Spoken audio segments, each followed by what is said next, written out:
Okay, Israel, shalom. Hope everybody's doing well. Shabbat, shalom. We're back at it again.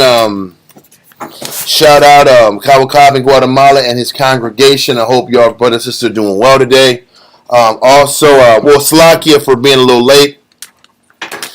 We had some things pop up. It's kind of slowing us down, but we're back on it. And if we got to push till 3-something, we'll push till 3-something. What was I going to say?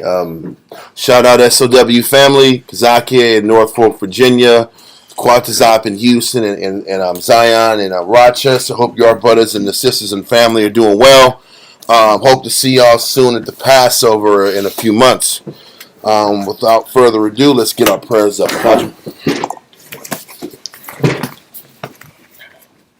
Barakatah Yahweh Shem Yahushai. Barakatah Yahweh Shem Yahushai. Ha. Nothing Lanawa. Award. Zayawam. Tawada. Aman.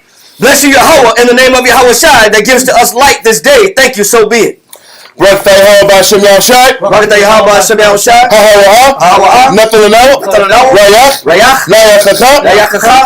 Tawada. Aman. Bless you, Yahweh, in the name of Yahushai that gives to us sweet savor. Thank you, so be it. Okay.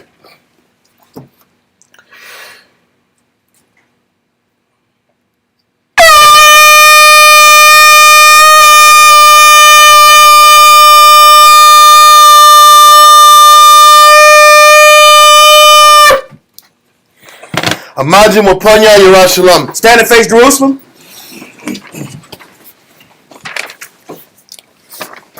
Barakatah Yahweh Shem Yahushai. Barakatah Yahweh Shem Yahushai. Nothing Lanawa. Ha-Shabbat. Ba-Shalom. Aman. Bless you, Yahweh, in the name of Yahushai that gives to us the Sabbath in peace. Thank you, so be it. Psalms 121. Anasha. Ayanyamya. Ahoria. Maya. Yabuah. Isaiah. Yabuah. Ma. Yahweh. Shemaiah. Ratazah. Yanathan. Lamawat. Regalia. Nawam. Shashamaya. Hana. Nawam. Walaha. Yishen. Shashawamar. Yashwara. Yahweh. Shemaya. Yahweh. Cesaria. Ayo. Yanyamya. Yad. Hashemah. Yalaha. Akayat. Hayawam. Walaha. Alabana, Alayalab, Yahweh, Yashimoya, Makor, Rai, Yashimor, Napasha, Yahweh, Yashimor, Awalakia, Wabuaya, Ma'atha, Wa'ai, Awalam, Aman. Psalms 121 in English. I will lift up mine eyes into the hills, from whence cometh my help. My help cometh from Yahweh, which made heaven and earth. He will not suffer thy foot to be moved. He that keepeth thee will not slumber. Behold, he that keepeth Yasha'Allah shall neither slumber nor sleep. Yahweh is thy keeper. Yahweh is thy shade upon thy right hand. The sun shall not smite thee by day, nor the moon by night. Yahweh shall preserve thee from all evil. He shall preserve thy soul. Yahweh shall preserve thy going out and thy coming in from this time forth, and even forevermore. Amen. Israelite Credo. Shema Yahshua, Yahweh, Eloheinu, Yahweh, Echad. Shema Yahshua, Yahweh, Eloheinu, Yahweh, Echad.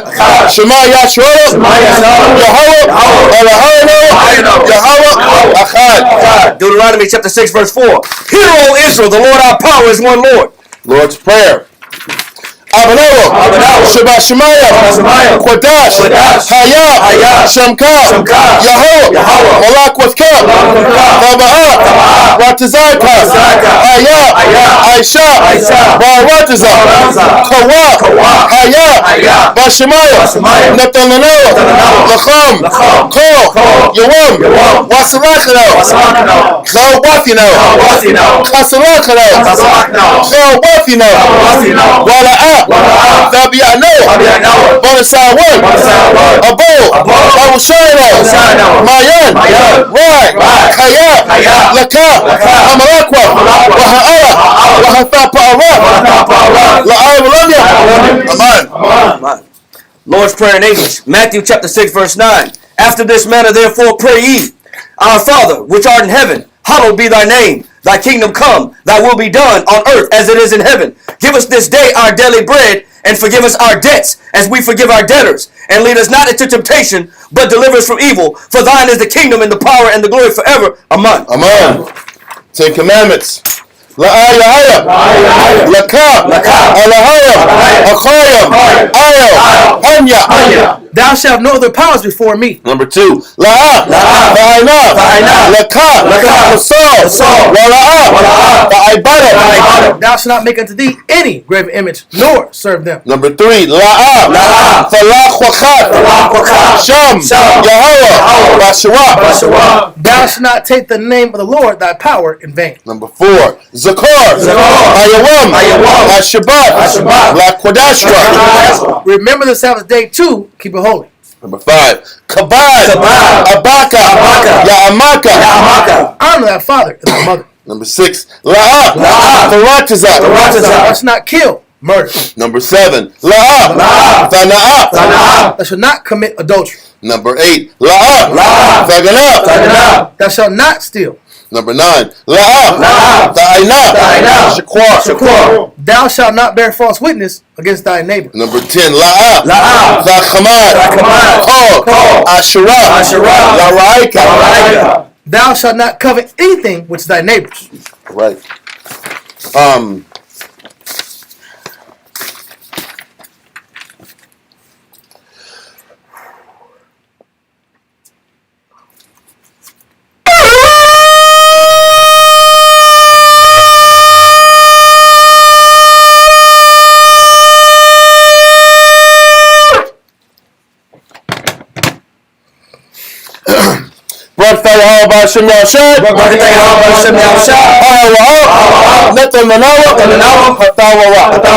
Blessed are you, Yahweh, and the name of Yahweh Shai that gives to us the law. Israel, Yeshabium. Everybody sit. Okay. Once again, we're back at it again. We had camp business to attend to last Shabbat, so if you're waiting on us and miss us, our apologies again. But we're back at it, and we'll be continuing in on our the historical time period of our people during the Greek Empire. Now, the last few weeks, I think it was 2 weeks to be, if I'm not mistaken, we went over Daniel's 11, and well, maybe even 3 weeks. We went over a lot of information from verse 1 all the way to verse 19. What we're going to do, we're going to take a break from Daniel's 11.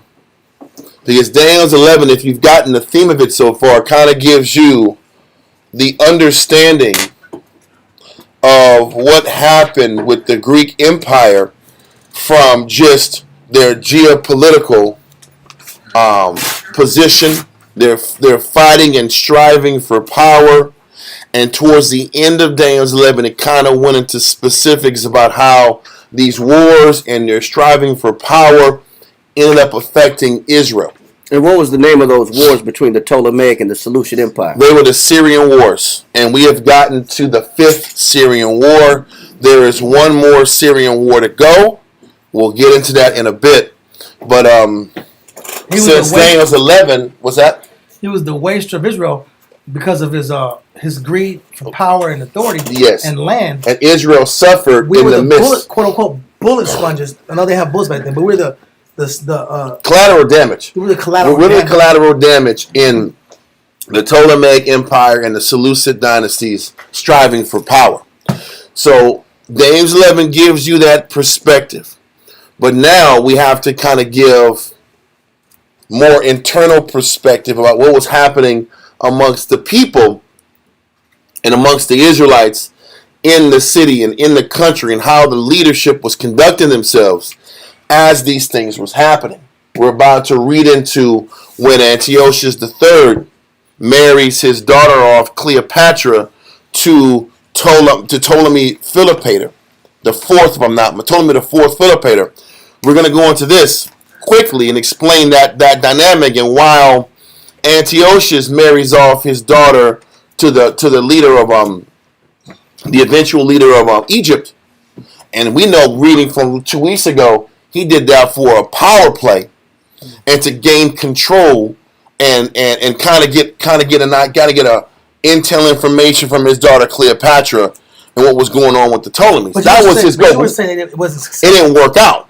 I'm just trying to keep a context of what's happening. So as that's happening on the geopolitical end amongst these Edomites, what was happening amongst our people and the priests and the leadership? What was happening with us? Because as these Edomites are striving for power and it's the Seleucids' time to reign, we're going to see how our priests were acting and how our nation, were they strong? Were we maintaining our piety and our dedication to the Heavenly Father? What was happening? So, what we're going to do, first things first, we are going to go to Psalms chapter 47 and verse 9, because we're going to quickly explain and kind of remind the audience the purpose of the priesthood at this time and how important the leadership and the priest was for the nation's stability. Okay, let's get a reader up real quick. Let's do Elisha.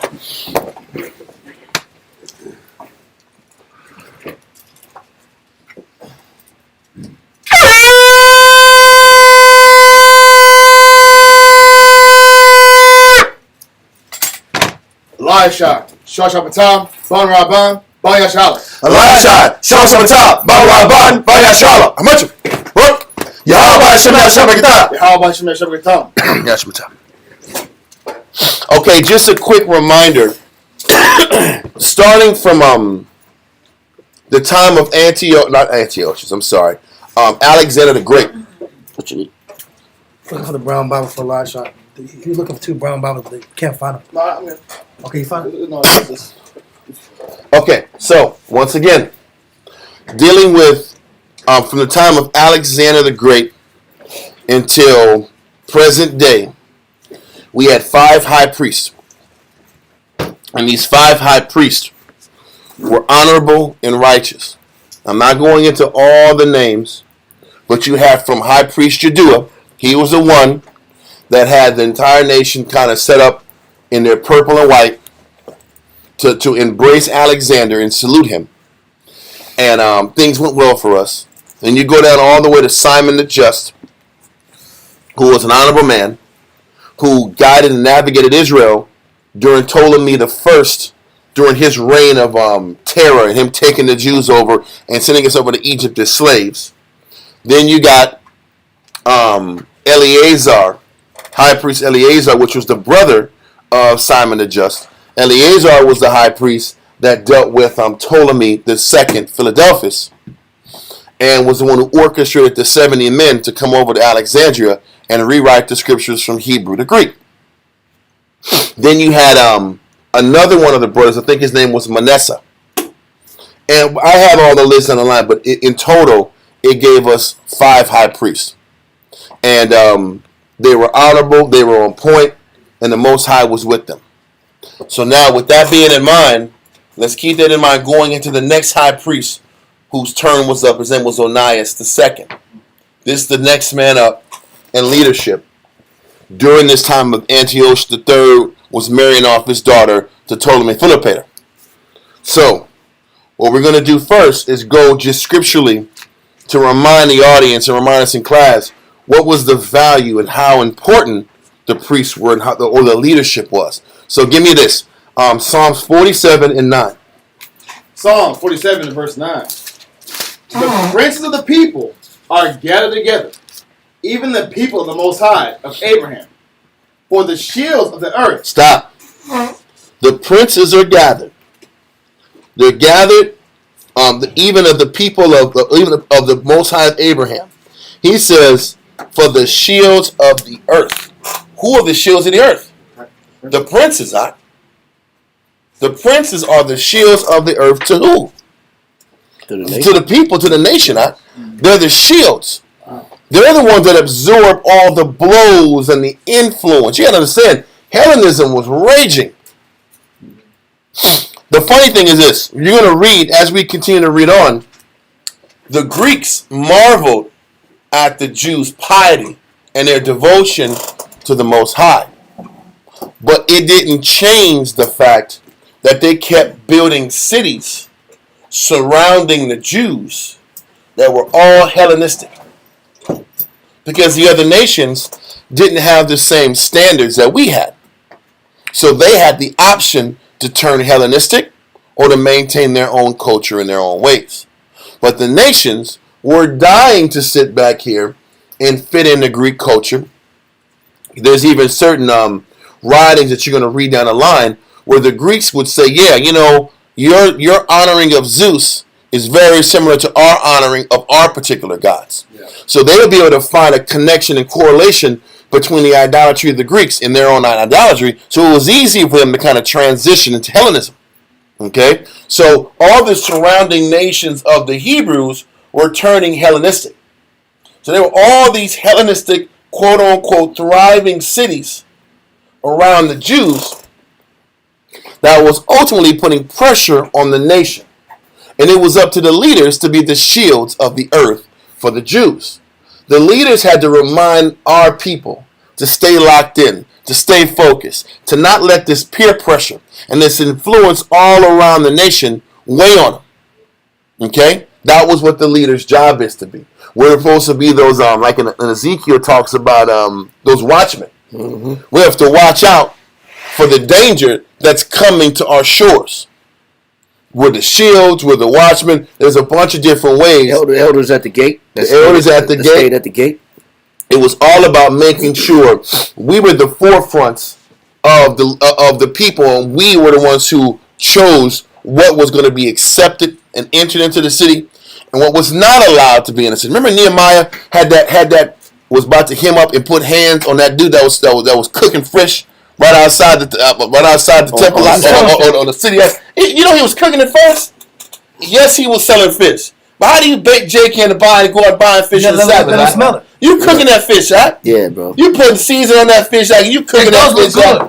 Like, ooh, the fish man out. We're gonna buy some fish on the Sabbath. Hey, man. That's how you catch them slipping. Yep. You gotta cook it first. You catch them after the club too. Yeah, that's what I'm saying, right? With the fish truck. The fish truck in the parking lot. There was this cat in Oklahoma.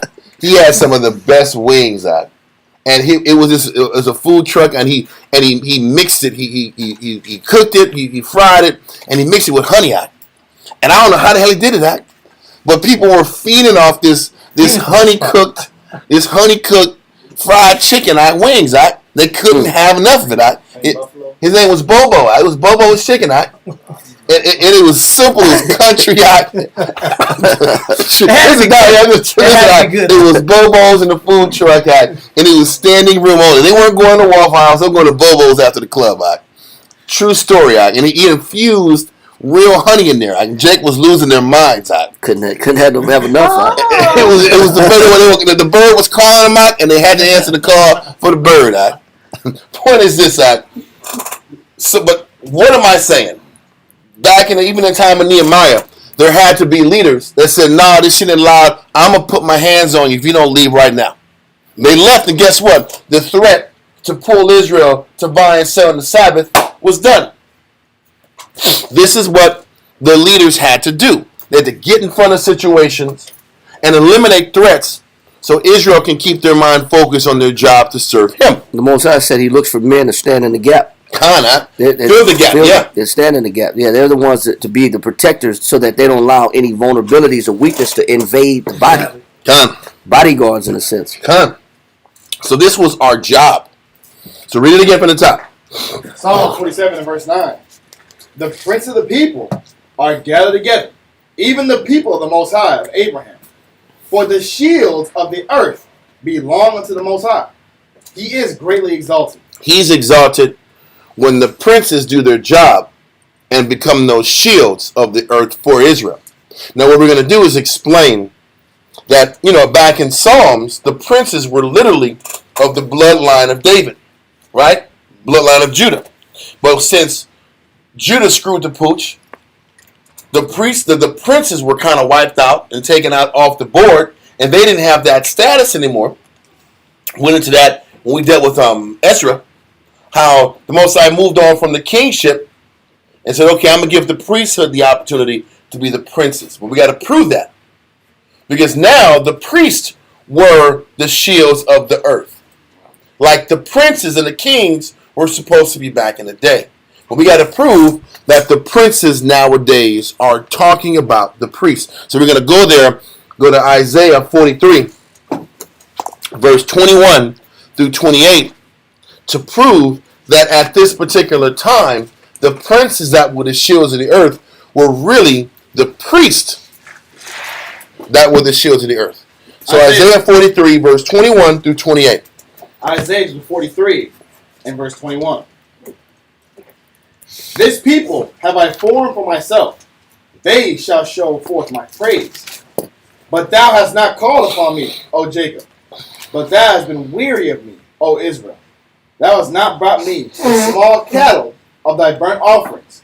Neither hast thou honored me with thy sacrifice. So what the Most High is saying that, yes, the leadership is supposed to be the strength of the nation.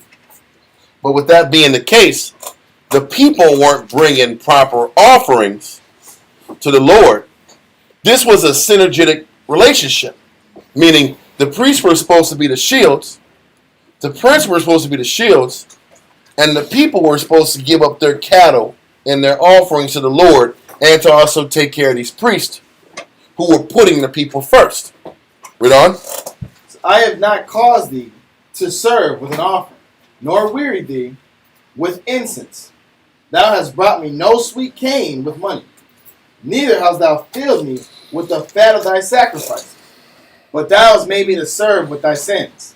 So he says, instead of us giving sacrifices to the Most High, all we did is just kept sinning. Read on. Thou hast wearied me with thine iniquities.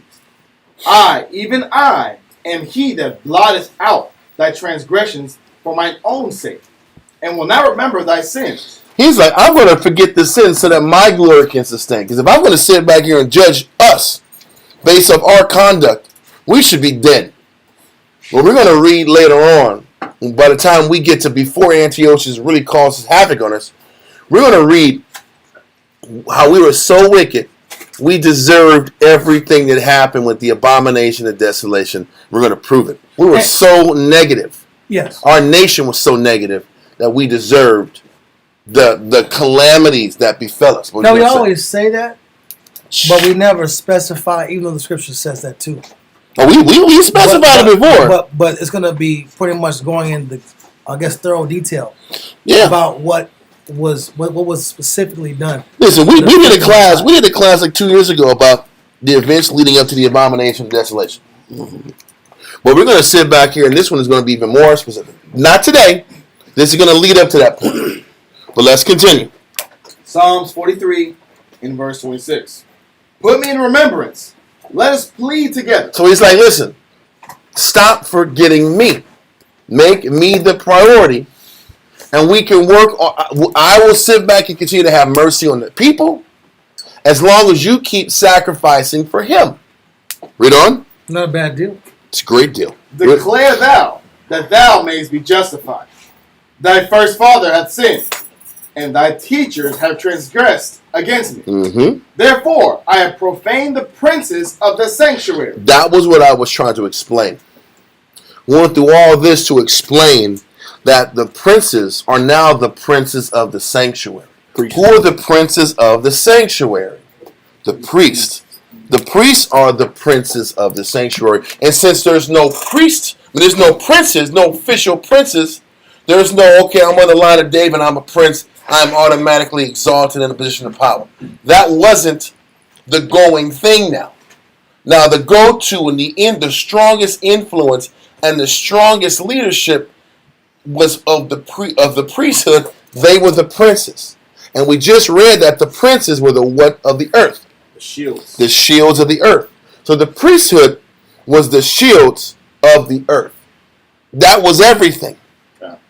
Is that just like, is there the priest and the high priest? Or just... The high priest was the one that was the most accountable. Yeah. But the priesthood in general was what everybody was looking up to. Don't forget, you had the high priest in Jerusalem, but all throughout the different cities of Israel, there were still Levite priests that had to speak up for the people, defend the people, look after the people, and be the spiritual anchor for the nation. on a nationalistic scale, because if you speaking nationally, we had judges, then we had what, kings, then we had the priesthood, which was the Levites, right? Levites. And then the Levites. But that's where we're at now. We're at the Levites. Okay. We're at the Levites. We'll get into all that other stuff later. We're going to bring up a scripture too on that. Yeah, we're at the Levites. We're at the Levites. I just want to make sure I reiterate this before we go any further. The Levites and the priesthood, they are the princes of Israel at this particular time. When you read in other information in the Josephus, the Ptolemies looked at the priesthood as their senate. They called them their senate. They called either their leaders, their senate. So the priesthood was the senate. And the rest of the world looked at the priesthood like they were their government. They literally called the priesthood the Jews' government. Because they were the ones who made the decisions, set the tone, and kept all that wicked influence from the people. Okay, go for it. Numbers chapter 11, verse 24. Numbers 11 and verse 24. Mm-hmm. And Moses went out and told the people the words of the Lord. Mm-hmm. So even during the time of Moses, there was still Moses obviously being the head of the children of Israel, the leader, the main shepherd. It wasn't just Moses himself, though, that was in authority. Read on.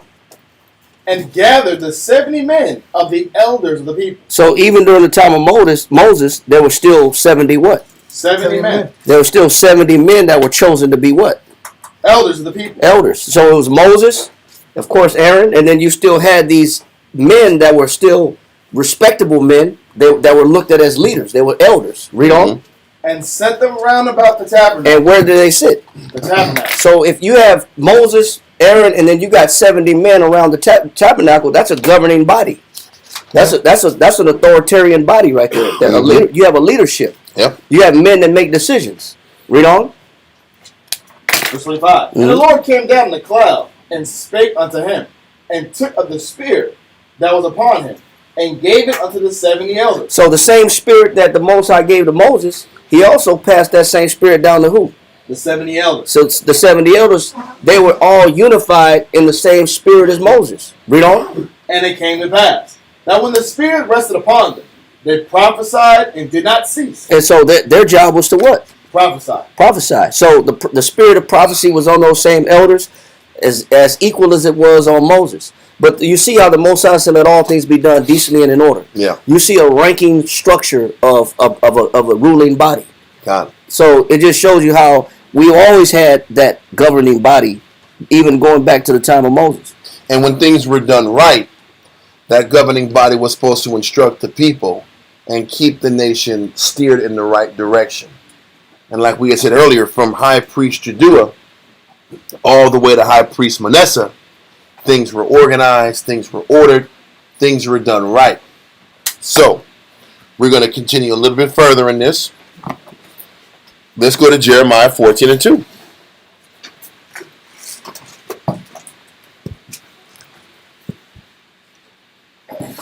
Jeremiah 14, verse 2.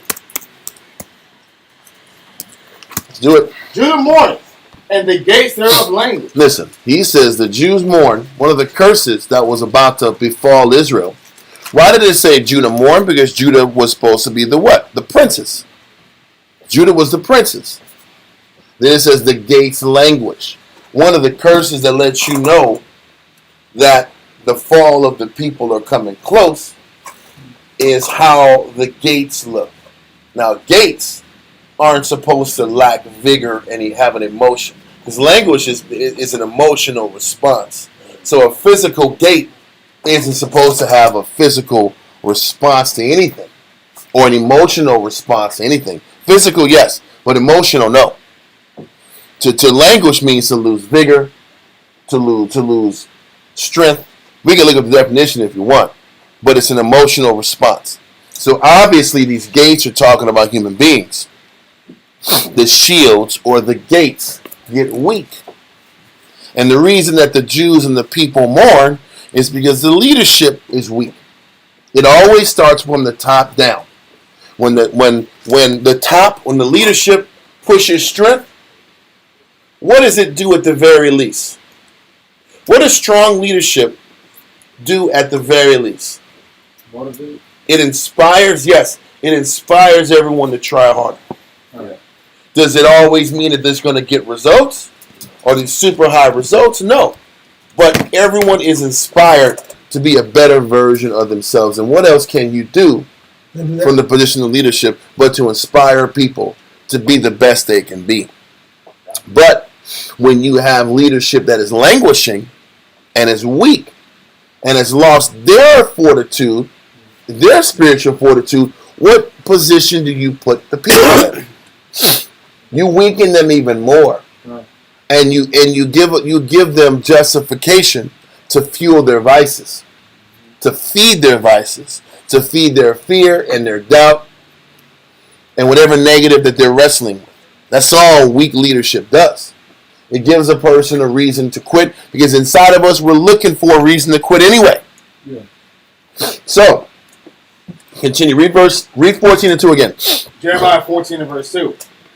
Judah mourneth, and the gates thereof languish. They are black unto the ground. Mm-hmm. And the cry of Jerusalem is gone up. He's letting you know that the people are being affected by this weak leadership. And we're going to let that go and go to Jeremiah 24 and 2. Jeremiah 24 and verse 2. Is it 24? You know what? I put 24, and I think this is the wrong verse. I got one if you want to. Man, I got to find this. You look for it. It's got to be in Jeremiah. Just on your. 23? Maybe it's 20. Let me see real quick. Before you go, I know you go find your verse, John. This Proverbs 31:23.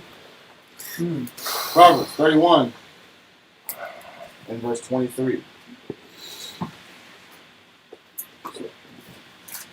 It says her 23, right? Mm-hmm. Yeah. It says her husband is known in the gates. It says her husband is known in the what? In the gates. So when we talk about gates, are we talking about actual iron bar, wood fence, stone, concrete, metal, door latches? Nah. What are we talking about? He says her husband is known in the gates. And who's at the gates? Read. When he sitteth among the elders of the land. So when it's talking about the gates, it's referring to the who? The elders of the land. The elders of the land sit at the gates because they're the ones who allow and recognize people that come into the city. So if they don't recognize you in the city, it's like old people that sit on the porch in the neighborhood.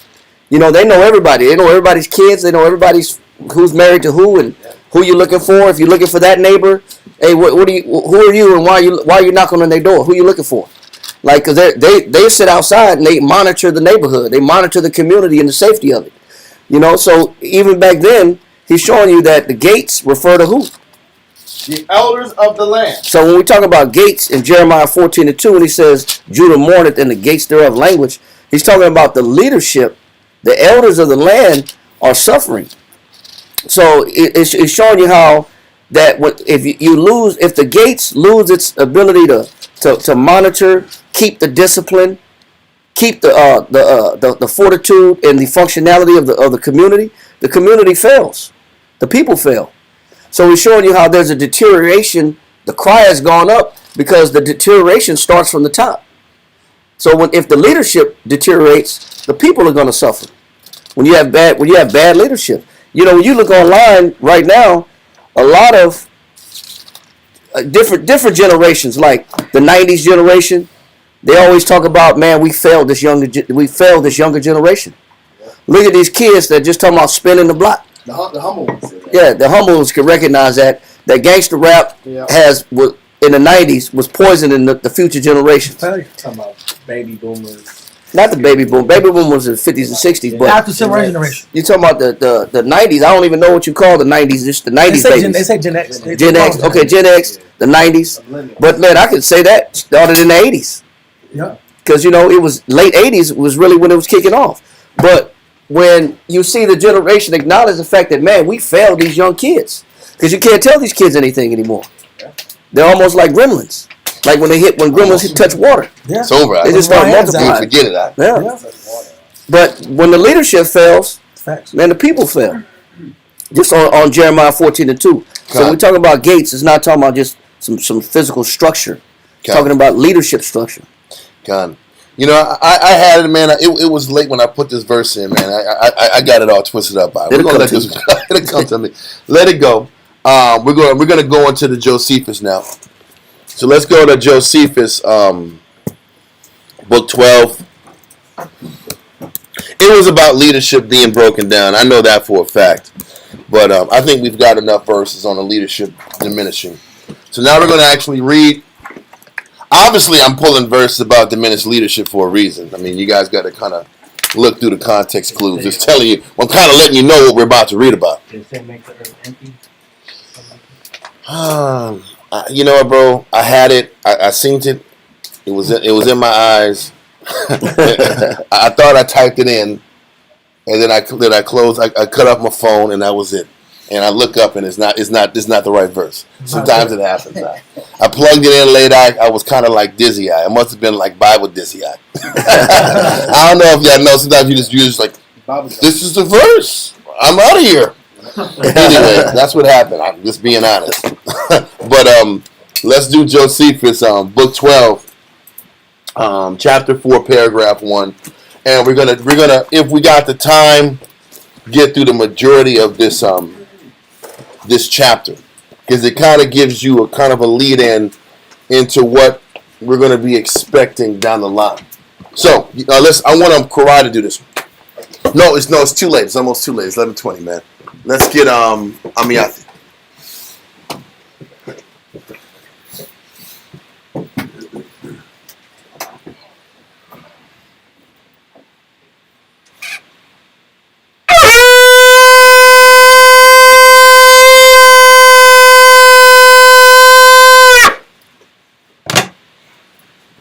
Amiyathia. Shah Shabbatah. Ban Yashkar. Ban Yashal. Amiyathia. Shah Shabbatah. Ban Yashkar. Ban Yashal. Amachim. What? Yahweh Hashem Yashabakta. Yahweh Hashem Shabbatam. All right.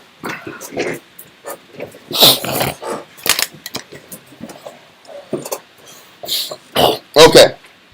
Let's get on paragraph 1.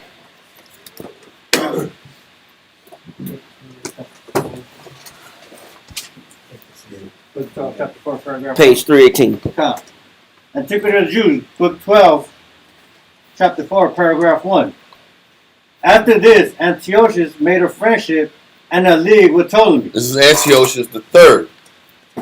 This is after he defeated the Ptolemies and had the opportunity to kind of crush them. He defeated them. And then read on. Let's continue. I think you said he stopped at one little city. Yeah. Right before he reached Alexandria. Yes, I think it was Pelusium.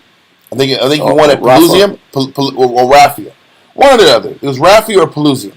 All these cities are kind of like meshing into one. It's probably Raphia. Yeah, I think you said it was because Raphia was in Gaza. You know, because Pelusium was later on. I'm sorry, I got Pelusium in my brain. It was Raphia.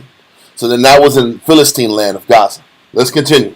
And gave him his daughter Cleopatra to wife, and yielded up to him Seleucia. So once again, this ties back into Daniel's 11, where Antiochus. We read this part 2 weeks ago, explaining how Antiochus did things, but he actually sat back here, sent his daughter off to Ptolemy Philopator, so he could have an allegiance with them. He even split the resource, the financial taxes between the Ptolemies and the Seleucids also, but he sent his daughter off with a negative pretense to bring intel to him so he can have an idea of what's going on with that empire. Mm-hmm. That's what he did. That's what the prophecy said. It's not a war. What a war says. The prophecy said it. History explained it. It all ties in. Okay. So at this particular time, read on. And yielded up to him to Syria and Samaria and Judea and Phoenicia. So he gave him all of Seleucia, which is Tyre, Samaria, and Israel. That whole area is Seleucia.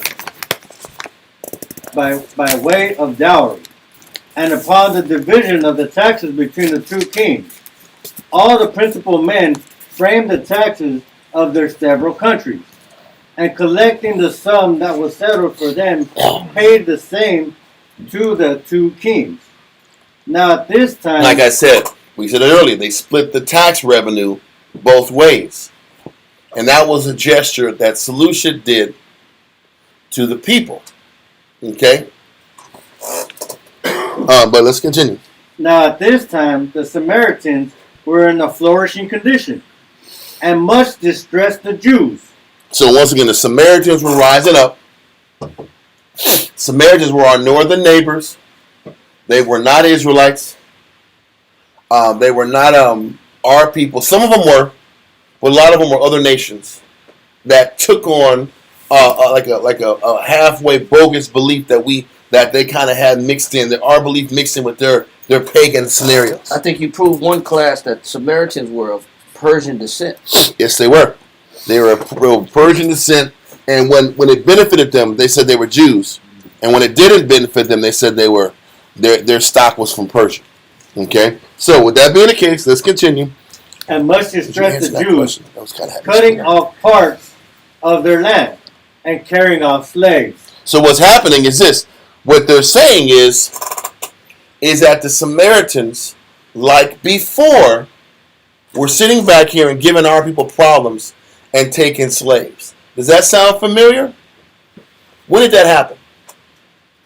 For those of y'all, let's see if y'all have been like studying these Sabbath classes. Say it again. What the word say? What are the Samaritans doing? It says carrying off slaves. They were sitting cutting off parts of the Jews' land and carrying off slaves. When was that happen? When did that happen? When did the Samaritans do that?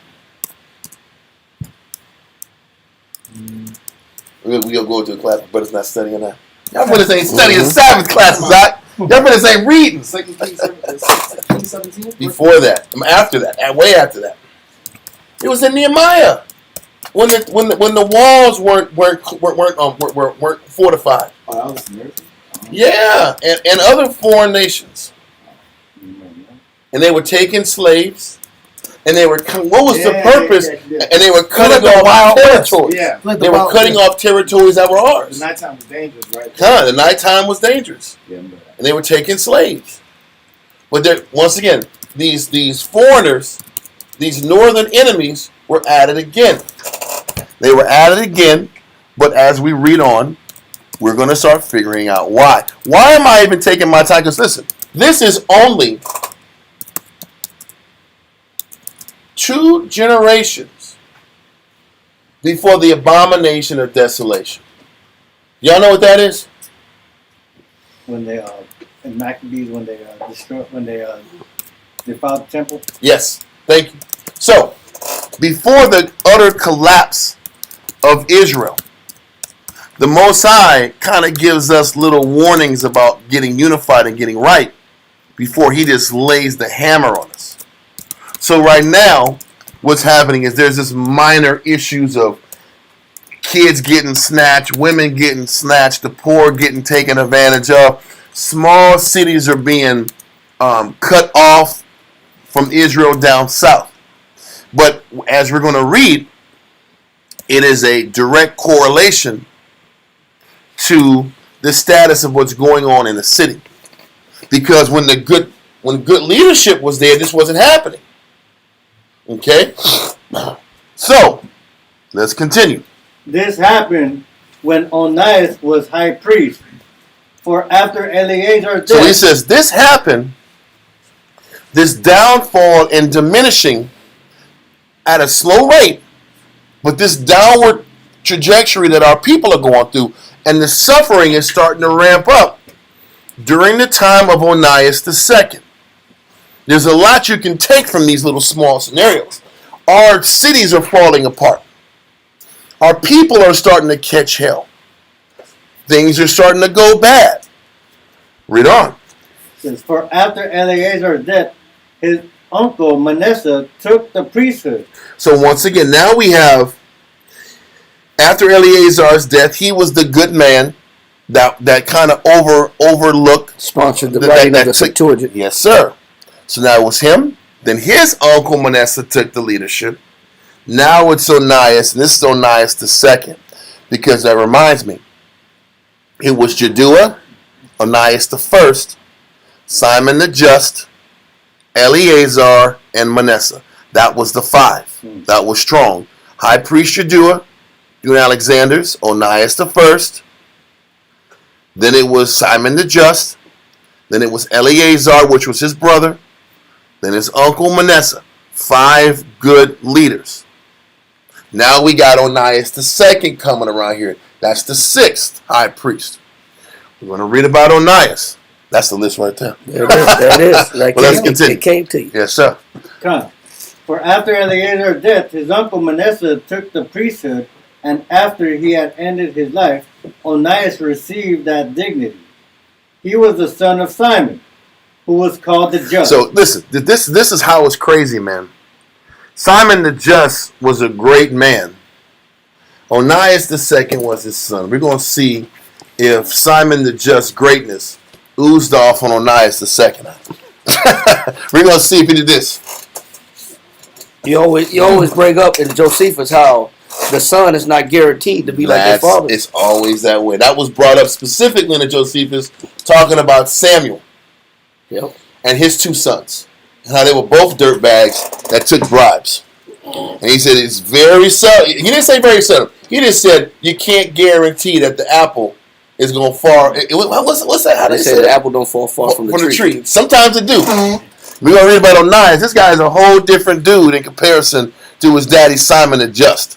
But there you go. There's a lot of different. Exactly.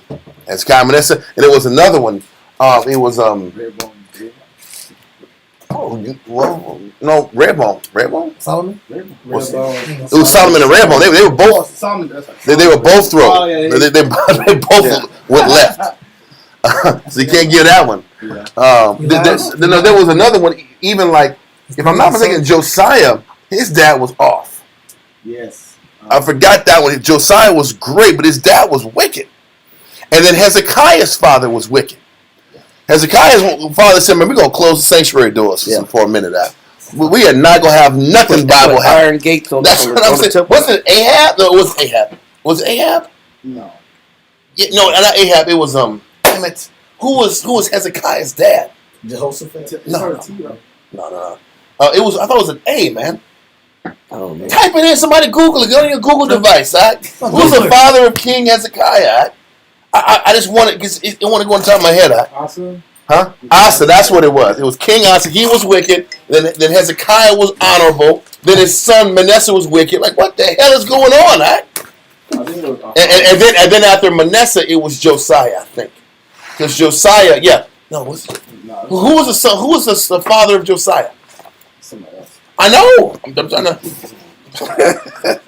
use them fast fingers, y'all got, man, to give it to me, man. Put a fingers. Ammon? Yes, it was. Because it was Manasseh, and then Ammon, he was wicked too. He was only in power for a short time, and that's why Josiah was so young when he was a king. Yes, because his father only was in power after Manasseh came in. Because Ammon was in power for like 2 years. That's it. It's hard for this to constantly stay in your brain. These names, this history is a lot. Anyway, so you see the pattern is very difficult to get a string of righteous leaders. Very difficult. A long succession. But the Most High said, hey, listen, if it can be David, Solomon, and his son, the nation will be forever. The nation will do well forever. I don't know what you got to explain something that. In the scriptures, it says that Most High said, listen, if you're on point, when it was the dedication of the temple, if Solomon was on point, his son was on point, and David was on point, he would pass it on. It would stabilize the nation for a long period of time. Well, listen, Solomon told the people that it's one thing to start on point. It's another thing to finish and to stay strong. He said that to the nation. He should have been saying it to himself. It's one thing to stay on point. The challenge is to sustain being on point for a long stretch of time. If he served with his whole heart, each king in the throne served with the whole heart. But that's each. But that's the point. But each ain't doing it. So nothing's guaranteed until you finish. Okay. So, yes. Middle of paragraph 1. Mm-hmm. Which Simon was the brother of Eleazar, as I said before. This Onias was one of a little soul. He said this Onias II was of a little soul. We're going to go into that in a little bit. We're going to that. I have a class for that, man. I ain't going to go into little soul right now. We're going to little soul another day. But, huh? That is a Monday class. Not this Monday. But it is a Monday class. It's kind of explaining what a little soul is. Pretty much in a nutshell, a little soul is a spirit that's just not given to engaging into fighting himself. So let me sit back here. I'm gonna throw a little tidbit out there, man. But a little soul is there's different ways of explaining it. A little soul, the smallness of soul, but it goes into faint-heartedness, and it explains that the spirit shrinks back in the face of a challenge. Man. And we gonna go into that. That'll be something that's why I ain't gonna put too much into it. But when it comes to a challenge, the spirit just runs from it. Stay tuned. But listen, we just sat back here. The reason I'm not trying to go heavy into it because we went in 3 weeks about being stretched and strained at. Yeah. And I'm like, I want to go into having a little soul right after going over 3 classes about being stretched and strained. That's too much! Because the first 3 classes about being used to being strained, and then this class will be about people that run from the strain. Yeah. And I'm like, do I want to go into this? Is this too much? It's kind of deep. I don't know, bro. I don't know. I'm going to put it together when I put it together. But it's just the part that our people have a proclivity to run from their challenges. And what do we do? And if we run from the challenges, what's the nature of our people to do? Focus on the what? What we're naturally good at. And that's what Israel does. I make the best. I grow the best carrots in all the land of Israel. We'll focus on what's comfortable and what's That's it. easy, what we're good at. But when it comes to true growth, because to truly grow, you have to face challenges. Yep. To face challenges, you got to have what? Courage. Courage. And a lot of people don't have no courage. But it takes courage to get blessed. It takes courage to fight the things that you don't want to fight. That doesn't come easy to you.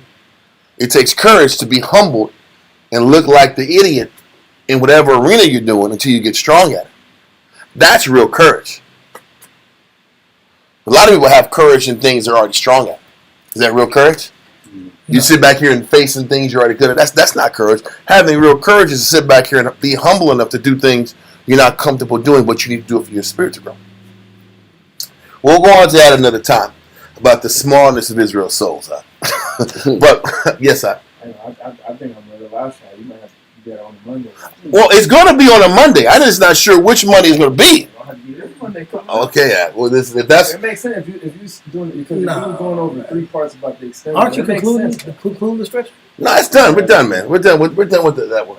Let's stretch some more out. We're gonna keep talking about strain. Yeah. No, we're not doing strain no more. But I'll see. I'll see. But this guy, Onias II, this guy, don't forget, he is the shield of the earth. He's supposed to be the shield of the people, And this guy has a small soul, And this guy ain't about fighting his battles at all. Is he like that king that when the Hamites came, they make pictures of like little. Yeah, genitals, They make. That was pictures. Rambo, man. Yeah. He's like, I'm glad you're here. Like. No, he didn't say he's glad, but he sat back and didn't want war. He was scared. And all that gold that Solomon acquired was taken 15 years later. Oh, man. And they said, it was literally Ham. It was Ethiopians. And they came out here with just some strings on strings on their clothes and they put male genitals out there. It all around the city. Taking everybody's I stuff. thought it was female gentlemen. Yeah, female. Oh, it was female. So it was female. Just to mock us. It was female Soft. because they said they came here to fight. Ham came here to fight for honor, and they didn't give a fight, They said they was some female genitals, and they was putting images around, Some 50 cents. in like Bronze Age pictures, It's embarrassment. Yeah, they were embarrassed, Public- and they it's took public all shame. these fancy areas with Solomon had all this bronze and silver. All that was taken out. Give me that. Yeah. You don't know what to do with it. Yeah. Anyway, so this is what happened now. And so going back to the point with Onias, this guy had a little soul. It wasn't about fighting his battles, and then he was supposed to be the leader of the nation. So as he diminishes, who is also diminishing? The people are diminishing, and as the people and the priests are diminishing, now all of a sudden we're starting to face issues in our city. People are being snatched into slavery. We don't have access to certain cities that are Hebrew cities because the people of North Samaria are sitting back here taking some of our southern cities. That's what it said. Read up a little higher. It said where now at this time the Samaritans. A little higher? Now at this time the Samaritans were in flourishing condition. 151 and 156. Okay. Now at this time, the Samaritans were in a flourishing condition. They were starting to rise up under the time of Onias, when Onias was showing that he had this small soul. So as he was getting weakened, we were losing land. As he was getting negative, we were losing position and foothold in our nation. It's very similar to us in our lives. When we don't fight our battles, when we don't sit back here and stay on top of ourselves, our surroundings start to collapse around us. Yeah. There is literally a correlation behind this. Yep. And this is why it's how he's writing it. There is a level of spiritual understanding even in his history telling. You're seeing as Onias II is showing that he can't handle the leadership position, the people are suffering with his weakness. Okay? So let's continue. Now at this time, the Samaritans were in a flourishing condition and much distressed the Jews, cutting off parts of their land and carrying off slaves. This happened when Onias was high priest. For after Eleazar's death... So he says the people are losing their property and their homes. Huh? The Jews are losing their homes. They're losing their ancestral lands. So, first of all, it starts with the people suffering. Then the suffering of the people start to impose themselves on the actual leadership. Because right now, Onias is living his life and smiling. And having a small soul and being weak. Not and being not fighting. And not fighting at all, but it ain't hitting him yet. It's hitting the people. The people are suffering as he's getting weak. Let's continue.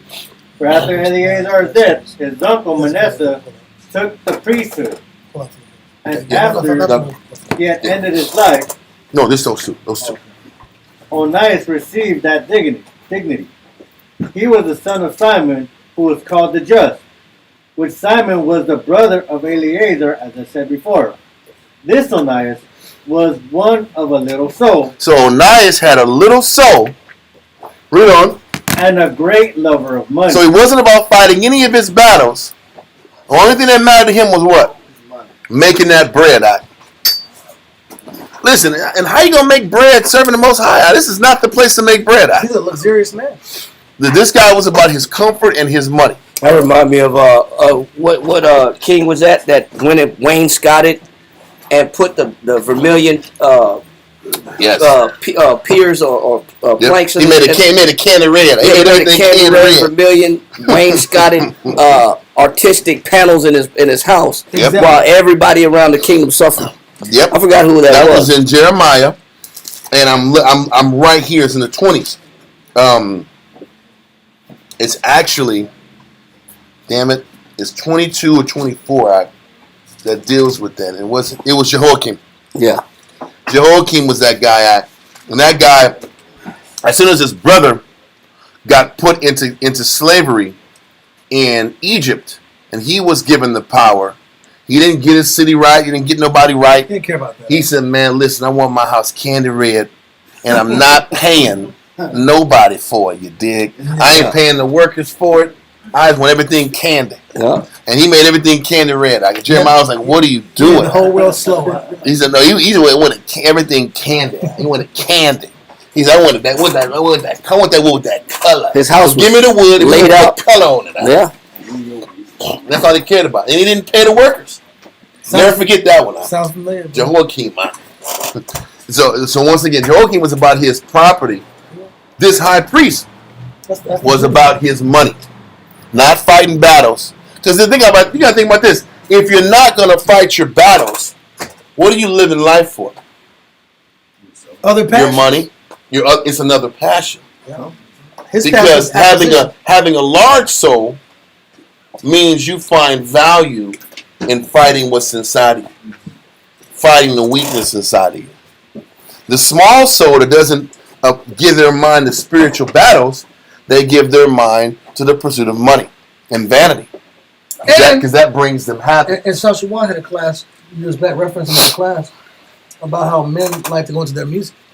Yep. Yeah. You want to serve God? I think it was Matthew Henry. Somebody went. Matthew. It's in the BKC. Yeah. And he's talking about what the land of Nod means. When Cain went to the land of Nod, what that means is man just going to frivolous endeavors. They go in the studio act? Was Land of Nod the studio act? Yeah, it's like they go into art, they go into music, and they go into building things, being a creative. I think it's in the BKC.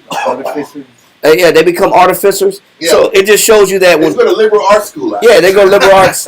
I got you. You got it. BKC, page 34. It says, but the righteous should neither envy the wicked nor follow their way of life. God allows them to prosper in their earthbound way. Yes, yeah, they still prosper in the earthbound way. So they deal with what? They produce music, weapons, agricultural devices. So I'm about my guns. I'm about collecting guns. Getting John Deere, making John Deere's. Guns. Getting John Deere's. Yep. I'm a 7.6. Yep. You got to have John Deere equipment on the land in the country. Yeah. You got to. John Deere's. You're making music. You're making musical instruments. You in the studio. Mm-hmm. Yep. They turn my headphones up. Yeah. Turn my headphones up. Louder. Yeah. Turn me up. Before the song, you light the match. Anyway, I'm sorry. I'm being but it's the spirit of, it's really a spirit of folly. It's just different types of folly that make you feel. No, it's not folly. It's vanity. Vanity, yeah.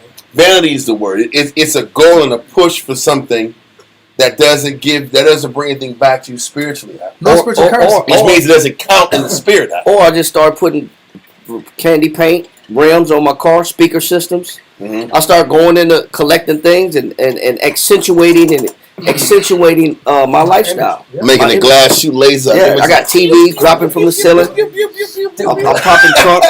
I've seen a person who had their car where the glass was shooting lasers out. Yes. There's a timing thing where there's your regular lights and there's other lights that just do this. Yeah. It's shooting lasers out. They're like, why are you doing it? And the guy said, yeah, man, I can't have it on long because the cops be stopping me. They'll confiscate. They'll tow the car if I keep doing it. Like, why are you driving the car and it's doing it? You're confusing people. It's messing. Why are you driving it? The cops said, listen, next time I see you doing this, we're going to tow the car.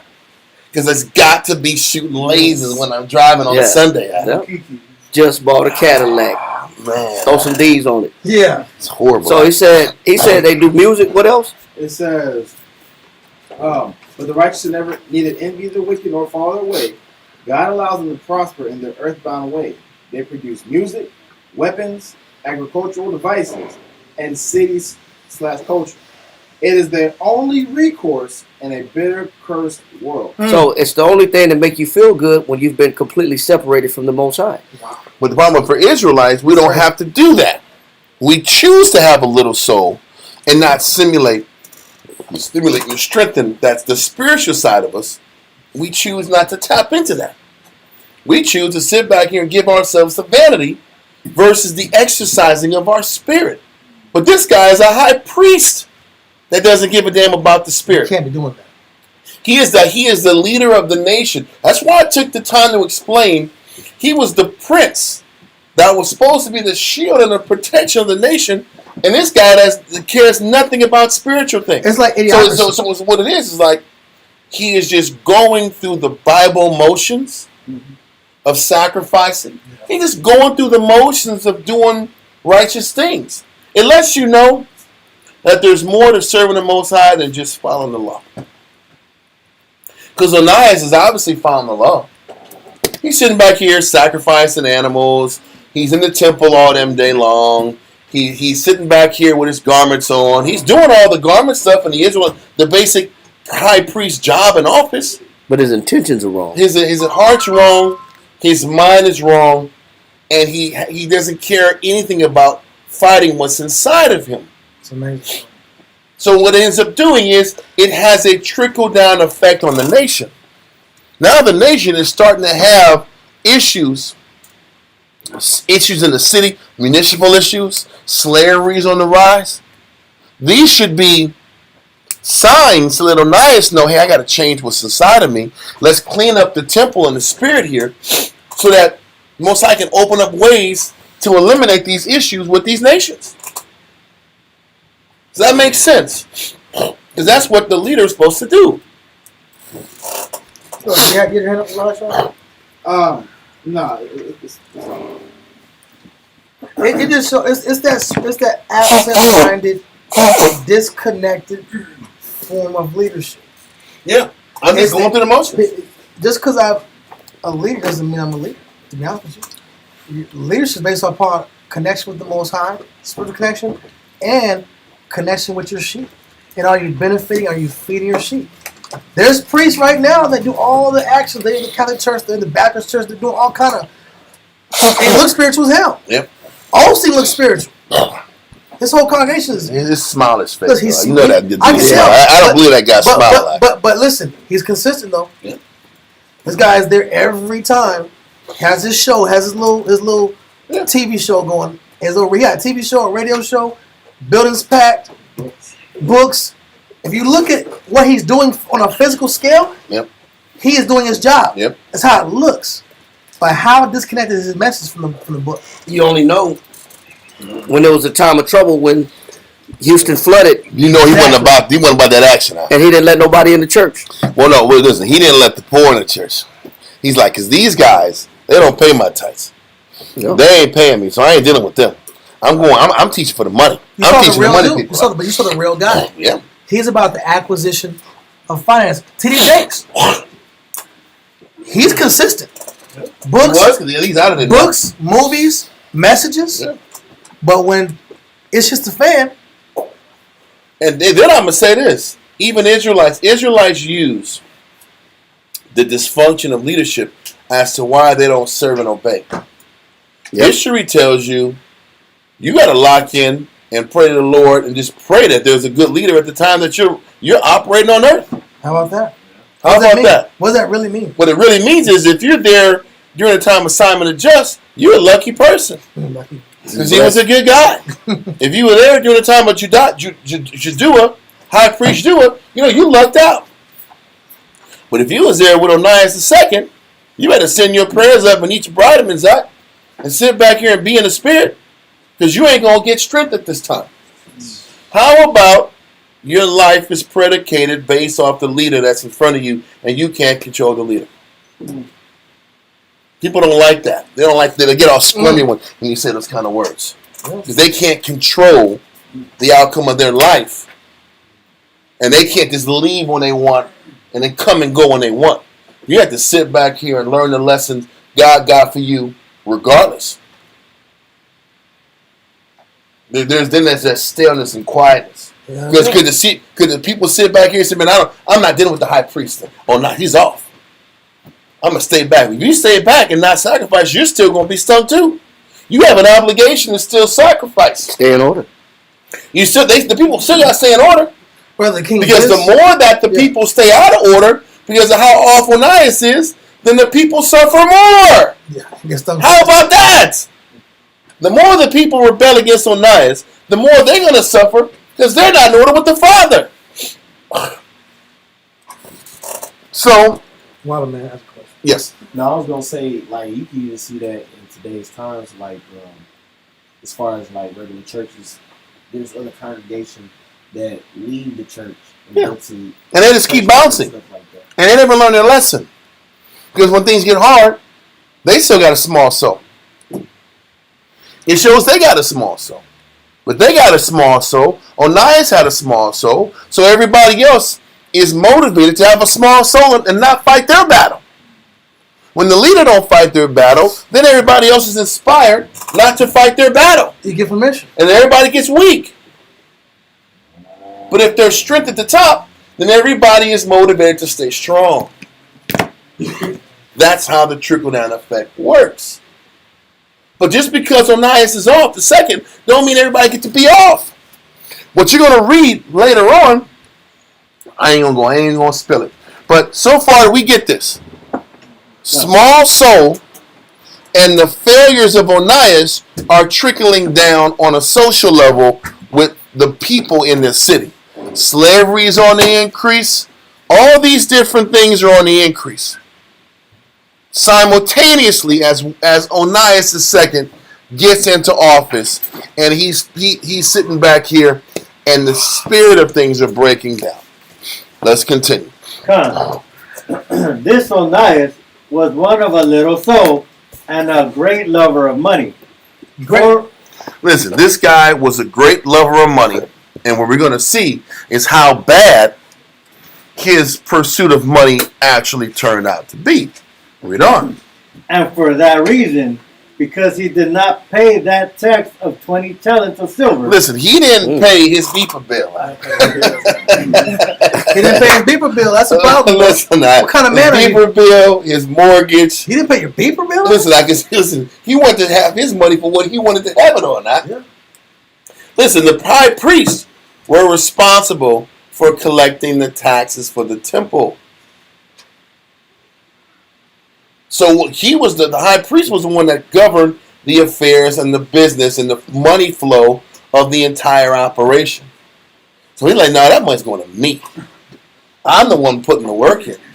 He had 1,000 reasons I'm the Don. why he didn't obey and pay the taxes and do the responsibility that affected the entire city. He put the people in danger. We're going to read that.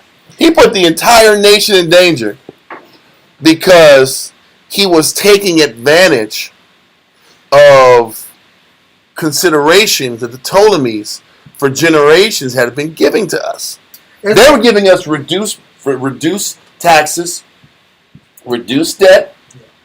They were looking after us literally since Ptolemy II. You had Ptolemy II, Ptolemy III, and this is Ptolemy III, Eugenes, and going into Ptolemy Philopator the fourth. And we had all this good work and all this good relationship with these people. And this guy is a niggard. Yeah. Literally a niggard. Now, I'm not just saying nigger loosely. That's the nigga. It's not a nigga, he's a niggard. Yeah. We're going to prove how he was a niggard. Okay, but let's continue. Because he did not pay that tax of 20 talents of silver, which his forefathers paid to these kings. So listen, he said all of his forefathers paid this 20 talents of silver to the king, except for this dude.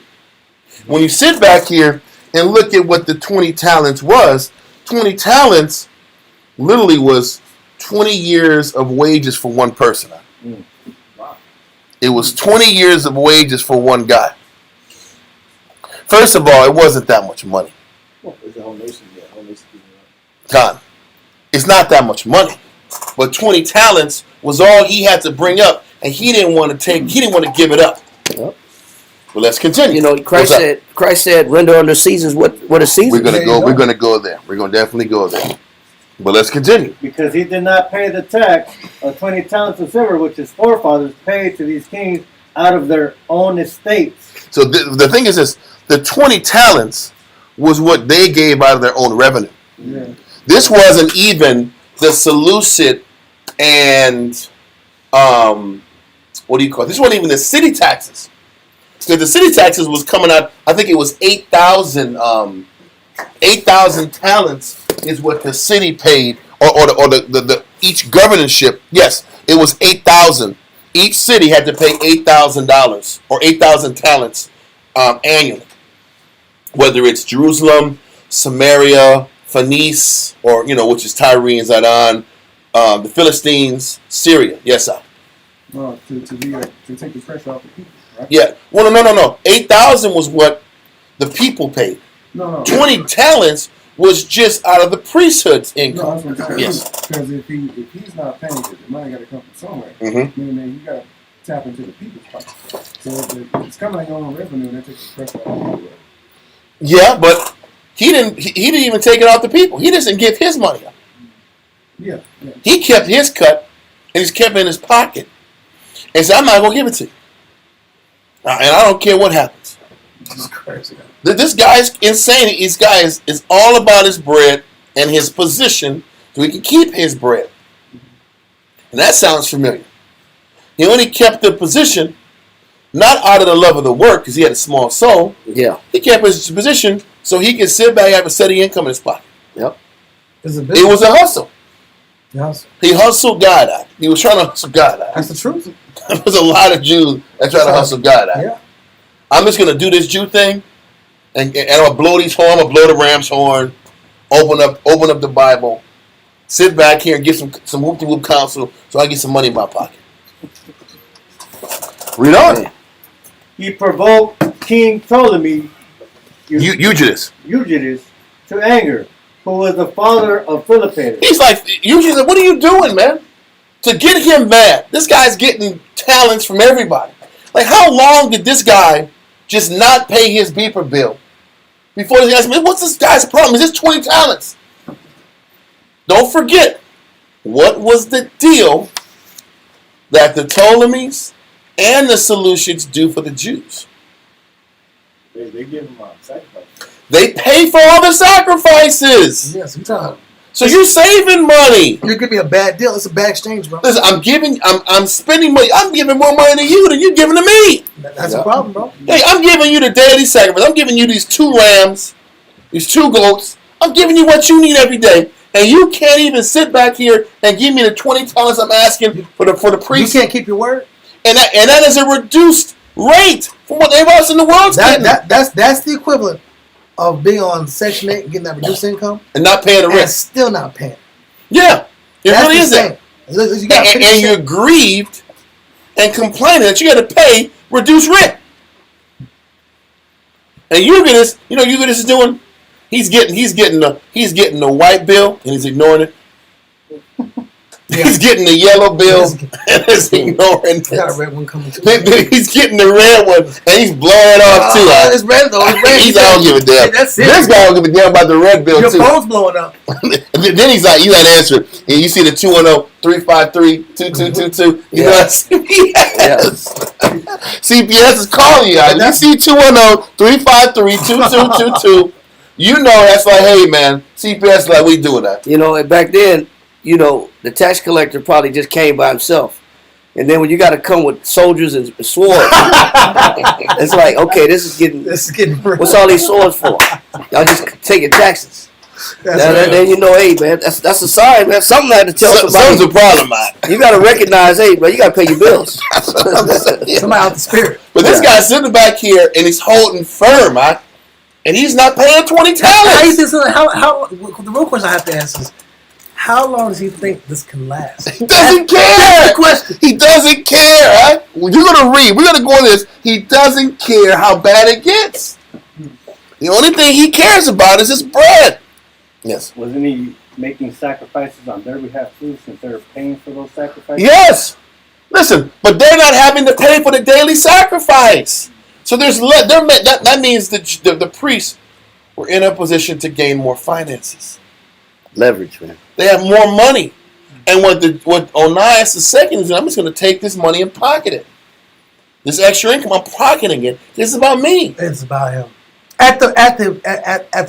At the core, but at the risk of the people being put in more slavery. Your actions are already starting to put the Jew in slavery. There's a Jerusalem Post they're putting out there that more Jews are getting put in slavery. Yeah. Tasha and her family got taken. They got snatched up last night. Nobody knows where they're at. The Antiochian Times is No, it's the Jerusalem Post. Jerusalem Post. It's a Jerusalem Post, and they're writing stories. I'm lying about this, but you get my point. The word's getting out. The people are getting put in slavery, and people on the northern side of Jerusalem are getting taken, and their lands are getting confiscated. Obviously, there's a crackdown. Yes. You know, but they don't see it coming and why. And they said the Samaritans are on the rise and they're getting leverage on us. And this guy Elias is sitting back here eating his chicken, and reading and not giving a damn, Yes. He had examples of strength. Why did he end up? The same reason we do it. The same reason why we teach strength every damn day, and it's not enough. Do we not? Listen, class goes on from 7:30 p.m. to 10 o'clock plus 3 nights a week and Saturday mornings, and it don't stick. He had great examples. Listen now. He had officers and generals His around him. father was a great man. His uncles were great men. He was around great men, and he was reared. You don't get to be the high priest when you're like a teenager. You gotta listen. You start your priesthood at 30. You start your priesthood, not high priesthood. You start your priesthood at 30.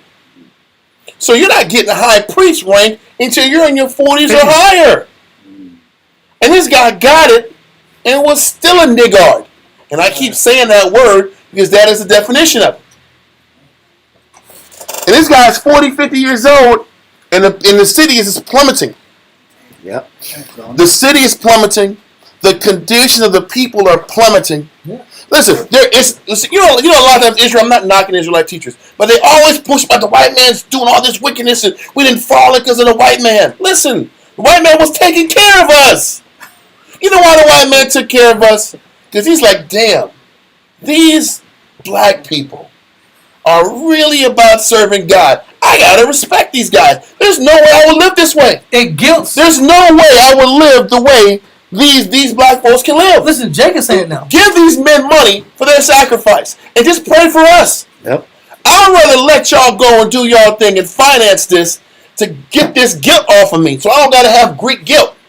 let me not have Greek guilt because these guys are pious. But when we stop being serious about the Lord, then I'm gonna treat you like every other nigga we treat, right? Well, how about And that's the truth. Yeah. The writer of the show Boondocks, the young man that was a cartoonist, he made a speech at the podium one time. He said, "What's his words?" He said, blacks have long lost their spiritual currency to get guilt from Caucasians." What was he really saying? He's saying that a lot of times in that civil rights era, people We were honorable, we were honorable. And High Priest Josiah said this years ago in the corner. He said this years ago. He said you were worth something back then, but you're not a damn now. You don't want to be a man now. Yeah. With his square haircuts, he was going to the brothers that had the. He was blowing They up. had square haircuts in the He was civil blowing rights. up. He was blowing up brothers that had. What's the difference, Who told you to follow Grace Jones? Okay. Who told? But the I whole get point. it. I get it. But the whole Stop. point was, here's about the difference in generation from men that cared about the Most High and had some kind of religious concept, and Edomites respected it. They still hated it, but they respected it. Yeah. To now, we're twerking at marches now. That's the truth. That's what's really happening. It's not the haircut. It was kind of off the haircut. But I'm talking in these I get days, you. I get you. in these days, we're twerking at marches. We got doing slut walks out. slut walks, walking naked to fight brutality. Where we got Rainbow Fist, the Black Power Fist that used to be on that brother put a little pick in his hand. He was about his people. Now it's a Rainbow Fist. Like, what are we fighting for now, bro? What are we really fighting for? And that's the point. And now the homie told me that Kendrick wore a dress at the Super Bowl. I didn't know that. I got there late. I got there late. Dressed like to take the picture next to the Super Bowl sign. Like I'm performing today, so he wore like all black dress. Yeah. And I told you he was no different than these other guys. I told you, Diane. Listen, I didn't back him. I haven't back. I only had two good albums. Two good albums. Since I lost him when he wore that crown like last album, I said, this guy's out of here. He's out of there. Yeah, he's out of here. Listen, Get this bro, guy out of he here. had two good albums. That was all I can say. But you go from wearing a black dress, and then you're standing and you got people dressed as American flags, and you're talking about the black struggle. You wear women jeans too, by the way. I mean, bro, what are we talking about here? Bro? Our people don't make sense anymore. And that opens the door, and Pastor Juan goes to this point, about when we kill each other, and there's no care for our own people, you open the door for black lives not to matter. Why should I defend you or care about what you're doing when you kill your own people? Well, this is what you're going to see with Antiochus Epiphanes. Our conduct amongst other justifies people that hate us and intensifies their disgust. justification to be destructive to our people. Con. And this is what he's doing. By not paying his beeper bill. Listen, there was during Black History Month, and I hate to bring this up. I think I brought this up maybe a couple times ago. But there are these Edomites on Twitter, right? And they sat back here and said, "This is what Black History Month is about." And they put a picture of these like 4 black dudes in jail, like, and they all had like belts out, and they had these people. They had people that were in jail that was on all fours, like with the belt around their neck, like. And they were like, "Bark, bark!" And they were all barking like dogs. Like, this is what Black History Month is about. Like. But it was an embarrassing picture of black people putting other people in subjugated positions and dominating them out. Why am I bringing this up?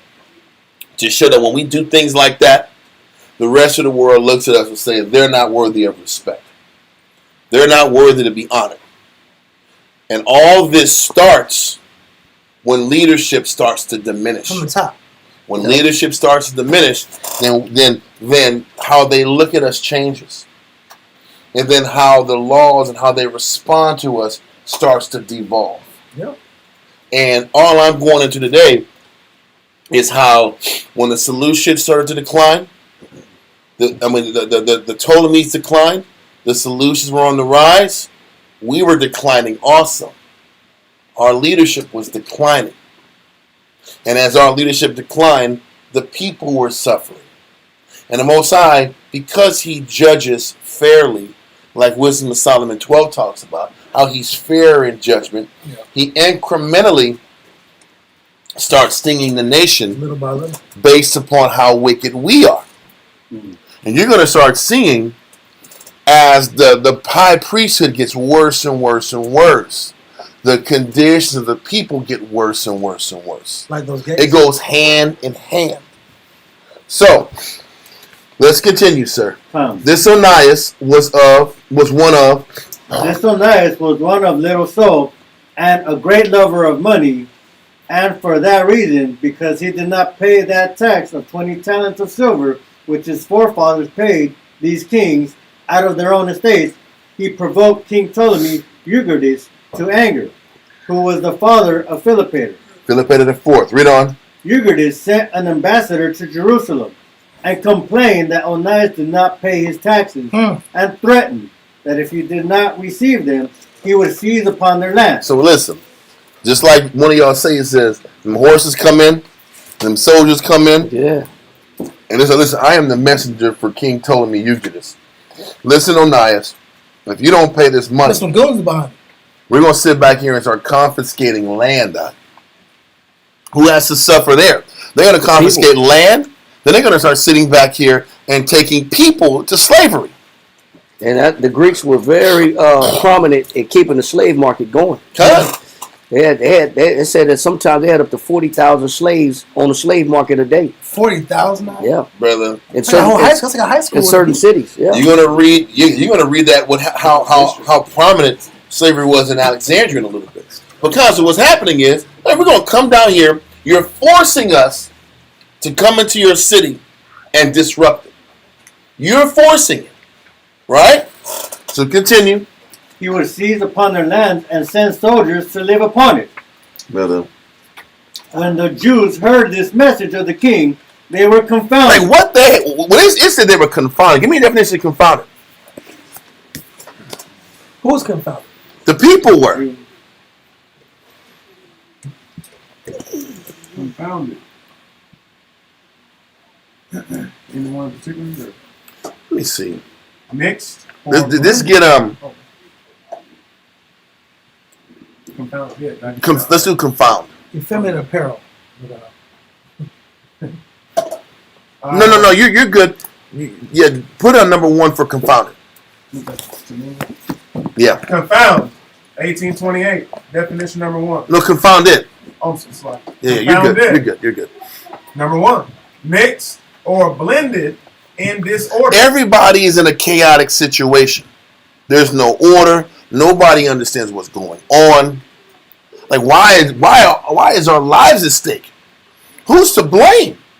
Good question. Onias? What does Onias do? All you gotta do is drop 20 talents. It's not a lot. And everybody's like, we gotta sit back here and suffer because this dude don't want to just pay his taxes. Yeah. We gotta pay our taxes. These are the thoughts going in their head. Yeah. This isn't fair. Then it goes into if I gotta suffer, he don't, then I don't gotta sit back and give them nothing. There you go. You see how when this guy makes selfish moves, then they're like, well, then let me make a selfish move. Then I'm not bringing my time. I'm not going to sit back here and give any offerings. I'm going to save my money. You know, I'm going to sit back here sacrificing my high place. There you go. I'm going to do my own sacrifice. I'll be my own high priest now. This is what happens when people are confounded. Yeah, y'all like what he said. If you read up just a little bit. Come. Eurydice sent an ambassador to Jerusalem and complained that Onias did not pay his taxes and threatened that if he did not receive them, he would seize upon their land and send soldiers to live upon it. When Esau sends soldiers to live upon your land, they set up what's called a fort, or they set up what's called a garrison. Yeah. That means that they're going to set a little small military installation right in the heart of your community. Yep. And they're going to set up a base. And it's going to be a military installation full of soldiers that's going to regulate and... That's a police state. That's a police state. Wow. That's exactly what I'm saying. When you look at the Romans, they call them the poli. The poli.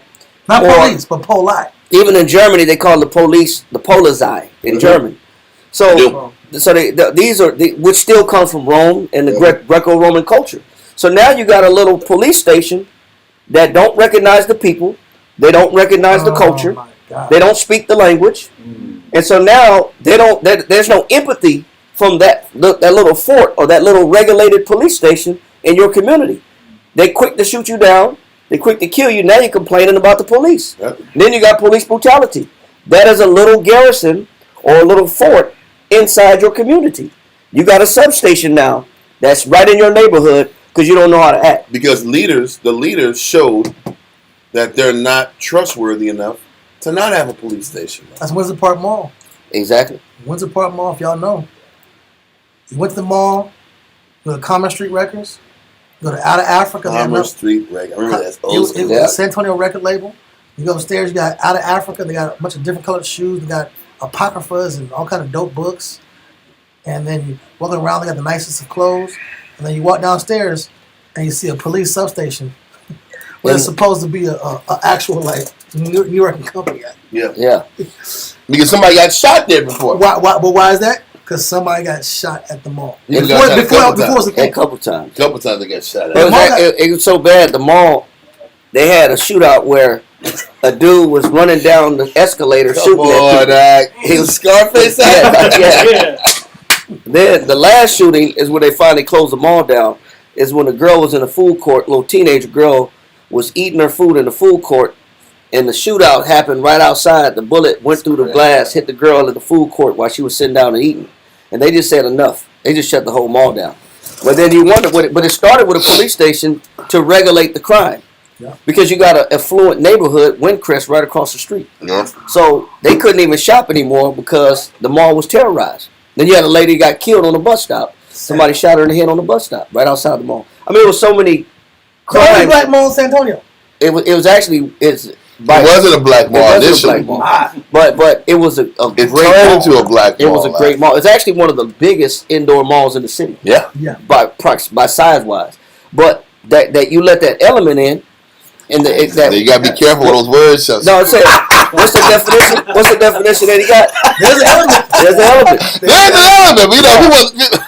What's that element? Mixed or blended in disorder. Yeah, but that's the element that you bring in the mall. Oh my God. And now you got shootouts in the mall, and now you got police substations in the mall, Yeah. and then eventually you just got the mall just shut down because the community is dissolved.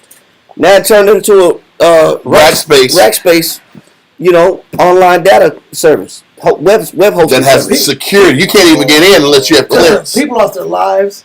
People lost their businesses. A lot of small businesses. Yeah. People Who lost their jobs. You wake up one day and you lost your job.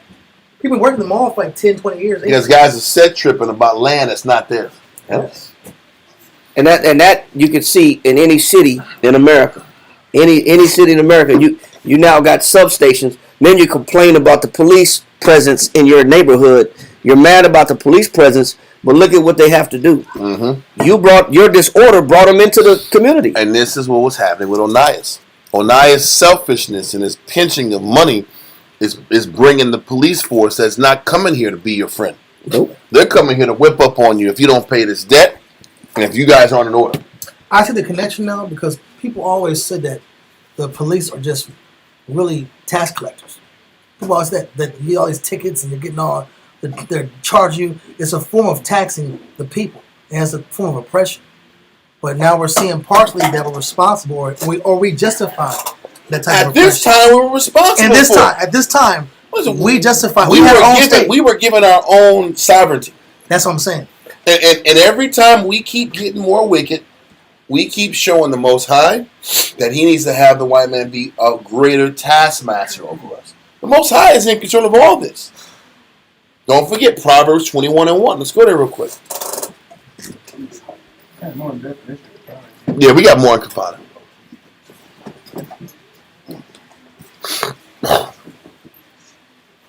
Proverbs 21 and verse 1. With that. It says, the king's heart is in the hand of the Lord. Listen, the Most High controls the king's heart. The Most High controlled Ptolemaic heart. Right? He was like, yeah, I'm gonna tell Euclid to go ahead and bring a police station over there, because the Jews ain't listening. Something got to wake up on Nias. Something got to wake up the people to fight back, or something got to wake up the leadership to step in. Because if you don't have near catastrophes coming, ain't nobody gonna fight. Sleep at the wheel. Now the goal was to get Onias to shake up and fight, but this guy was getting the piece of bring the police station in. I ain't gonna sit back here and get his money up. I don't give a damn what hell the people got to go through. I'm not spending this money. This is where this guy is at. That shows the intensity of this selfishness. Oh, you don't read. Listen, this is horrible. This guy was a bad guy, and the sad thing is, it gets worse. He was a precursor for lesser men than him. Anyway, let's continue. It says, the king's heart is in the hand of the Lord, as the rivers of the water. That's all I want. That's all I want from Proverbs. Let's go back, Nagaha, to that definition of confounded. I had another one too. Okay, give me confounded real quick. What you got? It said cause surprise or confusion, and especially by acting against their expectations. God, because you know why the expectation was for Onias to take care of all this stuff. Why is all this calamity going? It just makes a more tense city that's already tense because the people are getting snatched, put in slavery, people's lands are getting confiscated. Bad's already happening. So let's give me the definition of confounded. Mixed or blended in disorder, perplexed, dismayed, put to shame and silence, astonished. Listen, when people are shamed, when people are astonished, when there's confusion everywhere, people start making moves for self. And that's the truth. When there's chaos around, confusion, problems, then people just start making moves to do what they got to do to cover their ass. People are selfish because when at the top, when there's confusion and chaos, it all goes downhill. So let all that go, and let's get back into the story. Come. When the Jews heard this message of the king, they were confounded. But so sordidly covetous was Onias, that nothing of this nature made him ashamed. This guy didn't care. He didn't care. Everybody else felt bad. Because, our people were honorable. We worked hard. We paid our debt. Yep. So we didn't look bad. The fact the Jew didn't want to look like the niggas that didn't pay their bills. It's embarrassing. We didn't want to look like people that just didn't have enough. We didn't have the capability to pay what was owed.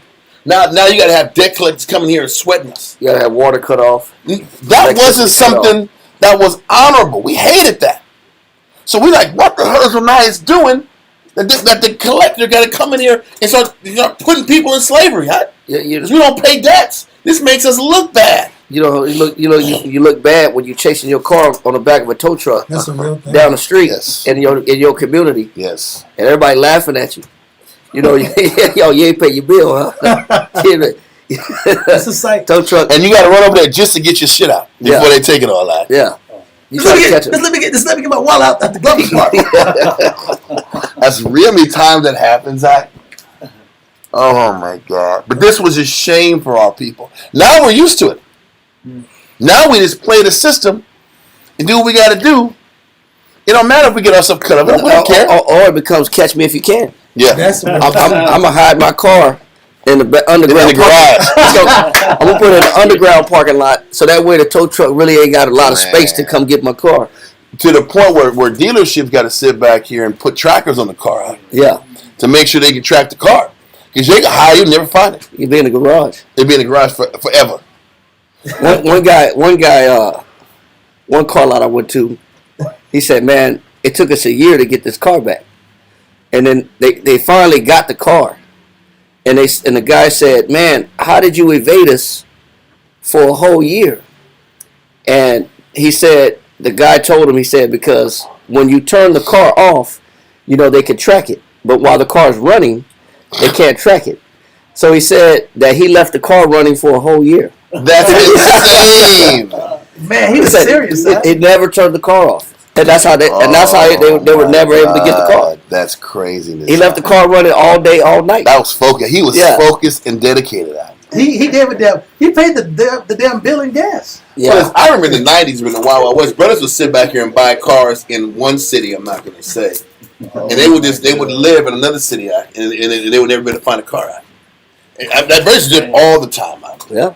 I'm just going to say, brothers in Albuquerque will buy it and go and live in San Antonio out. And it took years for these guys to find the cars out.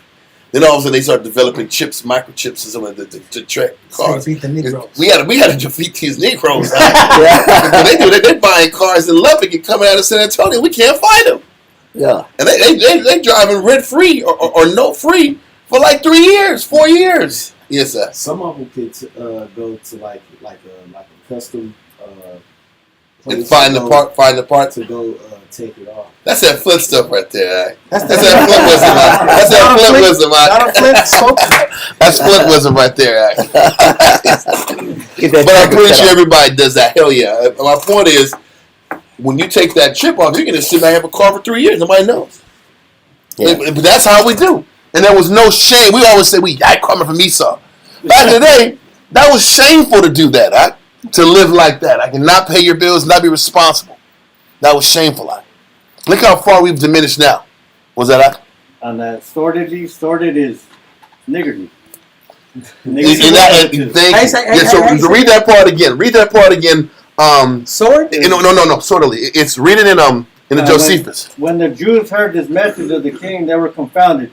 But so sordidly covetous. So he was so Onias. niggardly covetous. He was so niggardly covetous that what? So sordidly covetous was Onias that nothing of this nature made him ashamed. Because all he cared about was gain. Yeah. Let's go sit back here and look up niggard real quick. Because now it's time to explain where this guy was at. This is Onias. Onias was a niggard. Yep, let's do it. Go ahead, bro. Oh, Nigar. Now, Yep. a miser. A person meanly close and covetous. So that's the definition. Yes. A miser. Yep. This guy just cared about the only thing he found gratification in was the money he collected. And the ways and the artifices and the tactics used to get his money and to come up. For somebody that does that, you always feel like it's a sort of pride also. Yep. Because you feel like you're one step ahead of the collector. Yep. You always feel like I'm outsmart them. They ain't never gonna find me. They ain't never gonna get me. It's an essence of pride behind it to feel like it don't matter what they do. They ain't gonna get their money. I'm gonna make sure they don't get their money. You know what I'm saying? It's still pride. Brother. Even that it's greed and pride mixed together. Yeah. Bro, It's a combination. brother, But let's continue. And Have that you ever nigga, heard the definition of miser? okay. Miser. Well, So he that I had You got it? actually had What you got? Okay, an extremely covetous person, a sordid wretch, a niggard, one who is in wealth, a nigga. makes himself miserable by the fear of poverty. I just can't take a loss. Well, I know. Because we're going to read about how You're making that everybody niggardly miserable. person he's envious of himself. We'll go into that in a little bit. But listen, I want more on that niggard in the 1828. I'm not going To haggle. No. Number one. Okay. Miserly. Meanly covetous. And Sordidly. the covet on a low level. Yeah. A low level covetous person. No, we talk Petty, about, very petty and low Very level petty. in his desire to have things go his way. but we parallel. Esau has a covetous nature, but his covetous nature is to take people's land, their grapes, their water, their air. But see, the thing, But- yes. We have a covetous nature also, but it's on a lower scale. Yeah. But it's still nevertheless covetous. Because listen, he's sitting back here, don't want to give 20 talents. Esau going to run through that 20 talents to just kill more people to get more land and get more resources. That's how his covenant is. It's just constantly more. I'm just going to keep taking more and keep taking more until, because nothing is never enough, because I want more. This guy, we're in a low level covenant. We just want to take the little $15 we got and not give it up, Yeah. even though we're supposed to give it up anyway. It's a different level of covetous. Yeah. We're a low level covetous group because we don't have no real power as a nation at the time. You're dependent. So whatever little pennies that this guy Ananias got, he was stacking them and not caring who he offended, and he's stacking up his little pennies. Is that? It says sordidly parsimonious. Yeah, that's where I was going to go into parsimonious. So on top of the fact that he is a low level covetous person, because he didn't have a lot of resources to even pull from to be covetous. So instead of, because he didn't have a lot of resources, I'm just going to take the little bit of resources I got and pinch and hold on to the small resources versus just live off of what? Off of pension. Whatever pension the Lord gives him. Whatever you got left. It's the mindset of a person who wants to live beyond the lifestyle the Most High gave him. So, You got that? Parsimonious? yeah, let me get to it. But yeah, parsimonious is the next definition that we want to go to. Parsimonious is in the same family of niggardness. Come on. You can't teach a nigga. No, this is niggardness. This is the definition. We just read the real word. Niggard. It's 1800s. I didn't say 1800s, niggard. 1828. I don't give a damn. We're going to niggardness.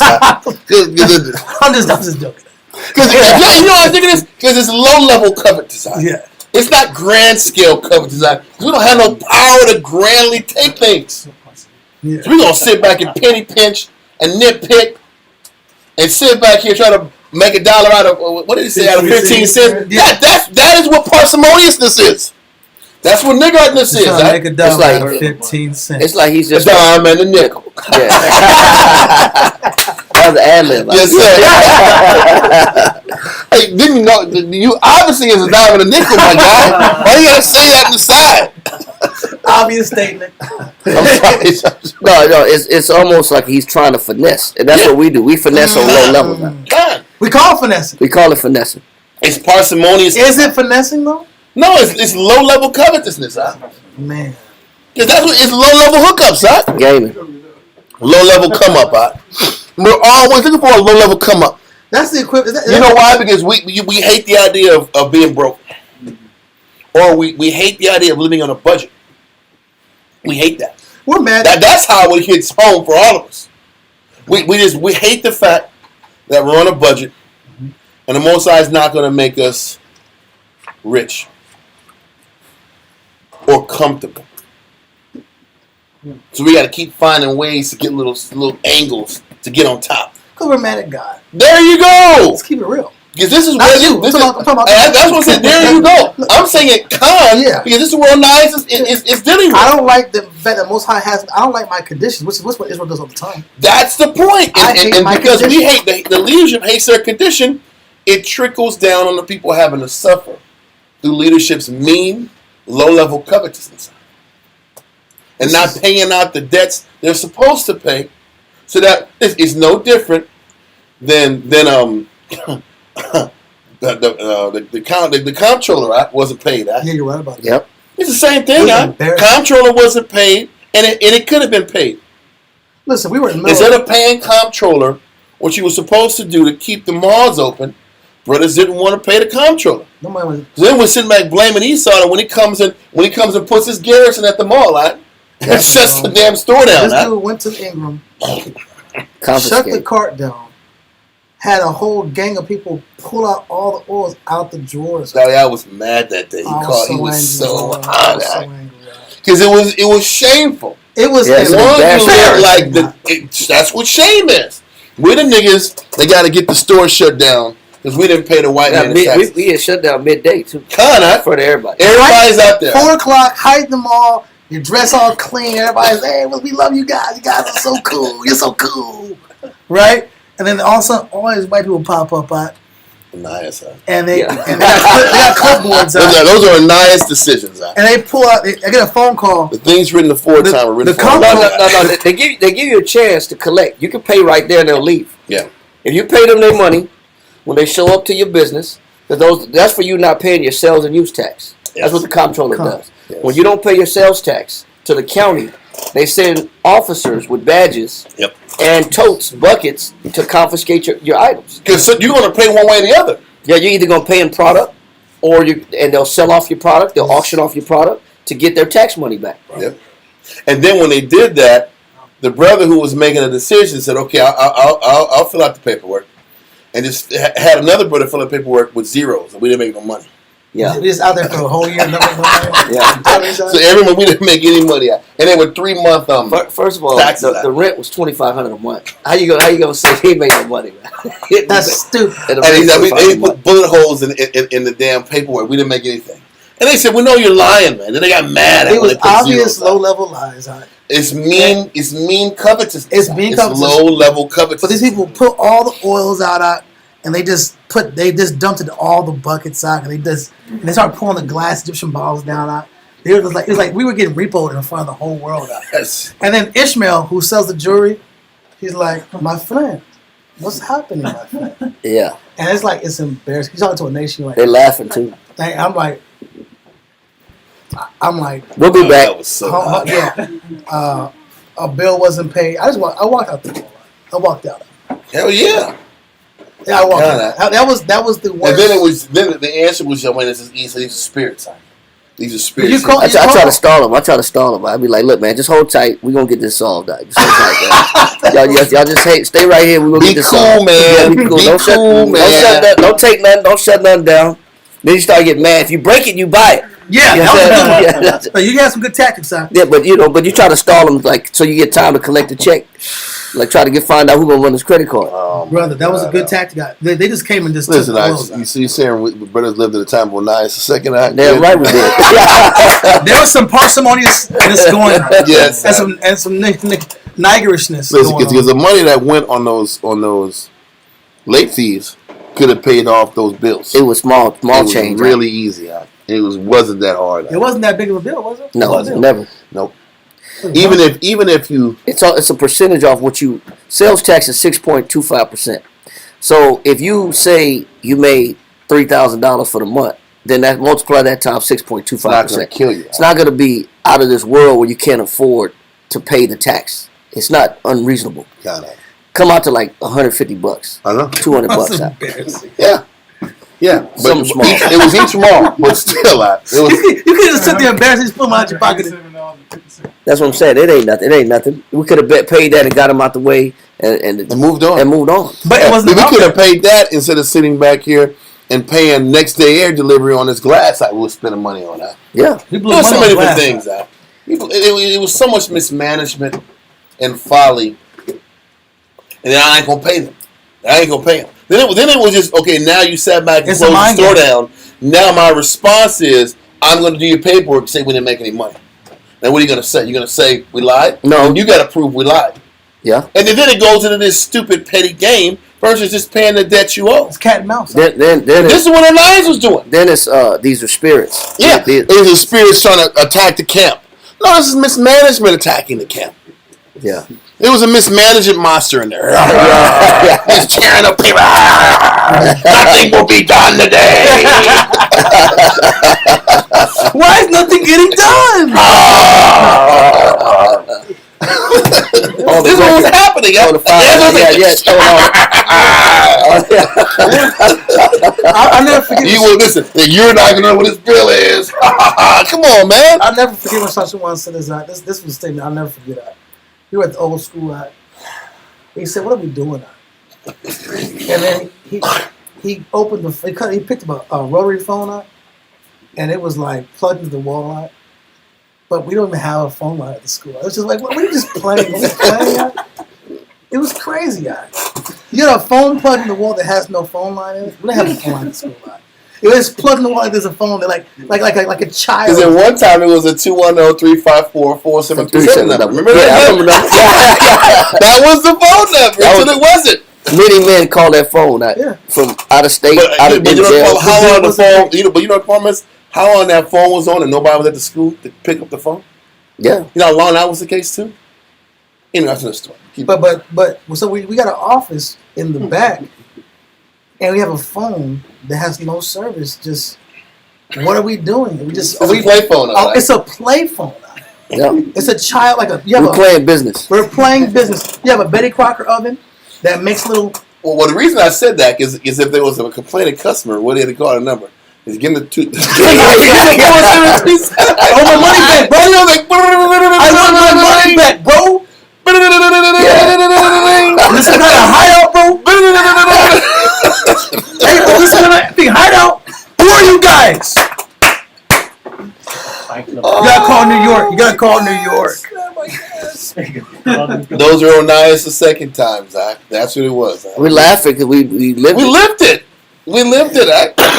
But you know the problem was you had to live it, and you know it ain't always like that. The Most High sits back here and has you go through it, and makes you learn how to really love the Most High, and embrace Him and cleave to Him. Good times and bad And then times. things change out, and there's different leadership. That's the Lord, because you know nobody was tripping when it was Eleazar in power. You got to deal with the good and the bad. Most High's still the same. You still got to be in order. That's only for all of us to be conscious of. But this guy you said it was his parsimoniousness. It's a big word, but it's a lot of meaning to that word. Yes, bro. You don't want to live like that. You don't want to live parsimonious. Brother. We didn't read the definition. Yeah, we didn't get into parsimonious. Parsimonious. Sparing in the use or expenditure of money. Expenditure of money. So they're very sparing in money, in how they spend it, their use. You know what it means? It doesn't mean they don't spend money. They just don't spend their money. Yeah, it gets money to spend. And money, that's my point. Money gets spent. There is expense accounts. It's just their money ain't getting spent. Okay? Let's continue. It differs from frugal It's different. Exactly. in implying more closeness or narrowness of mind. Because it's not about being smart with Small your money money. and saving your money. It's about, it's not about being frugal. It's about Or living on I'm a budget. narrow-minded. Or budgeting. it's not about, there's nothing wrong. You're supposed to budget and be frugal. This is about me. So the saving is about me. So if it benefits me, I'm a save. But I'm also use everybody else's resource for me to come up. It's about me coming up. That's the narrowness of mind. OPM, other people's money. It's about That's what they call it. yeah. It's about using other people's money to finance you, and your money is your money. It's like all those shows online. You ever see where that woman online marries his husband, and they're at the construction site, and the wife says, "Yeah, house is complete now." What she said? Oh yeah, she says it's time for the next chapter of my life. Yeah, that was horrible. What's that mean? What's that mean? What are you saying, darling? And he's like, he said it's time for. What it means is I'm moving on with my life, and I'm through with you, Stephen. Yes. And he was. That is the narrowness of mind. That's parsimoniousness. She married this guy. Live for free. Live for free. Say her money was her money. His money was her He money. paid all the bills. And built her. Guy, right? I built her a house in her name. You can't forget it. And once the house was built up, shit, I'm leaving you. It's on time for a camera, new chapter at the site where all my life. guy got done. He couldn't believe it. He could not believe it. You know what you mean? What you mean? New chapter in your life. What you mean? And but she quit him on national television like that. After this guy gave her all the money, which he shouldn't have, and put the house in her name. I don't know why the hell he was doing that. But that's parsimoniousness. I'm narrow of mind. I'm coming up. I'm going to use your resource for me to come up, and I'm going to stack my money so I can live comfortable without you. And not moralistic. And I'm using that as an example that this was how Onias was. Not moralistic. No moral. Con. Not No making concern, sure right? that the people are taken care of. Okay? Yeah. So he didn't. So instead of the husband being used, Onias was using the people and his position as leverage to gain money and resources, so he can come up. That was a little more there. Yeah. I just want to bring out that point. I'm just trying to explain the thinking. I'm going to use somebody else's resource for me to come up, and I keep my money. Okay? So in this regard, the people are being taken advantage of. Continue. Or disposition, or an attachment to property somewhat excessive, Mm-hmm. or a disposition to spend less money that is necessary or honorable. He said a disposition to spend less money that is honorable. It was honorable to pay your bills. It was honorable to pay the responsibility to the king. And keep your word. And keep your word. And keep the people out of danger. And he said, or an attachment to property somewhat excessive. The thinking is this, because he had such a small soul, and he didn't value spiritual things, what did he value? Property, power, money, acquisition. And this is why he had such a small soul, because he valued the carnal. He valued the flesh. And the spirit didn't matter to him. Damn. And this was why he had the small soul. In our regards, we're supposed to have a large soul and pursue spiritual things and make that be our foundation versus the need for the carnal. That's the difference. So, let that go, Nagaha, and let's go into a few scriptures. Let's go on Ecclesiasticus. It's really a tragedy. It's horrible. It's a horrible story. Because we had safety. Yeah. We had safety. We had respect. Yeah. We had good sentiments about our people. We had order. We had respect. We had respect amongst the nation. Matter of fact, it's Ecclesiasticus chapter 14, verse 3 through 10. Tragedy. This is literally a tragedy. Well, but it also goes into the beginning of the downfall of the nation.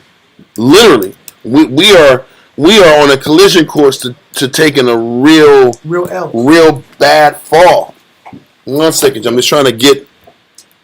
I'm typing and talking at the same time, so I don't have the luxury of being quick with the explanations. Ecclesiasticus 14. A diamond and nickel. And 3 through 10. Ecclesiastes 14 and verse 3. Riches are not comely for a nigger. Mm-hmm. And what should an envious man do with money? Riches are not comely for a nigger. What does that mean? For it says riches are not comely for a nigger. It's not. We don't know what to do with the value of the riches. It's not enough. There's always more. Riches aren't good for him because he always wants more. It doesn't feed his spirit. It's not good for his spirit. And whatever monies he might have, he's not satisfied with it. Once again, what was that niggard? A miserly, meanly covetous, and sordidly parsimonious person. Having riches, having resources isn't enough for him. It doesn't do it for him. Because people complain about the truth, say the truth is this, the truth that. I got my excuse for not serving the Most High is based off the financial element. But really, what you're really saying, in essence, is you're saying that I don't value the spiritual element. I have a little soul. Yeah. And building my soul up not really isn't as much of a priority. as feeding my spirit. Oh, As feeding my carnal. yeah. Or feeding my resources. That's the real statement being said. God. It sounds justifiable because it's like, man, I can't really live how I want to live. But you have 15, 20 other people living good. Yeah. They're just living by faith. God. But to make the statement that I shouldn't do this because of this financial circumstances is to say the same statement that this king is making. I should have Thawam take over. Okay. Are you saying here? Okay, cool. It's making the same statement that this priest is making. Okay. The so-called priest. My financial estate is more valuable than my spiritual development. God. Okay. So read it from the top again. Ecclesiastes 14 and verse 3. Riches are not comely for a nigger. And what should an envious man do with money? He says, what shall an envious man do with money? What does that mean? What does that mean? Because a person who's envious, it doesn't matter how much money you get. You're going to want more. That's what it's talking about. An envious person can have money and not be satisfied with the money and resources he or she is given. What's your number? You ever see that Wall Street movie where it says, what's your number? And he says, more. It's never enough. Yeah, the Kobe. What's that? It's Kobe in the Kanye commercial. No, well, it wasn't that one. It was That's the modern version of the same point. Oh, Same it's the one. Okay. yeah. There was actually a movie called Wall Street Money Never Sleeps. Oh. And he was one of the guys talking to this CEO dude. And he was like, man, well, what's your number, man? He was like, he looked at him like he was crazy. Like, what's your number before you retire? Yeah. He looked at him like this. More. Like, damn. There's never a number that's going to get you stopping. It's never enough. He is an envious man. Because it's never enough. I got to have more. This is the mind of that covetous person. Or that nigger. And for the Snoop generation, You said the Snoop generation? Well, I was saying the 9th generation because we're using different generations. You used the Money Never Sleeps. That was like late 80s movie. No, that was the 2000s. Oh, 2000. Okay, Snoop said, they say I'm greedy, but I still want more. Something. I'll find the rest.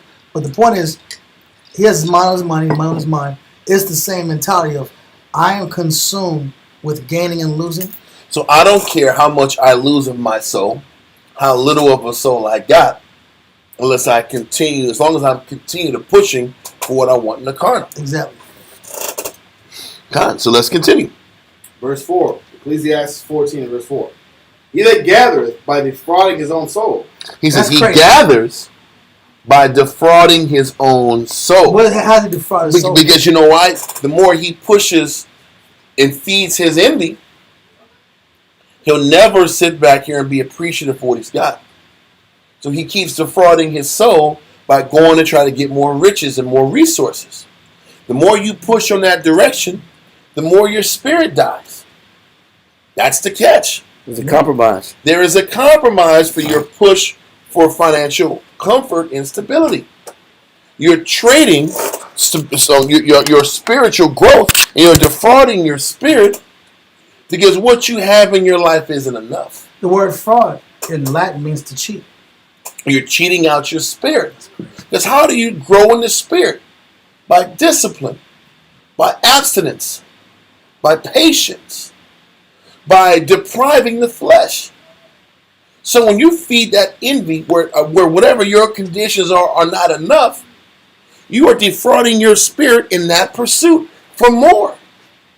This is what the scriptures are saying. Now you chase riches, you cheat your spirit. That's the point. The more you go to get yours, your spirit is dying because you're studying less. You're consumed with fighting your battles less. You're consumed with your pursuit with what you got going on in your life. But let's continue. Verse 5. No, verse 4 here. He that gathereth by defrauding his own soul gathereth for others, that shall spend his good righteously. That's the crazy thing. He says, when a person is on this goal and quest to make this money and resources, you're really on a quest to sit back here and give your next generation the money. Or your wife the money. She gonna spend the money and blow it. This is what we're going to read this about what happened to Joseph. He did all that saving, all that grinding for his son to blow half of it. Quick.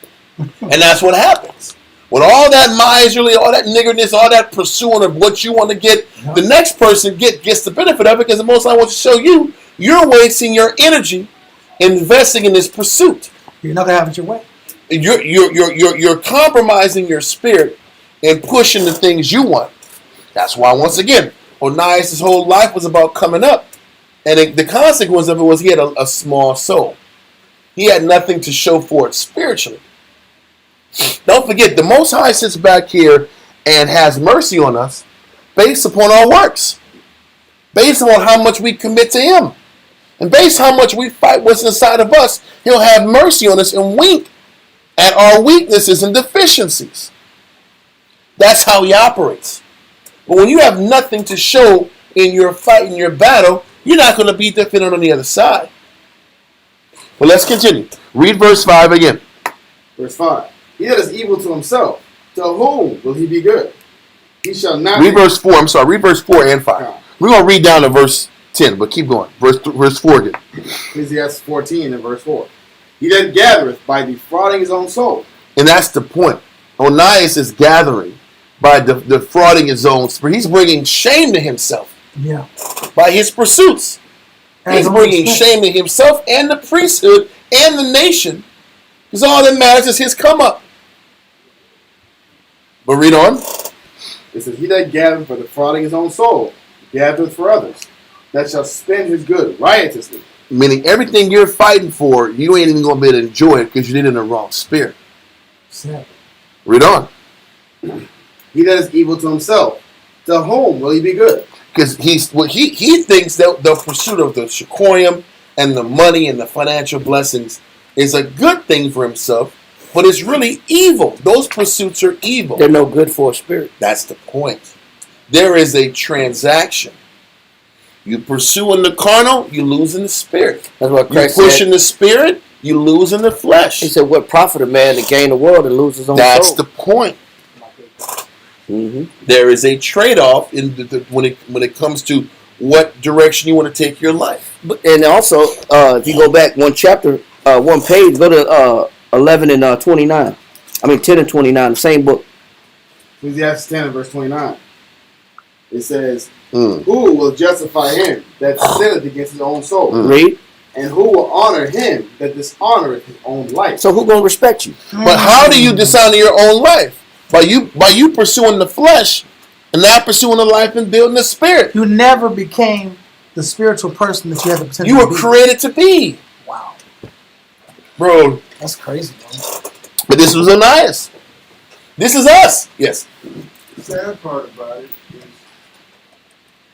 he's doing all this to the nation, to himself, and the come-up is not that big. But that's us. But then listen, we sit back here and stop working for a basic job. How much do we sit back and compromise serving the Most High for? $700? 300? 500? I'm trying to go high. Trying to put a price Is on it. 700 worth it? Is 700 After worth? taxes, after Is taxes. 700 worth defrauding your spirit? Because that's what you're doing. Well, it depends on. Or 1,000. Is 1,000 worth defrauding your spirit? It depends on what value you put on your spirit. That's the point. That was this whole thing. This whole Onias thing is about Onias had a small soul and penny pinch and made it about his money.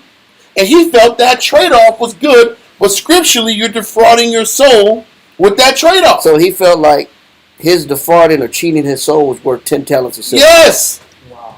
20 talents. Yeah, even when you look at Judas that betrayed Christ, Yes. he did it for 30 pieces of silver. He Kinda. betrayed innocent blood for 30 pieces of silver. But the problem with Israel, whether it's the 30 pieces of silver, the 20 talents of gold, whatever money now, is that peace of mind worth your spiritual development? It don't really add. Because all it is for peace of mind. It's small change. It's small when you actually look at the difference. It doesn't quantify the much. Because not worth as it. we know, the more money you get, the more what you get. Expenses. The expenses rise up. Yep. So you still end up being in an impoverished state, whether you have a lot more money in your pocket, or I'm not going to say a lot. Because none of us are in a position where we can make an absorbent amount of money.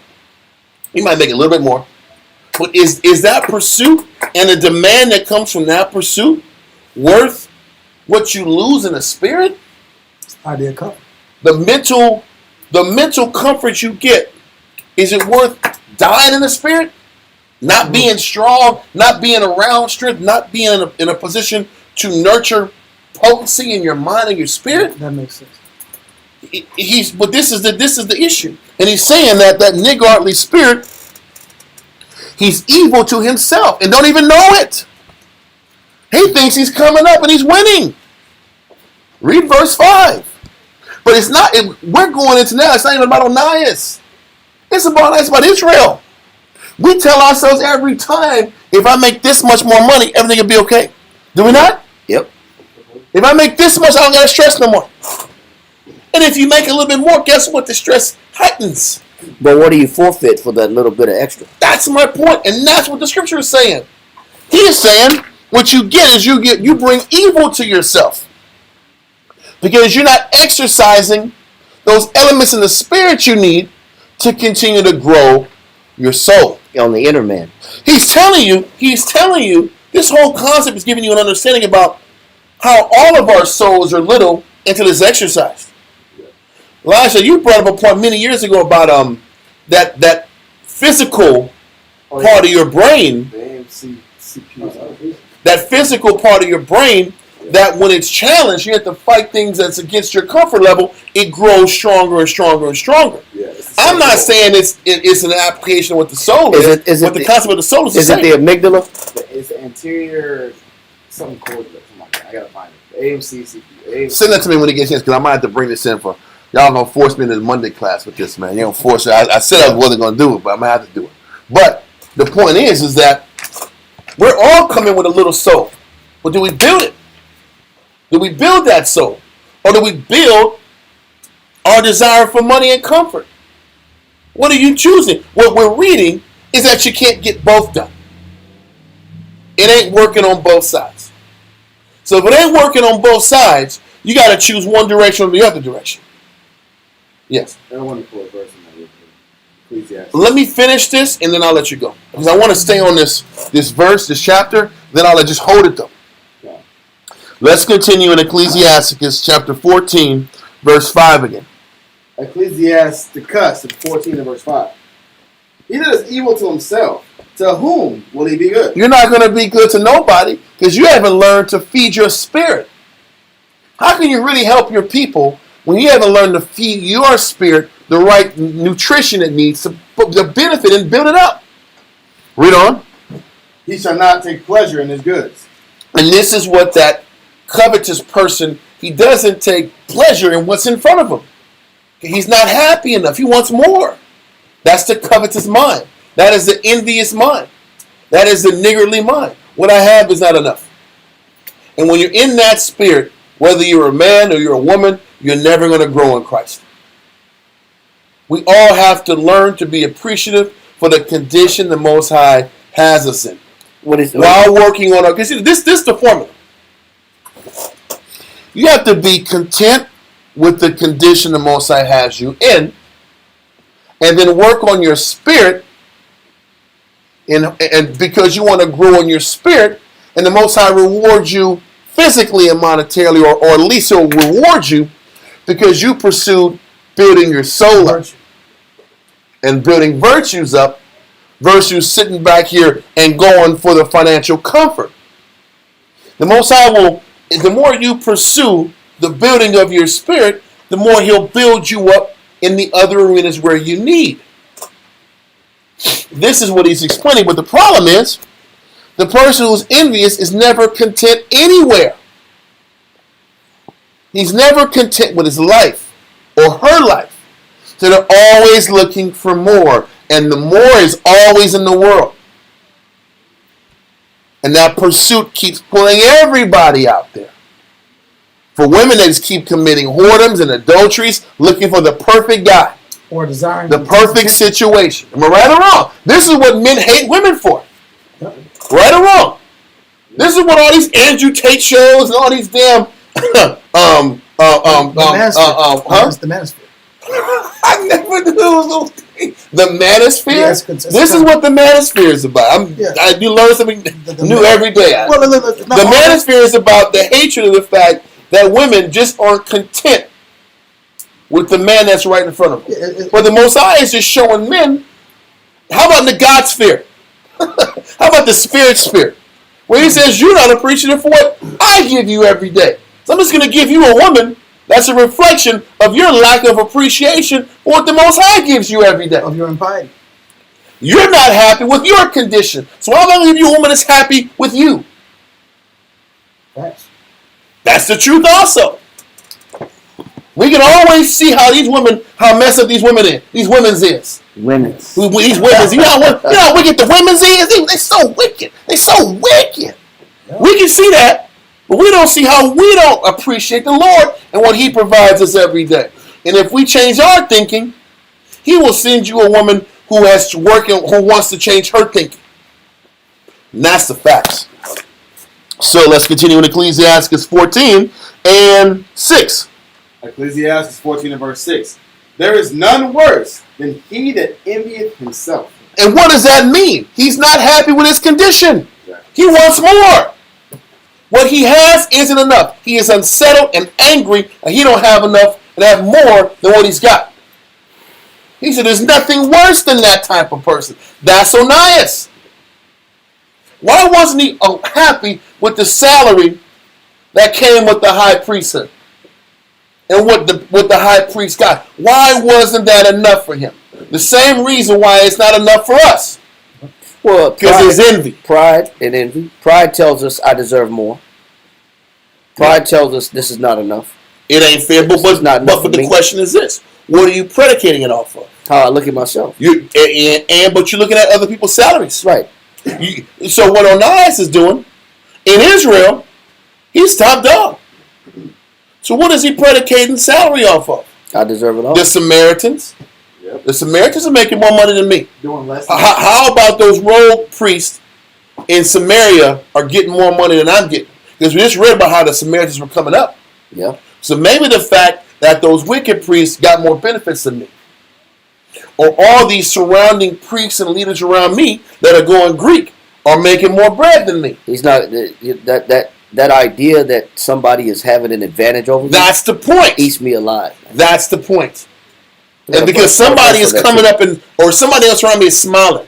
He's smiling more than me. He's smiling. He's a happy guy. Listen, he's smiling. He has more. That vexes me. How come I can't have more? We tell ourselves, I'll be damned if I'm going to let somebody else take my joy. Exactly. But then you're looking at everybody else's comfort, and it fuels that person who becomes niggardly to be not happy with what he's got. Yeah. So now, if I'm not happy with what I got, now I got a decision to make. You see it in children, bro. Am I going to sit back here and compromise my morals to get what I want? Or am I going to focus on building my spirit up? You see But building my spirit is like saying I'm going to grow my soul. Yep. What's the difference? I'm going to grow my soul, I'm going to build my spirit up, and work on those things, and be content with how the Most High changes my life as I build my spirit up. Or am I going to go and pursue what I want in the world while compromising how much attention I give my soul? Yes, sir. But you see in children, when they look, when you give everybody enough cereal, everybody has enough cereal For their belly. for their belly. Listen, a child's belly is the size of their hand, right? The cereal is around that size of that hand. Yep. But what happens to that kid? But one kid's eating the cereal, and then he looks at another kid's cereal bowl. He got more milk than me. Another one looks, he got more flakes than me. Mm-hmm. Another one looks at he has the better seat. He's sitting in the fun seat. I'm sitting in the wood seat. He's sitting in the colorful seat. Yeah. We automatically, when we're eating and we're supping, the Most High has given us all enough cereal for our bowl. But we're looking at everybody else's bowl, and now what we're eating is disturbed. My dog Shadow does that. When I'm trying to make plates for both of mine, it's not going to be perfect. You scoop 3 on this side, 3 on this side, sometimes 4, and then you'll sit back and add different things. Food that's getting kind of older, you put it in there. So I'm giving the animals some soup out, and I'm kind of like mixing it up for both of them. But I think maybe Axis is a little bigger than his. My dog Shadow's the older one. He's eating, and he turns his body so he can see Axe's When he's eating like this, you're like, man, he got more than me. So he sits back here, stops eating what he got, and goes over there to ask his bowl line, and he wants to get that because that looks better than what he got in this bowl line. He want both of them. And I got to sit back here and hit my dog and say, get out of here. I have to stay while they're eating. Because the older dog will sit back here, eat half of his, and then rush to his. I mean, he eats fast. And he's the older dog, eats fast so he can rush to the other dogs and take the rest of his food and then go back to his food. Yep. I'm like, this dude is crazy. So I got to sit there in the middle of him to make sure he don't start no shenanigans with him. I'm like, I don't got time. So sometimes I leave a little early, and if I leave early, he starts walking over there. And he'll bite him if you don't concede. He'll bite that ear, bro. He'll bite his ear. And I got to go there, no, stop. But the problem is when he gets too close, he'll still get, and then he'll leave. He'll still get a couple. He'll still get a couple. He knows. It's like this. If I don't catch him in his second step, if he starts to trot to the spot, and he's like a half a step away, I'm going to say, stop, Shadow. I'm like this. I'm going to get it. I'm going in. You are to pull me off this now. I'm like, damn. He is a nigga right at the table. He gonna take it to go plate. He is. I gotta sit back here. I gotta talk harshly to him, and then grab him and pull him out. Hey, and then he will stop me like this. And then he walk off. Right? He does not want to give it up, right? And then when I get in the middle, then that's like, okay, if you stay in the middle, I'll eat. If you don't, I'll walk off. I know he knows if I'm in the middle, he's comfortable. He can eat comfortably. If I don't, he does this. He look like, is the crime boss is okay if I have some? It's really how it is. He's like in jail. I get permission. He's like in jail like this. I'm like, this is crazy. This is crazy. But this is envy. This is niggardliness. Anyway, I just had to bring I have a scripture on that. Ecclesiastes in the Bible. Ecclesiastes chapter 6 verse 2. Ecclesiastes chapter 6 verse 2. Bible, okay. In the Bible. Ecclesiastes 6 and verse 2. Mm-hmm. Don't forget that verse, Elisha, but I want to still get to this Ecclesiastes. Somebody's phone. It's mine. Read that. It says, a man to whom the Most High hath given riches. It says, a man to whom the Most High hath given what? Given riches. Onias was given riches. Read on. Well, Onias was given wealth. Onias had the top seat in the nation. Yeah, he had the high seat. He was the high priest. Yes. He said he was given riches, wealth, honor. What else? So that he wanted nothing for his soul. And see, he could have stayed where he was at, and he would have been just fine. Listen, he wanted nothing for his soul if he chose contentment and godliness. Yeah. He wouldn't have any need. How come the other 5 priests were content and he wasn't? And they all paid their taxes. They all paid their taxes. They were upstanding citizens. How come what he got wasn't enough for him? Anyway. Read. It says, yet the Most High give him not power to eat thereof. But this is the problem. The Most High, he looks at intentions. He looks at the intentions of the position. What are your intentions in the position? He said, so what will happen is, if you're content, then you'll be okay. But if not, what happens? Read.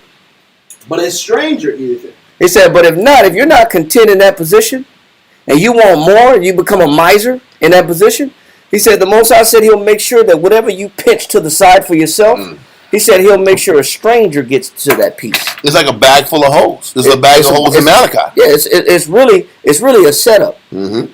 So he said a stranger will eat it because you're not content with it. Read. It says, this is vanity. And he calls it what? Vanity. He said this is vanity. And more. Keep going. Go ahead. Man, it is an evil disease. It is an evil disease. Yep.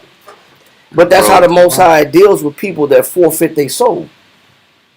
Because it's never enough. It's never enough. The disease is like, it keeps eating at you that what I have is never enough. And I can never find contentment. Because the eyes will never be satisfied. That's what 1 John tells you. You're going to always want more. Yep. When are you going to sit back and say, let me just be appreciative of what the Lord gave me now? Why is it always that push for more? Yep. Why do I always have an itch that got to get scratched? Yep.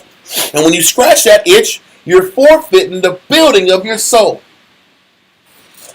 What you got in Ecclesiastes? You got a verse, right? Yeah. Is it on that same vein? Yeah, it was Ecclesiastes 5 in verse. We're already here, so let's read it. Ecclesiastes or Ecclesiastes? Ecclesiastes 5. 5 and verse what? 10. Read it. It says, he that loveth silver shall not be satisfied with silver. There you go, at. Listen, whatever money number you got, it's never going to be enough. Read on. Nor he that loveth abundance with increase. Listen, you're never going to listen. Even if you do increase, it's not going to make you happy. That is the disease. It's never enough. You're going to work to get to a certain point. You're going to get it, and you're going to want more. Then you're going to want more. Then you're going to want more. And it's that disease that keeps drawing you away from the Spirit. Yeah. You've been infected with this disease. That's my point. It's a disease that will never be cured. Ever. Because there's nothing you can't feed that and cure it. The only way to cure that disease is to starve it. Because most disease have to be starved. Yeah. Whether it's cancer, whether it's whatever disease that's in your body, it has to be starved out. There's a source for that disease. That disease has a source. And you have to starve that source out if you want to survive. And the way to starve out that disease of being a nigger is to realize that gain doesn't matter. And whatever the Most High got me in my life, let me accept it. Yes. That's why I wanted to go to this point 12. It says, just keep reading. Keep reading. Okay. It says, verse 10. We're going to focus on this today. We ain't jumping past this storyline now. We're going to be here. It's cool. Even if we stay at around 3 hours, I'm cool because this is enough of a meaty topic to be held on to and maintained. Let's continue. It says, nor he that loveth abundance with increase. This is also vanity. Mm-hmm. When goods increase, they are increased that eat them. And Stop right there. They are, when people get mad, if it's not one thing, what? It's another. I fought to get here, and then here comes a new adversary. Here comes a new condition. Bills. Here comes more bills. I fix this, and there's a new hole in my pocket. I get here, and I got another adversary at me. I get here, and they're asking for money. I get here, I got a traffic ticket. Yep. Now here, as a bill, I forgot. Damn, I'm waiting for what's the word? Tax season. Yeah. I'm waiting for income tax. But Paul, when income tax comes, you already got debt. That's going to eat that money up. And you fight just to break even in the flesh. That's what they call the rat race. Right? It's the rat race. You're running while the. It says when goods increase. This is a great verse. When goods increase, they are increased that eat them. Yeah. There's more people that's going to take those resources when you push. They're hoping you come up. I say you coming up. It's me coming up. But it's all of a sudden doctor bills kick in and debt kicks in and credit card debt kicks in and people listen. Yes, I ain't gonna point. And then you get sick. You get sick. You like everything's good. You start. Oh man, I'm so sick. I got to go to the hospital. Yeah. But you know if you go there, you better eat the. You better eat the. Or if you're sick and you can't go to work for a couple weeks, so that money you stacked up goes to cover the money that you had that you was trying to get, but you lost because of work. You missed work. If you miss work, now the money you built up goes to cover that debt. Like Biggie and said, you break even. Like Biggie said, all my money for drugs, all my money for bail. What? Yeah, the everyday struggle. So he said the money I saved up selling drugs in the community. He said ended up having to get me out. Yeah. He said he don't want to live no more. Every day at his front door. It's just another struggle. Another day, another hustle. Right? And he said that basically he got pinched, he got popped, and that he got pinched, he got popped. Did it actually happen or was it a story? I don't know, but he said all his money from drugs was wasted on his money for bail. He had a high bail, like listen, you have $100,000 bail. This is what the judge says. All the money you sat back here and trapped on, all that trap money. The trap money became your bail money. He don't want to live no more. Because all the interview. He risked his life. That is an example on the mean covetousness. That is low-level covetousness right there, right? And how Mosai keeps everybody in check. It's scary. And he does that. Why does he do that? He does that because that's his way of saying, listen, stop this pursuit, follow me. It's an empty pursuit. Yes. Stop this empty pursuit and follow me. Stop going this direction and let me help you. Trust in me. Because going this way, you're still going to be broke, and your soul is getting smaller and smaller by the day. You're shrinking, bro. Your spirit is becoming a midget. And we've said this for years. We just didn't know it was we don't know the book. Now it's here. This guy's spirit is shrinking. You can see his spirit It's doing this. shrinking. You can see it. This guy has a small soul. Because his pursuits got his spirit to go small. You're atrophying. It's like people that when they deal with disabilities and illness and weaknesses. If you don't work out for a certain period of time, the muscle atrophies. Yeah. If you don't use it, what? You lose it. People in car accidents, if they don't start using that leg, it atrophies. One leg will be bigger than the other, right? But these things happen in the flesh because partially we're atrophying in the what? The spirit. In the spirit. Why is that? Because I'm not exercising my senses. I'm not exercising my soul. I'm not going to war and making myself uncomfortable. And I'm not pursuing piety to the Lord. I'm pursuing other objectives. They have no spiritual consequence. Or they do have spiritual consequence. No relevance to my development. Yeah, bro. And we're seeing it here. You know, it's crazy because when you start realizing how expensive life is, after you make a certain amount of money, like if you're on a certain threshold, you get the financial aid, you'll get the food stamps, you'll get coverage on medical bills. There's even certain daycare programs that give you a reduced rate. Yeah. Because you fit a certain threshold. You get better, cheaper deals in apartments. Yep. You make slightly above that threshold. I'm gonna tell you, the people who suffer the most in America are middle class. I know. But middle class ranges from like $50K to like 70.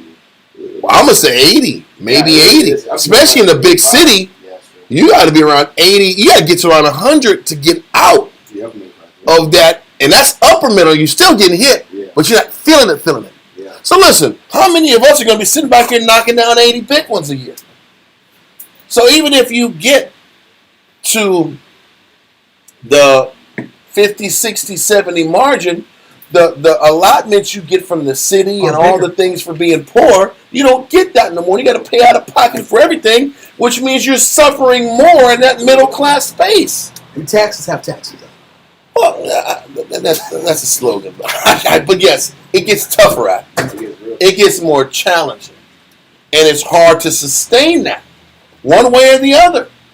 But what's crazy is now that you realize the money, the increased money ain't enough, then you stress about how to make more money. Yeah, there you go. Now your desires and you're going crazy trying to figure out what's the next come on to get over that next threshold. Then you can't sleep no more. I keep reading it. Then you got to compromise. Then you're in a position where you got to start compromising your belief system to keep coming up. Yeah. To keep surviving. You got to tell yourself something, brother. Or you better hustle. You better figure it out. It says Ecclesiastes 5:11. He goes into that. It says, "When goods increase, they are increased that eat them. And what good is there to the owners thereof?" What good? What good is all this extra work, all this compromising, and the baby into my soul? When all this work, I'm breaking even anyway. It says, "Saving, beholding of them with their eyes." Brother, instead of just seeing the fact that I made money. Yeah. You made money. I see the money, and I give up money. Yeah, that's the only thing you. That's the only high you get off of that. I got to feel it in my hand. I got the Yeah. That's the only thing you get out of it. Or I make a word stack out of money stacks. You know what I'm saying? Yeah. I put That's ball in. hilarious. I put ball in with some stacks of dollars. Have you seen somebody do that before? Yeah, they do it all the time. I've never seen a person write words with money. With money stacks. It's a low level example of that is a mean covetousness, like the scripture says. Some parsimony. Balling. Golly, but that might go on. Or they'll try to be funny and they put like 100,000 and they spell it out poor on the floor, and then they take a picture of it. It's like their little way of joking. Send a little jokes out. Also, when they do that, they better not give their location up. Yeah, Because Stickum Kids is coming to get it too. they do. They gain the wrong They want that intention. money too. Yeah, it's even rappers. They'll post all the money they made on the internet and stuff, and they always tell the stories of how they didn't realize they had to pay taxes. So that $1 million they got up front, they'll sit here blowing it up, and all of a sudden the year come around, and they owe 500,000. They don't have 500,000. Yeah, So now they in the hole even more. because they thought there was a millionaire. It's that. It's that, and they're getting that money. Got to last you to your next album, I know. You want that? They broke. and you got to pay for your own videos. You got to pay for those the jewelry rental that you're using. Yeah, the fake All the tattoos you got done, all the stuff you got to pay for all that. So you really ain't rich at all. Yeah, You better make another album, and it better be better than this last one. Lil Baby might not do too well pretty soon. He's running low. I have not been liking his music for the past. It's been like 2 albums out. He's been diminishing. He's slipping. He's slipping. But you can't be going to Harvard and make music about the streets either at the same time. Huh? Even in the world, you can't do it. well, you know, Now, hear me out. Even in the world, this guy's in. He's actually graduated from Harvard. No. That was a lie. You took a course. Okay, of course. You got one course. Whatever the case is, you can't be playing in that zone and all of a sudden I'm in the streets and I'm giving the people what the streets want. You can't, it ain't gonna work. who took a class? This little baby was cheesing with some Harvard kid. This I was like, what? And your album comes out 2 months later and it's whack. I'm like, okay, now I understand why. You're out here studying. Hey, you can sit back here. If you ain't in the streets, your music ain't gonna hit the same. Right? It's not even a Jay-Z. Oh, he's gonna at least last like 4 albums. Like, what are you doing, bro? What do you want to be Basquiat? Now you want to turn into He Basquiat. turned to Basquiat. From a hustle. I'm at the MoMA. Yeah. You're at the Museum of Art. Okay, thank you. You're so enlightened. Yeah, that's what the streets It's is so about. much better. That's what's hot in the streets. Huh? Yeah. God, it's ridiculous. But you lose that ability to relate to people because you're no longer struggling. I know. But it keeps you sensitive when you're struggling with your people. That's why young boys still have. Yeah. Because he's always in jail. He's always in jail. Like, he's always getting shot at. Because he got handlers around him. That's why he's... Yes, that's true. Look at these Listen, little baby pictures. come on, you I can't follow got this guy. come no more, on. man. Look at this, huh? I can't believe. I don't believe him anymore. That picture made me stop liking his music, bro. I don't know how it happened. You know who that dude is? Yeah, that's the guy that funds Drake. Yeah. Michael Rubin. Yeah. No, that's Michael. Yeah, not yeah. That's the guy that I don't know. He owns like He's a billionaire. Yeah. Yeah, he's a billionaire. He has I forgot what he does, but he's a billionaire and he made somebody hop like a dog, a rabbit. Yeah, that was Meek Mill. That was Meek Mill. Bunny Hop. Yeah, he made Meek Mill bunny hop. And Meek Mill did way more than that. Yeah.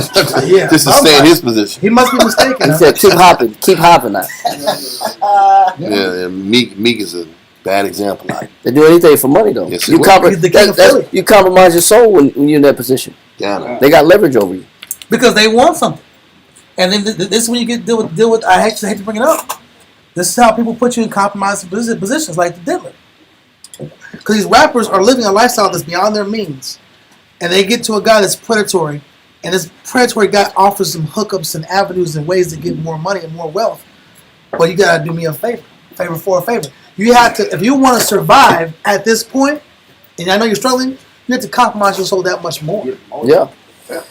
And then or be broke. Then they have these, when you're in that realm, they send the hip hop police on you, and then they're extorting you as well. Oh, for real? Oh, of course. They're knocking on the door. They say, okay, well, we got some RICO charges coming for you, Oh my God. and if you don't pay us what we think you owe, since you showed off that you made profit on your new liquor sales, then we're gonna send the hip hop police after you. We're gonna come get you. But no matter what you do, you can't run away from the idea that the Most High is controlling who's going to steal your resources. Whether it be some upper echelon people stealing your resources, or it be some low-level tax collectors stealing your resources. Or it could be the bank, withdrawing out from your account without your knowledge. Without your knowledge. That's and then you didn't realize that, hey, man, they came in and took your money and you got a negative. You got a negative in front of your numbers. Yeah, they'll reclaim all their loans out of nowhere. Yeah. You better do a freestyle. You better do a hell of a freestyle. School loans came and hit you. Yeah. They didn't know you was hit. You didn't go to that party last night. Yeah. Exactly. You didn't do what you're supposed to do at that party. So, You got his all money. of a sudden now your bank account is Or we're going to send a bunch of women that we hired off the street to say that you touched them in an inappropriate manner. You can get Me Too That, situation. yeah, you're going to Me Too movement hit you, or you're going to hit public slander. Yep. And then they got these women that are actresses that say, well, yeah, he did these things to me. I can vouch that he did these things to me because you ain't pay your taxes. Yep. And then they find a way to extract it. But the Most High said this is the result, and for somebody that forfeits their spirit for some money. Yep.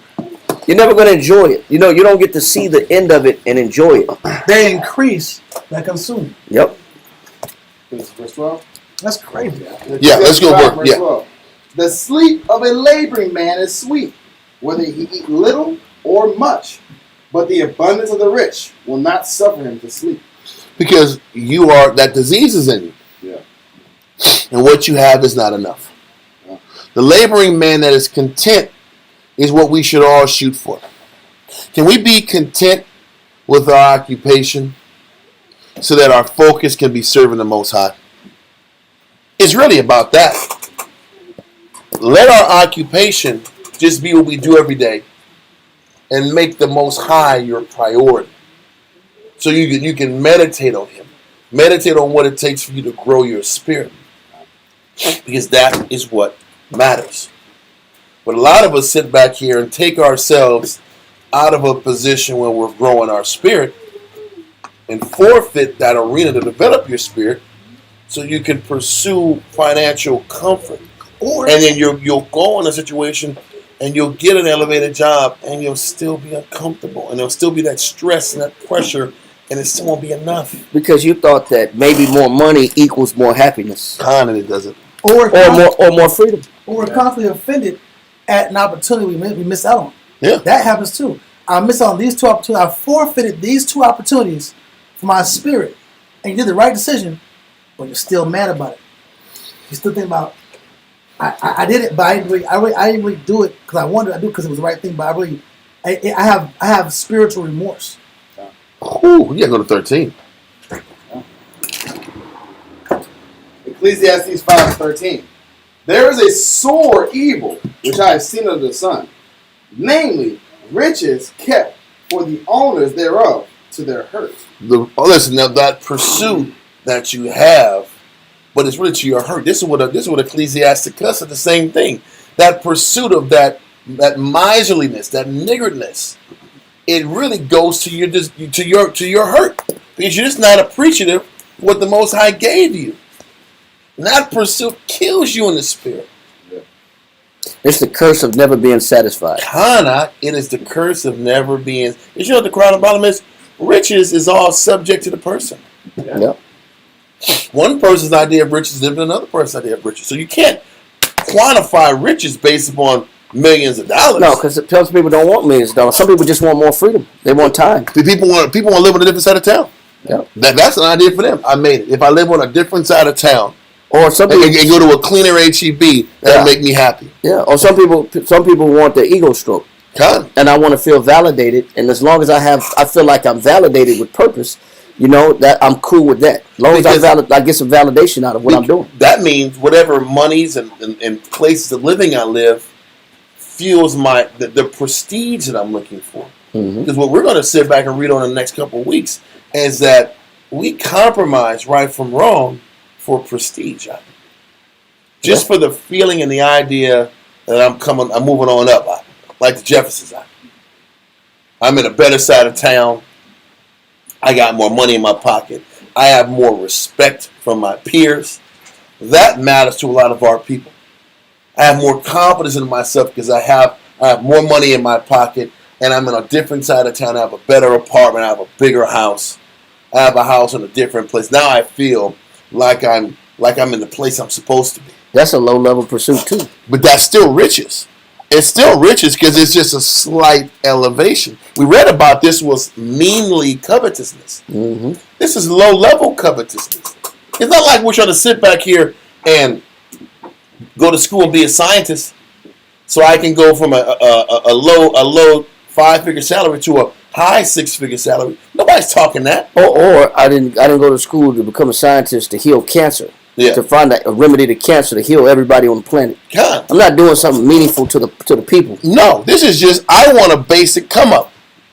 And I want to go to I want to be in a different address, a different zip code, maybe $10,000 more a year, and I'm going to be good. That's meanly covetousness. And that pursuit of that meanly covetousness, what are you exchanging for that low-level desire? Because we be having low-level goals to make us, and we think that the compromising of developing our spirit is less than the value and the prestige that comes with that meanly covetousness. Or I want to be the first black billionaire. Nobody's talking that. Because you got to put way more work to do that. Huh? Ain't nobody talking that. Okay, but say if you do become a billionaire, so what? Then what? That's what is it being the first black billionaire supposed to do? And especially with the knowledge, knowing that what good is that going to do to you at the end? Yeah. You know it's over. You making $1 billion. You're out of here. You're out of here. And that's why I said it's easier for a camel to go through an eye of a needle than for a rich man to get to the kingdom. Because he done forfeited every damn thing. So let's read verse 13 again. Ecclesiastes 5 and verse 13. There is a sore evil which I have seen under the sun, namely, riches kept for the owners thereof to their hurt. And listen, the reality is, the owners in that pursuit, you actually end up being hurt. Because all that pursuit ends up happening, and you compromise your spirit in that pursuit. That's why you end up being hurt. You end up being hurt because what are you giving up to go get that? Right, because those riches cost something.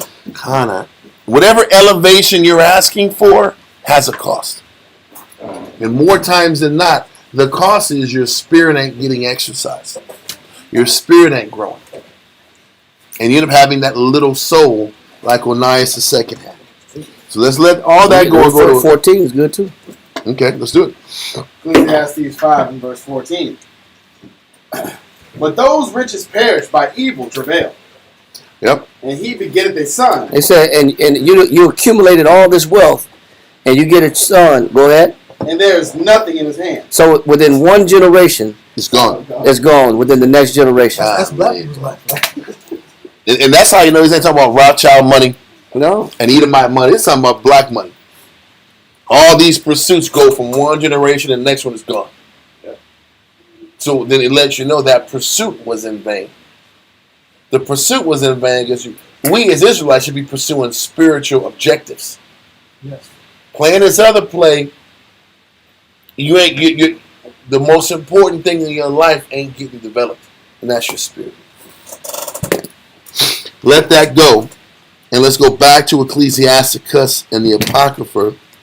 And if I'm not mistaken, we were at chapter 14 in verse 6. Let's read that. Ecclesiasticus 14 and verse 6. There is none worse than he that envieth himself. There's nothing worse in our people than a person who's not happy with what they got now. And there's a difference. There's a difference between being content with your life, but having a willingness to work on what's inside of you and be a better worker and be more efficient in what you do so that you can earn more. There's a difference in having realistic goals that you set for yourself versus just being unhappy with your condition. They're two different scenarios. Because this is not about sitting back here and not having no aspirations and just being lazy and not wanting nothing out of your life and just being okay with Section 8. That's not what this is saying either. This is saying, can we have the capability of being content with what the Lord gave us, but then have a willingness to work hard and do things the right way in the pocket of where the Most High got me at, so the Most High can promote me. Because if you work harder, and if you work on the things inside of you, and you work on the spiritual things, do you not believe the Most High will give you what you need? He will. So can you work harder in the framework of the conditions the Lord's got you going through? And let that be your focus. And if that's your focus, then you'll sit back here and get blessed and get the things you need. Let's continue. Verse 7. And if he doeth good, he doeth it unwillingly. And this is what Onias is doing. Onias II is doing the priesthood job, but he's doing it unwillingly. He's doing it out of the wrong spirit. He's only doing it to get gain. Read on. And at the last, he will declare his wickedness. And what we're going to read at the last of this story, he's going to let you know that he didn't even want the position of the high priesthood. That's crazy. Because when there's a brother named Joseph that comes out, I'm not going to say brother, there's a person named Joseph that approaches him for not paying the 20 talents of silver. And he says, listen, man, I need you to go up there and make it right with the king. He said, I ain't going to make it up with the king. He said, what are you doing? You're causing the fall of the nation. He said, man, to be honest with you, I don't even want the position. He's a punk. He said that, huh? There's a 50-year-old man said, I didn't want this job. I'm just in it for the money. Did it for the money and the king you give me. That's what he's saying, huh? He says his wickedness was declared at the end. That's crazy, bro. He's declaring, listen, man, I didn't even want the money, bro. I didn't do it for the position. I didn't do it for God's sake. I just did it because I was next man up. I had a high position, and I get paid off of it. It's a heroin. And he wondered why the city was in shambles based off of his works. Because he didn't do it to build people and develop the nation. He got comfortable. He was a heroin. Bro, but let's continue. God, verse 8. The envious man hath a wicked eye. The envious man has a wicked eye even to his own life. That's what people don't realize. You're wicked even to yourself. Because it starts with you not being happy with the life the Lord gave you. You're envious. Read on. He turneth away his face and despiseth men. He despises men that don't have what he has. And inwardly he despises himself because he doesn't have what he wants. That envious eye goes all across the board because it's never enough for him. And when he sees people around him, they don't have enough. They're on a low level. It's envy all around. It's just how a person looks at life. It's envious perception. Con. Read on. Verse 9. A covetous man's eye is not satisfied with his portion. That's where it goes back to him. He's covetous towards, he looks at people negatively. He has envy towards everybody else. And he's even covetous in his own life. He's not happy with his portion. This is why Ecclesiastes in the Bible said it was a disease. Because I'm not happy in my own skin, in my own condition. I'm unhappy, I'm sad. And now people say I'm depressed. Are you depressed or are you envious? He's telling you. Are you depressed or are you covetous? He's telling you where the depression comes from. Esau just gives it a fancy, nice, clinical term. I'm dealing with depression. Yeah, but they didn't say where it's from. Cannot. The depression comes from envy and covetousness. And it said that it's constant. Ecclesiastes 31:13 said the same thing. Well, Ecclesiastes 31 and verse 13. Remember that a wicked eye. He said what? Remember. He said you're supposed to remember that what? That a wicked eye. So when you got a wicked eye, whether it's wicked because your own condition stinks and you don't like yourself because you're not where you want to be or think you should be, or you mad at everybody else that they got something you don't, read. Is an evil thing. It's what? An evil thing. Read on. And what is created more wicked than an eye? They said the worst thing that's ever created is somebody with a bad outlook. A negative outlook that's not happy with their condition. Never content, never happy, never satisfied on where they are. It's the truth. Read. Therefore, it weepeth upon It said because when you got a negative eye, I'm not satisfied. That weeping is I'm sad. I'm sad. I don't like these floorboards. I don't like this kitchen. I don't like these French fries that I'm eating right now. They're not as good as the French fries I had last week. They ain't even from France. That's real though. Bro. This is just American French fries. I don't like the grass I have in my front yard. I want to change my grass. This is I don't like it. All looks. You look this is how people get. Yeah, they look. Everything's negative now. Yes. Everything is negative. And he said nothing's ever good enough. Ever good enough. Nothing's ever good enough. He said it weepeth upon what? Every occasion. Every occasion. I mean, I find a reason to be negative about something that I shouldn't even be looking at as negative. But for me, because my eye is contaminated. I got a disease in my eye. I got this eye disease. Eye disease. It's not glaucoma. It is glaucoma it's not at all. It's bro. not glaucoma. But it's That's so worse. it cries Ah! and everything. Yeah, you got glaucoma in the spirit. Yeah. Because everything is foggy. Yes. You see everything fogged out. You never see the good in everything. Read. Verse 15. 14. Stretch not thy hand whatsoever. Stop. That's it. Because he just proving the point. He went straight to the point, just showing how bad people can get when that mentality is sick. When they got a sick mentality. When they're not content on what the Most High gives them. Read verse 24. I was going to go on this a little bit later, but we'll do it now. 31 and 24. Yep. Ecclesiastes 31 and verse 24. But against him that is a niggard of his meat, the whole city shall murmur. The whole city is going to complain about how one person is a nigger with his resources. Yeah. And you don't see, because listen, as a community, we're supposed to work together and help people out when they need it. He says, that one nigga out here, he says, the whole people going to complain about this guy and how he's a cheapskate and how he don't look after his people out. This is all about number one. Read it from the top. Ecclesiastes 31 and verse 24. But against him that is a niggard of his meat, the whole city shall murmur. And the testimonies of his niggardness. There's testimonies of his testimony. niggardness. The stories of how much this nigga don't give a care about the people out. And how they're selfish. His selfish exploits. Oh, you twist everything towards his benefit. Mm-hmm. Yeah. Everything is twisted to benefit me. There's gonna be stories and testimonies about how this guy was about him out. Read on. And the testimonies of his niggardness shall not be doubted of. Because when you hear a story about that same nigga, you're like, oh man, I know that's him. That sound like him. This dude only cares about himself. But imagine this guy is a high priest. That's bad. He's supposed to be the what? The shield of the people. He's supposed to be the prince of the sanctuary. You got the prince of the sanctuary as a nigga that don't care about the people. Look at the magnitude of his office and the magnitude of his wickedness. Bro, go back to Ecclesiastes 13. 14?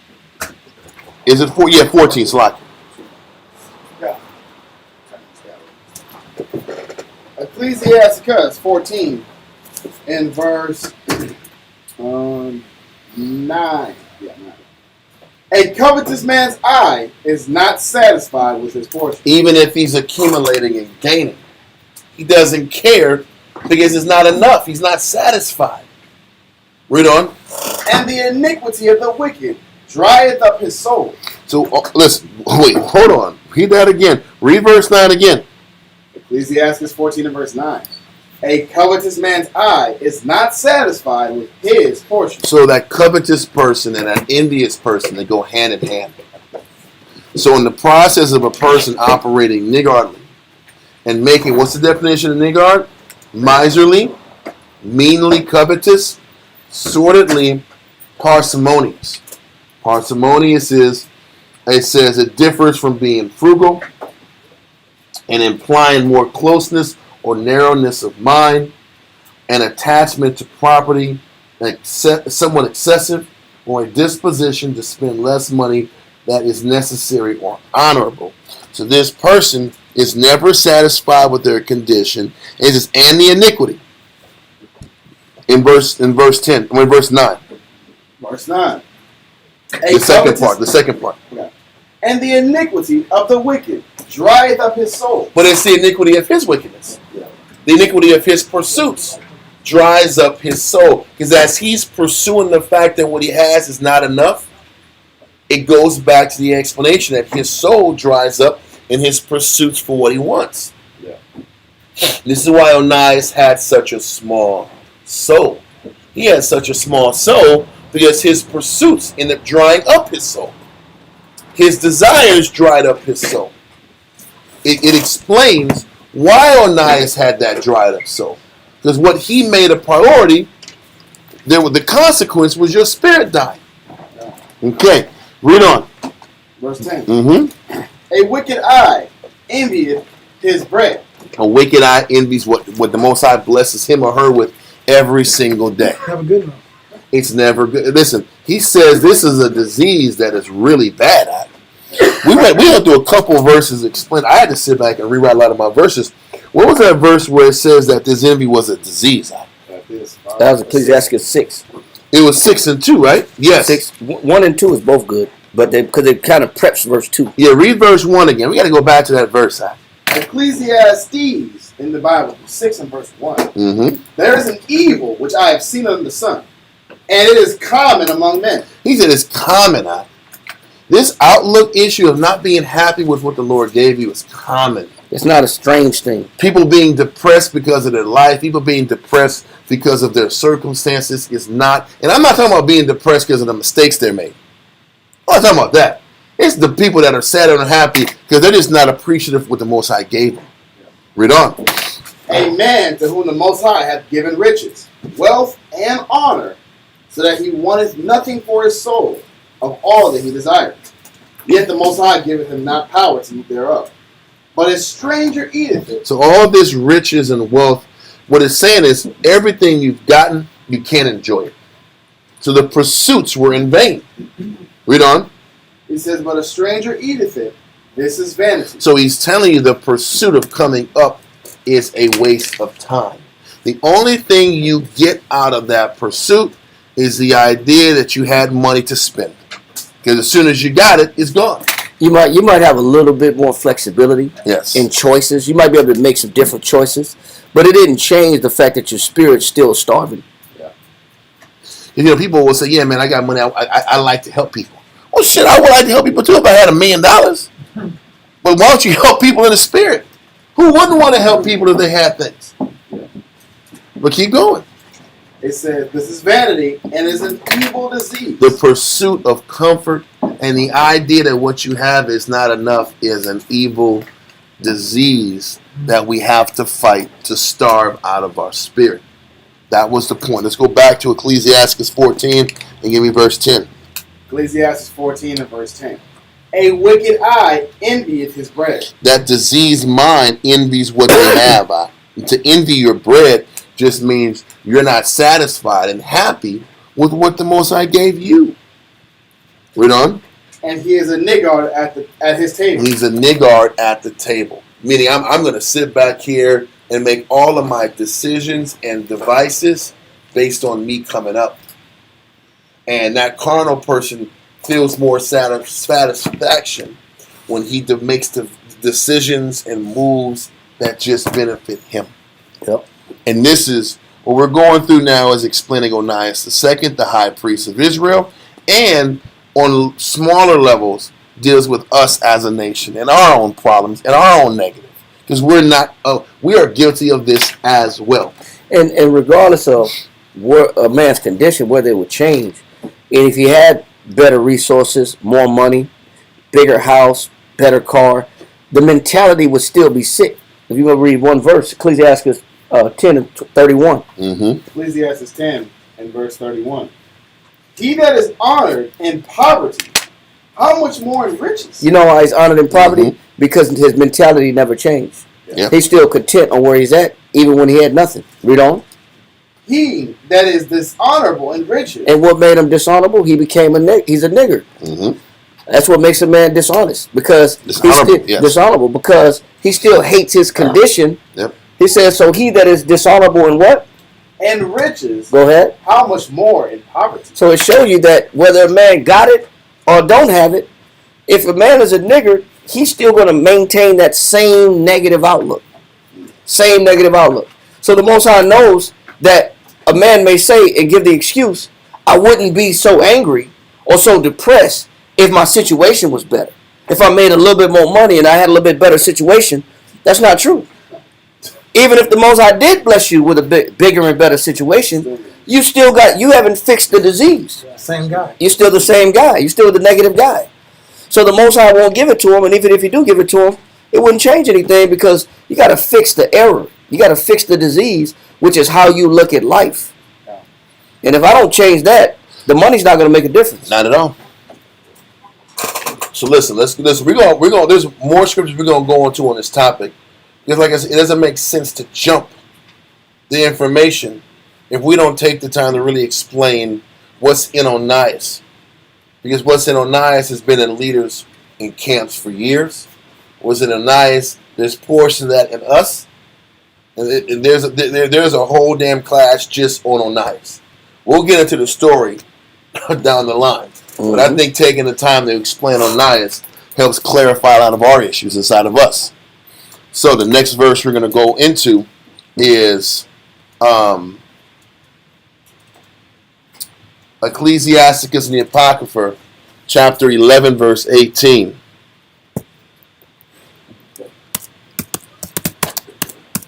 Ecclesiasticus chapter 11, verse 18. There is that waxeth rich. There is that waxeth rich by his weariness and pinching. And that's what happens. Listen, that weariness and pinching isn't fruitful for your spirit.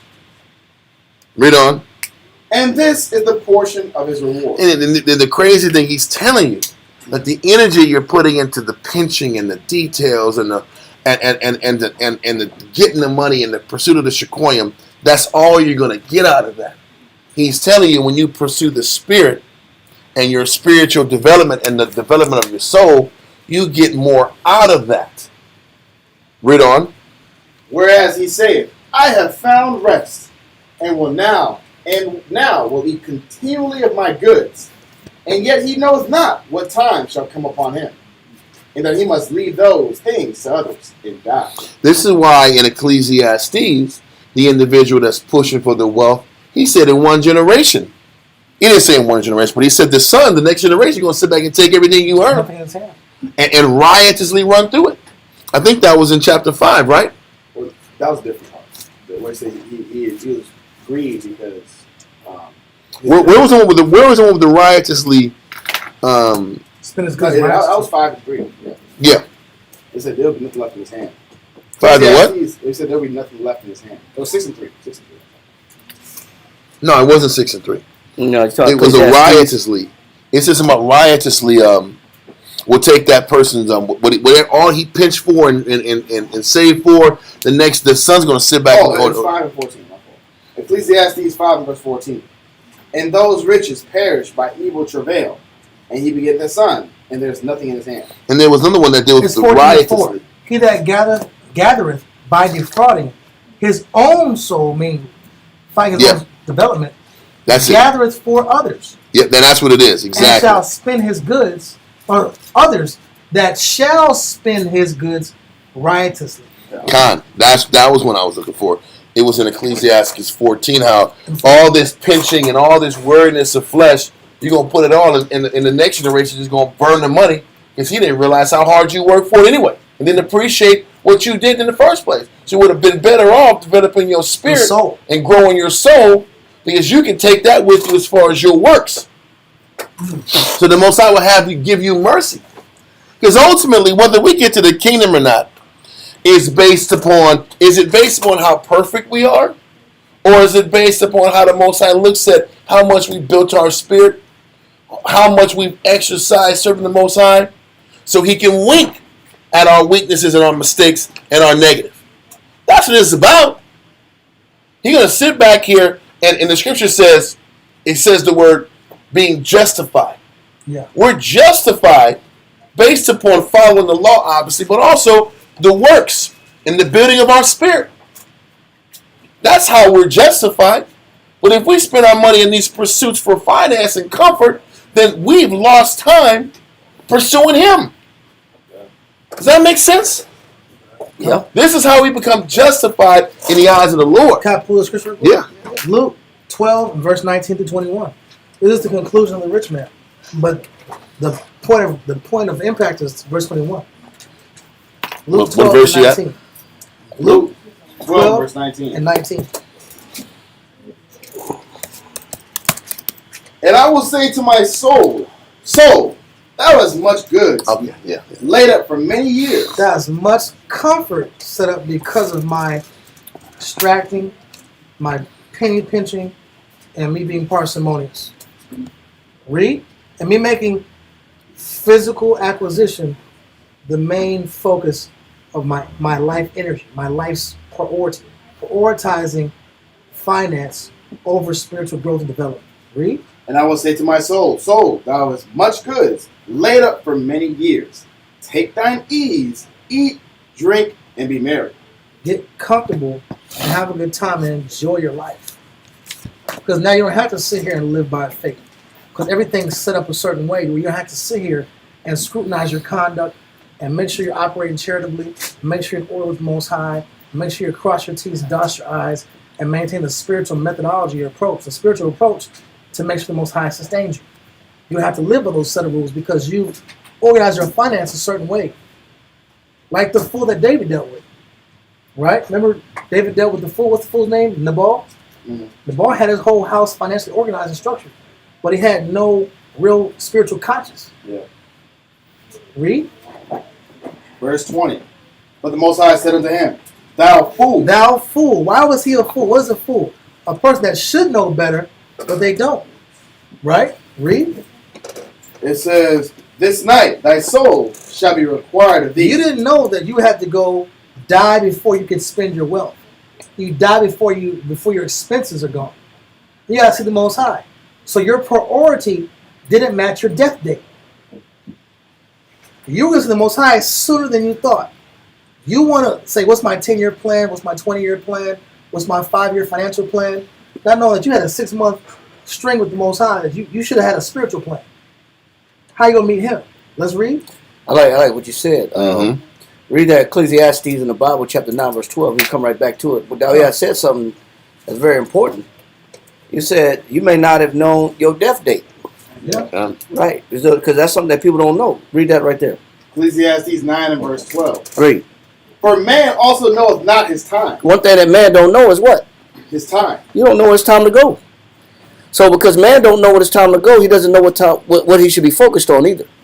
Because if you let a man tell it, man, I got all the time in the world to pursue what I need to be comfortable. Make myself comfortable. I can get back to the Lord in my 30s. I'm in my 30s. I'll be all right. I'll be all right. I'll get back with him. He ain't going nowhere. You know what I'm saying? But right now, I got to get it. I got to get it while how I live. But he said, man don't know his time, read. As the fishes that are taken in the evil net. You didn't even know that the evil net was right around the corner. You didn't even know that you was about to get baited into an evil net. Read. So are the sons of men snared in the evil time. It says, in the same way that men are caught off guard because they're distracted looking at something that wasn't spiritual, and the whole time that they were distracted looking at something that wasn't spiritual, they end up getting caught up in a situation that required their spirit. And they have no spiritual virtue to show the Most High. They have no spiritual treasures built up ready to be bestowed in heaven so that the Most High can take pleasure in them. Because that wasn't the focus. Acquisition was the focus. Gaining was the focus. Coming up was the focus. He says, but this is the reality that hits the sons of man, and this is where Dawiyah is at right now, Luke chapter 12. Go back to where Dawiyah is. Luke 12 and verse 20. But the Most High said unto him, Thou fool. And what makes a man a fool, that he misprioritizes and misallocates his time and energy.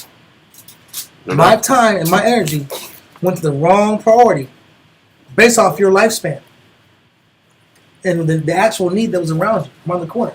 You thought the priority was your comfort zone, your insurance policy, and your financial strategy and conditioning. Basic, not looking bad in front of people. Oh, I had some insurance. I had health insurance. Social class, and the basic estate of the time, the basic financial needs of the time period. You didn't know that you were going to deal with another time. You're high value. You're high value. You're being a high value man. That was the focus. Pursuing that direction. Read. It says, This night thy soul shall be required of thee. That don't matter. He could have ate like a bird his whole life. He could have ate vegetables all day.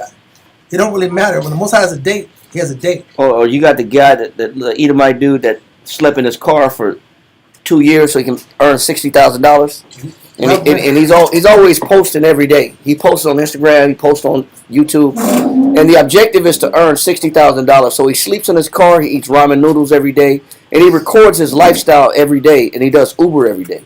So he said, and he records every day. I made $150 today at Uber, so now my balance is $59,500. I'm almost there. So he's sleeping in cars. He's in parking lots. He's getting like people bums hitting on the car, like trying to break in. I want in. You know what I'm saying? But he goes city to city driving around until he can get his He gets 60 $60,000. racks, Zach. And then once he gets $60,000, he's gonna build a tiny house on his little property. But the idea is to be debt free, and that's why he's living this real meager. Man, he records. He's eating weenies and sausages and oatmeal at the gas station. Come on. And so he has a hot plate, a hot pot, and he's cooking outside, stirring his food up. It's an Edomite dude, but he's pinching pennies so he can live rent free. But what happens when he hits it, and then within 6 months, the Most High take his life? Yep. What good was it? Or you get in a car accident doing Uber? That's What a good real is it? thing. The ramen blocks the system. The ramen's gonna kill him. Make it The ramen's going. The ramen's gonna kill him, man. The ramen- 150 milligrams of sodium, man. That's 1,500. Oh, 1,500? Yeah, ramen has 1,500. 1,500, huh? That's crazy. You know, there's a 2,000 million ways to die. There's a bunch of ways you can get taken out. Like, Sodium death. I didn't calculate my heart. Okay. Yes, sir. So basically, there's a balance to being financially responsible and also being spiritual at the same time. Because God don't want you to sit on your hands, right? He don't want you to be just. You gotta catch the class. You kind of came in mid-class. You got. yeah. We did explain that. We You're did both on express that. Oh, okay. We did express that you're not supposed to sit back here and something's gonna be on welfare until Christ comes back. Right, that's right. That's That was on welfare and food stamps, and I ain't gonna do nothing to get out of my We're situation. talking about the guy that there's a word for it, I don't know what they say, but they side load, they offload. I forgot the term for it. Like people, NBA players, they don't play a game, they do load management. Yeah. Where you're They're supposed to. Kawhi and I. They're Kawhi with God. Sandbagging. They're sandbagging, they're Kawhi with God. You got 85 games to play this year, and you're just like, man, I'm injured. My knees, my ankle, I gotta go to surgery. Hey. Listen, you're giving God a lot of excuses. A better one is Neymar. He's a global soccer player. Okay. Neymar got paid Saudi Arabian League, right? In Saudi Arabia, he I got paid know $200 million, and he played half a game the entire season. $200 million for half. He's that kind of guy too, bro. He is. And he'll sit back here like, on the ground, I know they'll spray his leg, then he'll run off the field, and then just get Or they'll say Zion Williamson. Zion is the best example. This dude has all the potential. For American. Well, I'm saying I can relate to this guy. Okay, I can relate to this guy. This guy has all the potential in the world, but he wants to just chase folly. He wants to entertain himself with folly. And he wants to eat a lot of Cajun food, fried food, beignets. He wants a lot of sodium. Yes. Right? He wants a lot of sodium in his plate, right? Yeah. So we're looking at this guy. The Most High is requiring him to go to battle and exercise his senses and be this figure, this icon, because he was gifted these physical attributes and gifts to be this guy. His name's Zion. But this is the problem. Yeah. He has other distractions and parties that don't match his spiritual development. That's right. Like Kobe. Kobe was the best for me. Kobe put his whole life in the court, but he didn't put anything in the spirit. And then he died unexpectedly. Yes, in the Most High, and your whole life was about putting the ball to the hole, and you did nothing for your spirit. Huh? Israel's the same way. Can you keep reading? No. Luke, Thou fool, yeah. Luke 12, verse 20. But the Most High said unto him, Thou fool, this night thy soul shall be required of thee. And once again, your soul is your will. Where your heart was at. That's going to be required. Read. Then who shall these things be? All those collections and all Michael Jackson's limousines that he had in his big, his gigantic, I don't know what it was called. Neverland Ranch. He had a Neverland house, and he had his glove, and he had all his outfits decked out. He had every single limousine he drove, and all his potteries. He had a whole decked out warehouse. You can't spend it when you're gone, right? We get that. Read. It says, Then whose shall those things be which thou hast provided? So is he that layeth up treasure for himself. So is he that layeth up treasure for who? Himself. It's about self-pleasure, self-glorification, self-gratification. He's self-centered. He's self-centric.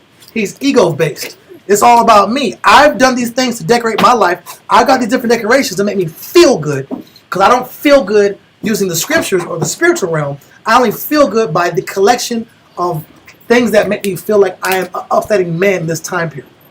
Right? Read. And is not rich towards the Most High. But he's not rich. It's the key point. You're rich on earth, or you look good on earth image-wise, or you're a stand-up guy financially on paper. But on paper with your Most High resume, your spiritual resume is blank. Your job resume, a whole bunch of jobs. You got recommendations. People like you. You got a good credit score.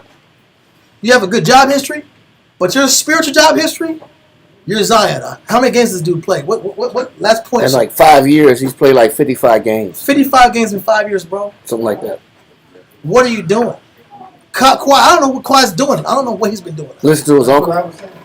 His uncle's been just talking in his ear. He's been collecting check. Yeah. Most of that check that you get is time on earth. Most of been giving you time. And on that point, Ecclesiastes chapter 20, verse 9. Ecclesiastes 20 and verse 9. There is a sinner that hath good success in evil things. Yeah, some people that chase wealth and satisfaction for themselves, and they actually increase. They actually come up. Read on. And there is a gain that turneth to loss. But they don't understand is that gain eventually is going to turn to what? Loss. They don't got nothing spiritual to show for. And this is why we said from the beginning that Onias II had a small soul. Because in all those pursuits of money, comfort, the soothing of his ego, the soothing of that part of his brain that says what he has isn't enough, that pursuit ends up killing your spirit. So going back to your statement about the balance is this. Your focus and your priority has got to be the development of your spirit. That's got to be the priority. And in the developing your spirit, whatever job you get can't get in the way of the development of your spirit. That's how you got to balance it out. Whatever way you make money can't get in the way of your soul being developed, of your spirit being developed. But the problem is this: for those of us who understand the business world, how are you going to really come up? You got to put extra hours in, overtime.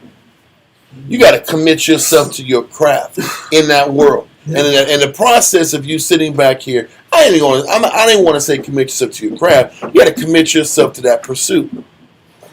And a lot of times to really do that, you got to go further and further out the city.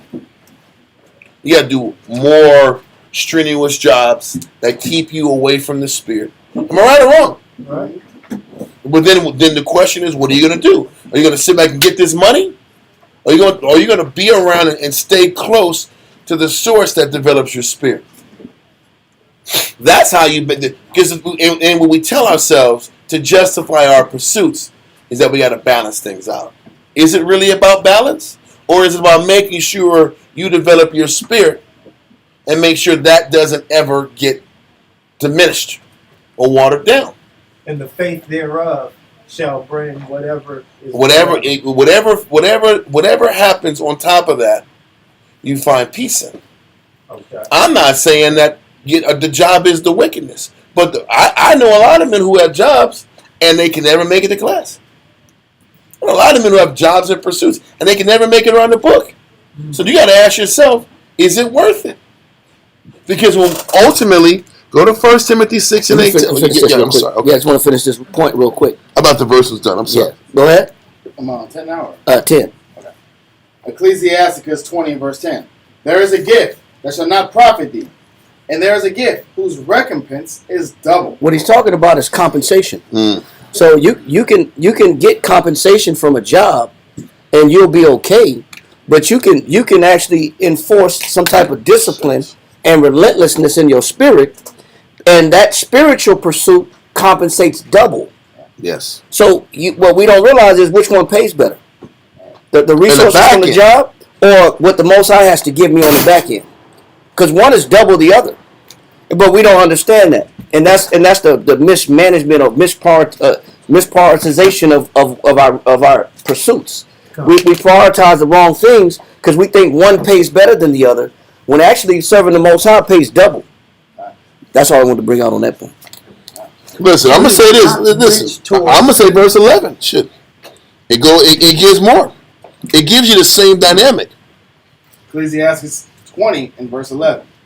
There is an abasement because of glory. Listen. In order to get spiritual glory, what do you have to be on earth? You got to be abased. There's an abasement to get spiritual glory. But if you want to sit back here and come up on the left, or just in your pursuits, you're going to give up that spiritual glory. There is a trade-off for the pursuit you choose. If you want to choose a life that develops your spirit, then there is going to be a carnal abasement to it. And if you want glory in the flesh, you're going to be abased in the spirit. Which one do you choose? Can't do both. You can't have it both ways. And that's that. So when you say there's got to be a balance, is there really a balance? It really ain't a balance. We tell ourselves it's a balance to feel good about the move we made that benefits us more than the spirit. It's got to be a balance, man. Yeah. It's got to be balance.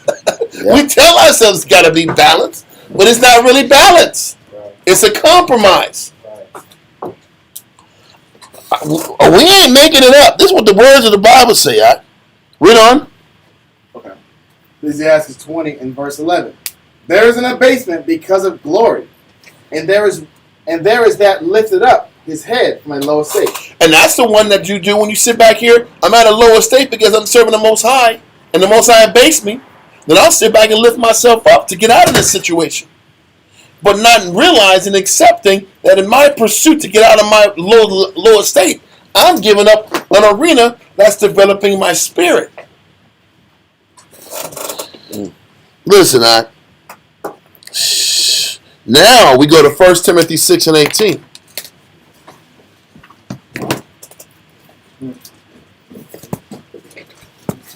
First Timothy chapter 6 and verse 18.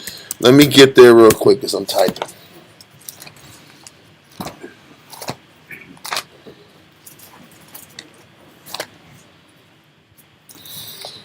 Read that. Wait. Yeah, I'm in 2 Timothy. Oh, let me see. Let me make sure I got this right. Is it first? No, I think it's 2 Timothy. Is it? No, it's not. Let me see. Charles Rich? Huh? Charles Rich? No. One second, let's try to find it. Yeah, it is verse 6 and 18. 6 and 17. Why isn't it? This is crazy. Because, you see, I got 1 Timothy 6 and 18, but it's not giving me the same one. 17. Yeah, it is. It is. 17 is good. It's 18. It's 18. It's 18. It's 18. Read that. 1 Timothy 6 and verse 18. Okay, read verse 17. It's 17 and 18. 1 Timothy 6 and verse 17. Charge them that are rich in this world, that they be not high-minded, nor trust in uncertain riches. So when it says charge them, most eyes like the ones who got it, they got to give up what they got to keep them. But that little buffer zone that the rich have. What Paul is saying, you got to tax the ones that got the money, and that little buffer zone needs to get taken away and given to the Most High. So they got to live by faith again. Because what good is rich without the buffer zone? Right? Exactly. You're just working a grinding ass job with no benefit to it. Read it again. 1 Timothy 6 and verse 17. Charge them that are rich in this world, that they be not high-minded. So how do you take the pride away from a rich person? Because high-mindedness is pride. You take the pride from a rich person by demanding that extra to be given to the body. Now, if you give that extra to the body, listen, we in the same boat. The cushion's gone. The cushion's gone. Right. Now we all suffering, my guy. And what are we really doing? There we go. Yeah. He said, Now why you working this crazy job then? Then the car, I'm just gonna quit this job then. Aha! Then it was about the money. It was about the money then. You've been revealed. You see the point? He said, charge them that are rich. but the Most High makes those situations. He'll have the priest say, take his money. Most High creates a succession of events, and you end up in this. Are you gonna be this rich nigga and everybody suffering around you? Huh? Yes. And you smiling with this Mercedes eye. You smile. You comfortable out. Brought up. And everybody's suffering. Buzz brought up years ago. Buzz driving his car. They're driving together in the zone. Car runs out of gas. Buzz is sitting there for hours. Hey, bro, we need some gas. No, it was three brothers in the car. Nobody had no money. And the brothers were sitting in front of the brother's house. Couldn't go to work, couldn't go nowhere. But everybody just sitting there like, man, what we gonna do? Ain't nobody got no money. And the brother in the back seat just quiet. He ain't saying nothing. Come to find out, he had $100 bill in his pocket. That's horrible. But he wasn't gonna say. He tried to hold out. You couldn't give $10 out? Yeah. $10? And once it was found out he had 100, he was counseled all night. I couldn't give up $10. Couldn't give up $10 out. And this one gas was like $1.80. That's my point. That's why I said $10 go a lot further back in those days. It'll get you roll nuts and back, no biggie. No problem about it. You put 5 in there, it'd be okay. But this is what Paul is saying. Read verse 17 again. Verse 76 and verse 17. Charge them that are rich in this world. They be not high-minded, nor trust in uncertain riches. That's my point. He said the conditions of the body should demand that the person that has this buffer that they work for that buffer to be eliminated. So now you're living check to check and living by faith like everybody else lives by faith. And that keeps that pride out of your way. Then it said, and so that you don't trust in uncertain riches.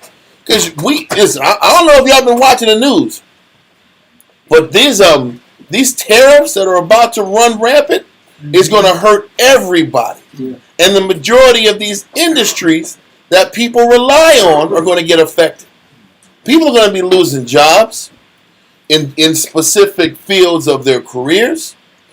It ain't going to be as peaches and cream as it comes off. When these embargoes kick in and these tax tariffs kick in, yep, people are going to lose jobs. People don't realize how much the United States has depended on China and Mexico out. And the sweetheart deals they've had with them to survive. So when Trump clamps down, they're going to clamp down, and resources are going to be less easy to be accessed, and the prices are going to get higher for most things around you. We buy a lot of oil and gas from Canada, mm-hmm. and the majority of all fruits and vegetables come out of Mexico. God. So food's going to go up, energy's going to go up. I know. Then transportation's going to go up. God. Then the cost to buy something going to go up, and then delivery's going to go up. And the majority of the jobs that our people have is service industry jobs, service jobs that rely on all these resources. And people rely, and because you got a little bump in your paycheck, you think you're doing something. That little buffer zone of money you guys going to be out of there. That's why I said it's uncertain riches. Yeah. So instead of sitting back here and doing what you're doing, because why do you want to work the other job in the first place? A little buffer. I can get a couple $100 more to get a better car, tie in some loose ends. It's low so I don't level. got to stress about life, man. Just relax. You want to enjoy your life. That's why you do it for. Because there's a level of tension when you're broke that nobody likes to live in. That stress, that discomfort, that living check to check keeps you under. Am I right or wrong? Yeah. Paul is saying, listen, the ones that got it and they want to be in the truth, the demands of the body is going to suck that extra little money out of your pocket. If you're really down with the body. And then it said, and it's to be done this way to take the pride away and to take the trust in your earning capability. He's like, you're supposed to trust in the Lord. Trust in serving the Heavenly Father. Not what money you got in your pocket or the job you got. Read on. Gone. Read it from the top. Verse 76 and 17. Charge them that are rich in this world, that they be not high-minded, nor trust in uncertain riches, but in the living power, who giveth us richly all things to enjoy. You got to accept the fact that the Most High gives us everything we need every day. We say but do we believe it? Everybody says And until the first of the month kicks in, he's like, this ain't enough to get me through the month. And that's the truth. Everybody says, listen, this is religion. The Most High gives everyone richly with all the things they need. Like, praise the Lord. And then that check comes in like, man, this ain't, I don't understand. I don't understand. I got some questions. Can we need to talk? Can we talk? This is a problem going on here, right? Now we need to count. Now we need the council. We've been at the council all month, brothers. Council the first of the month. Kinda. The council. That's the point. But do you really believe the Most High gives you what you need to? He says to enjoy too. Because what are you supposed to enjoy? Just the necessities. But in our mind, we want more. We deserve more, and we deserve to not live check to check. Because we're queens and we're princes, and we're important, and we matter. That's the thinking, isn't it? Yeah. Read on. Verse 18. But he says when that buffer, that extra money that makes you comfortable is out the picture, then what? That they do good. Now they can focus not on their pride and what puffs them up, what builds their ego. Now they can focus on what really is good works. Read on. That they be rich in good works. This is what we're supposed to get rich in. Good works. We're supposed to be rich in good works. Not rich in money. Not overly comfortable in money. Because I don't care what nobody says. If you're comfortable in money, your spiritual works are diminished. And just because a person gives tithes, it's more than that. It's beyond that. Tithes is only a portion of it. A lot of our dreams, I'm just going to give the camp money and I'm going to live my life. That's not the case. You got to listen. You still got to do good works for the body. We get a camp 80,000. Yeah. That's been told to us. I'm going to get a camp 80,000, then I'm going to walk off like this. Yeah. I did God a service. Now I'm out of here. Now I can live my life. Yeah. Because I gave the camp $80,000. Is that how it goes? He's got to bribe God. I gave God 80K. Yeah. Now I'm free to live me. That should be enough for salvation. Now I'm going to Sandro Pay. I paid the price. Yeah. I did pay the price. Buddy. Now I'm in Sandro Pay. I got a 10. I'm already black. Yeah. Which I'm already that. So that's the answer now. That's the answer. Yeah. Now I can do me now. Because I gave God 80K. He says you got to be rich in good works. That means day after day after day you're doing good for your people. Yep. And he says when you take that buffer zone off the board, now you're humble again. Now you can get your hands dirty with all the Jew peons that got to suffer every day and live check to check. Because that's what this is. Here's a higher class commoner. Con. Well, he's with the commoner. The meek shall inherit the what? There you go. You want to be with that crew anyway. You don't want to be with the comfortable guys. He said you were supposed to be in the house of mourning. Aren't we? Yeah. It's hard to be in the house of mourning when you're comfortable. Yeah. Listen, when you're comfortable, the idea of going to the house of mourning is not awesome. You got your big screen right in front of you. You comfortable a lot. You got surround sound. You want to go to the house of mourning at? There's a morsel at the house at? You want to go there? When everything's around you comfortable? You got liquor. You took the liquor out the company bottle and put it in a glass out. You got it in another glass out. This is hard to do. It's hard right here relaxing. It's hard to extend yourself when you don't have the finance. Because we're not getting people that are broke off the hook either. Yeah. The brothers that don't have it, they don't want to do anything anyway. Brothers want to give brothers rides. Yeah. Half the time, huh? But when you have more resources, it's even harder. Can the brother go home, man? You just gonna leave him there at the school? Huh? He can't even go home. Let alone a brother doing very well for himself. It's even harder to go and deal with the sick. It's the truth. What he's letting us know is that's what matters. So The balance thing is a lie we tell ourselves to live our dreams and pursuits, do what we want to do, and then sit back. I'm a blessed can't put this man. Listen, Hov did that, so you didn't have to do that. That's the spirit we be in, huh? Anyway, Sold a lot of dope and gave 10% to the pastor. Oh my gosh, yes. They mad, make them matter. Yes. Like Yes. you gonna do all this wickedness, so I just give a little bit to the pastor. Yes. I'm Oh good. my God. Young Dolph. That was the words of Young Dolph. Huh? Yeah. He did it. He did it. He did it. Well, what happened to him? He's out of there. See that? He got caught slipping at the cookie spot. But the Most High said that in Ecclesiastes chapter 10. The Most High just that same verse. Ecclesiastes chapter 10 verse People really think these things, huh? I know. 14. Ecclesiastes chapter 10, verse 14. It says, "The Lord hath cast down the thrones of proud princes." But when you got that pride operating in that me first mentality, Yeah. he said the Most High will empty out your throne. Whatever position you sat at, the Most High will make that position empty. Boom. Read on. And set up the meek in their stead. And the word just quoted the verse, the meek shall inherit the earth.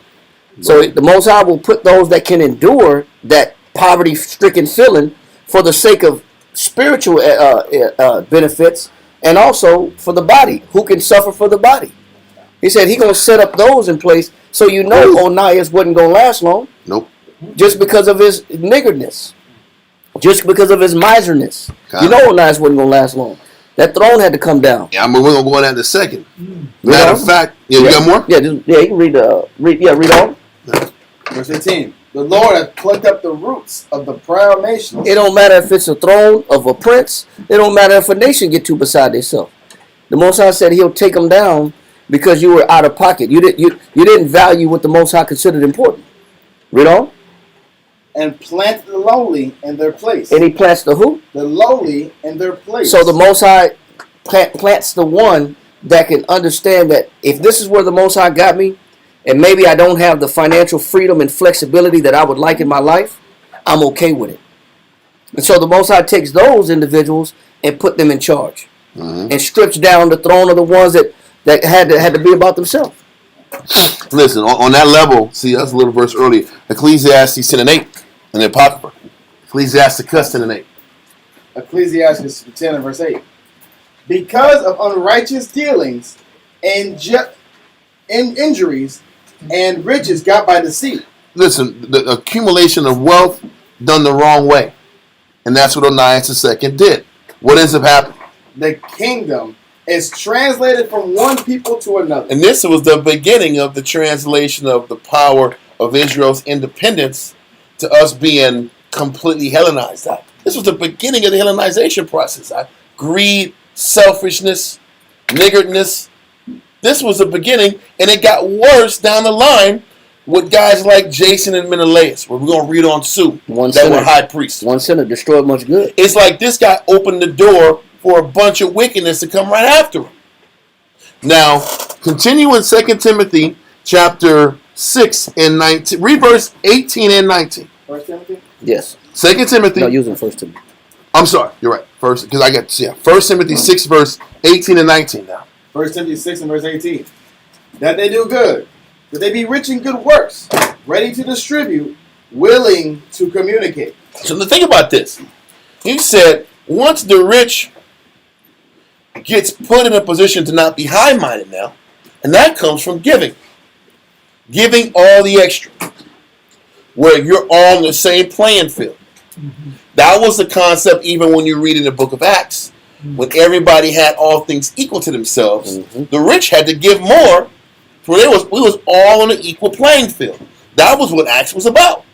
But he says, in doing that, you eliminate the high-mindedness and the pride so that they can do good works, and then be ready to distribute, willing to communicate. So once you get even and everybody's suffering, then you can learn what distribution is.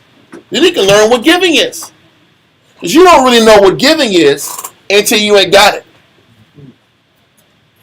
Does that make sense? He said once you don't have nothing, then you be ready to distribute. Or you have what everybody else has. Now that's what you learn what giving means. Because you don't know what giving is until you don't have nothing to give. Now you learn what sacrifice is. Now you know what love is. When you got extra, are you really giving? Are you really losing anything? No. You don't learn what sacrifice is. You ain't got nothing in the bank, and you give the little you got to make sure somebody else is covered. That's faith, and that's love. And you don't learn that until you're broken down to your lowest common denominator. Yes, I mean, I can. Do you also learn giving when you're in need and you're being given? Well, that's my point. When you don't have nothing and you still got to give, and you got very little to go, that's when the Most High comes through for. Remember that lady and her son that was about to die picked up Elisha and said, listen, not pick him up, but they said, you can come with us. You can enjoy this last morsel of food that me and my son have, then we're going to die after this. It was oil and it was something else, wasn't it? It was cake. It was bread. He said, there's enough for one meal, and we're going to all die after this. And then the Most High came through and blessed her. That's how you know you're giving. You ain't got nothing left. So read verse 18 again. 1 Timothy 6 and verse 18. That they do good, that they be rich in good works, ready to distribute, willing to communicate. Read on. Laying up in store for themselves a good foundation. Laying up in store for themselves a good foundation. Listen, being rich in good works is what you got to do to lay up in store a good foundation for what? Read on. Against the time to come. Come! Getting rich in good works puts you in a position to you can get to the kingdom. Yep. All the sacrificing and the commitment and the dedication to the brotherhood, that is what you got to keep storing up. This level of good works to defend you against your time of death. What else is the currency that you got that's collateral for you to get to the kingdom? That the Most High values. That he values. He's saying the money that you accumulate ain't going to give you what you need to put in the spiritual bank that's going to speak for you at the end. What do we got to show for our works? So when we sit back and see the Heavenly Father, what are we going to say we gave him? Some money? Yes, sir? Yeah, isn't there a scripture that says make your assurance sure? Your calling and election sure. This is how you make your calling and election sure. How much you commit to this work. How much you give. How much you sacrifice. How much of your time are you committing to good works? Are we learning how to be rich in good works? Say it again. He says we're supposed to be rich in good works in verse 18. Laying up in storehouse for themselves a good foundation against the time to come, that they may lay hold on eternal life. In order to get eternal life, you have to have a certain amount of good works in the bank as collateral for the Most High. Say, well, you put this much work in, you can make it. How about that? It's still a purchase. It's a transition. Not a transition, but it's a what? Transaction. It's a transaction. I'm losing in the present, and I'm in the present. I'm putting my life last and making the body my priority, in hopes that the good works that I'm racking up is going to speak for me at the end. That's how you have to look at it. So if that's how the Lord is talking, where's the balance of that? Is the Most High going to say, listen, I understand that you lived a balanced life. So with the balance, I'm going to judge you based off of balance. Or he said you got to be rich in good works. To be rich in good works, that means you're all in on some end. You're putting a lot of work on this right-hand side, and the other side is getting neglected. That's the only way to get rich on one side. The other side got to get starved. The flesh got to get starved out so that the spirit can be rich. Or you got to get rich in the flesh and die in the spirit. So when everything is said and done, when Onias II was small in soul, that means he had little good works to show for his time on earth. So when he was judged wanting. Like you wanting also. Like in Daniel's chapter 5, I think. You're judged wanting. Or 9, one of those chapters. No, it wasn't 9, it was 5. Point is, This is what we got to be conscious of. Read verse 19 one more time. 1 Timothy 6 and verse 19. Laying up in store for themselves a good foundation against the time to come. Against the time to come on. This is why we sacrifice and we work and we dedicate and we practice and rehearse the what? The righteous acts with people who are trying to live righteously. To lay us a good foundation so the Lord can sit back here and say, this is the foundation you built. This is what you've been working for. I'm going to sit back and justify your life and get you into the kingdom. Because we're all still full of crap and we're all sinners. But the more good works we put in, now we're justified by living a life and fighting to the end to produce good works. Yep. Despite our failures, despite our weaknesses and our mistakes, there's still hope. Yes. Exodus chapter 16, verse 18. Somebody else? I can have it. Okay. Well, no, another guy. We can do it. Nagaha. Nagaha. What's the verse? Exodus chapter 16, verse 18.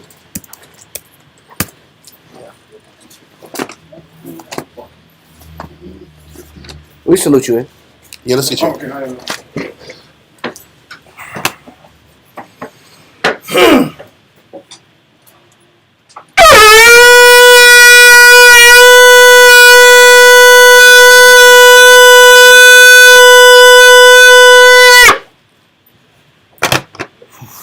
Nagaha, Shah Shabbatah, Ban Shemaywan, Ban Yashala. Nagaha, Shawashabata, Barashamawan, Bayashala. Amaju. What? Yahweh Shemel Shabakata. Yahweh Shemel Shah Brakatham.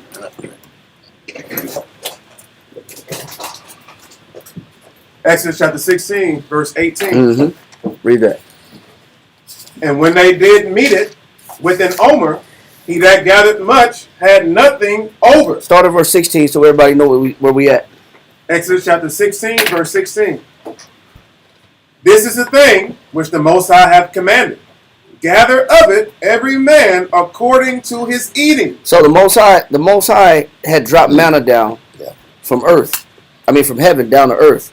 And he gave him specific instructions. He says, gather it every man according to what? According to his eating. According to how much he eats. Read. An omer for every man. Now the Most High designated the amount that every man should what? That's funny. Yeah, you see what? Yes. You see what happened? Yep. He didn't let you just pick and choose. Because if you're saying depending on what a man eats, the 300-pound dude might want 15 cakes. Yeah, he ain't getting that. He might want to eat 5 That's instead of the omer. Kinda. But he might want more. Yep. But the Most High gave the number. Yep. He said, "Man, this number is good enough." He said, "This number is good enough where you can survive off of." He set the number in place. Read.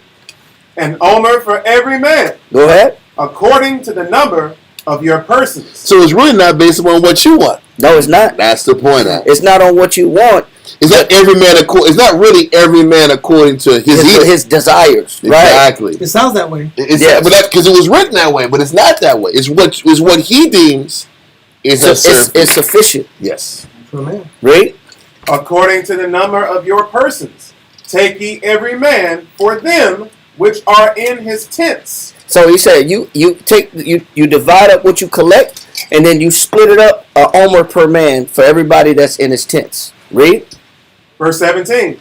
And the children of Israel did so, and gathered some more, some less. Some did more work and gathered more, and some gathered less. Read on. And when they did meet it with an omer. And when it all measured up, they brought it all in. Some men gathered more, some men gathered less. But when they put it all in a pile, and then they measured it out, an omer apiece, they split it up. Everybody did work, but they came and split it up to make sure everybody at least got this amount of money. Mm-hmm. I mean, not this amount of manna. Read. He that gathered much had nothing over. So if you did more work and you brought more in to the pile, by the time it was still measured out, you got the same as everybody else. Now, does that mean you should work less hard the next time for the next day? Is that, That's what the thinking is. Yeah, like, if I ain't getting no more, why am I working double hard? I got the same amount. I gotta slow it down. I did too much. Exactly. Because if I did all this work and it didn't benefit me personally, then why the hell am I gonna work so hard? Why do it tomorrow? I gotta do it tomorrow. So you know tomorrow I'm gonna coast. Yeah. I'm gonna take it slow. I'm gonna take it slow and I'm gonna coast. I'm gonna do just enough for my family. I'm gonna just make sure I get enough to take care of. Why don't you just do based on your capabilities? That's like what it's supposed to be. That's how it's supposed to be. But you know what the Most High is doing?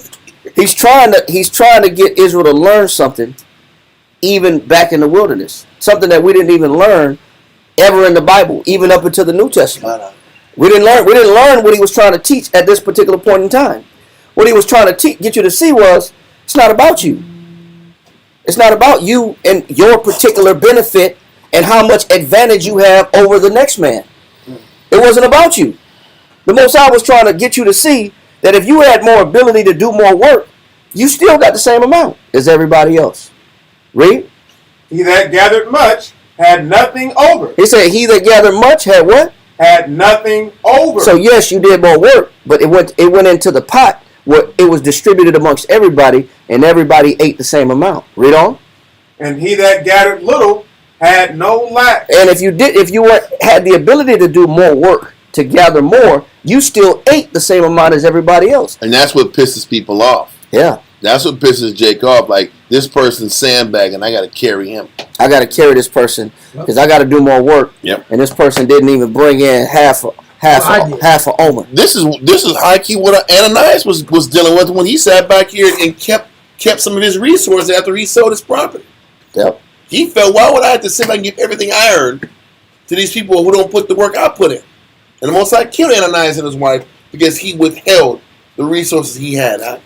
What do you think? What's the thinking behind him holding back?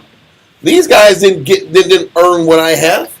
Why should I lose everything and be back on Nothingville when they didn't put the work in? They didn't do the work I did. Because it's almost like the poor that came when the truth is all a come up.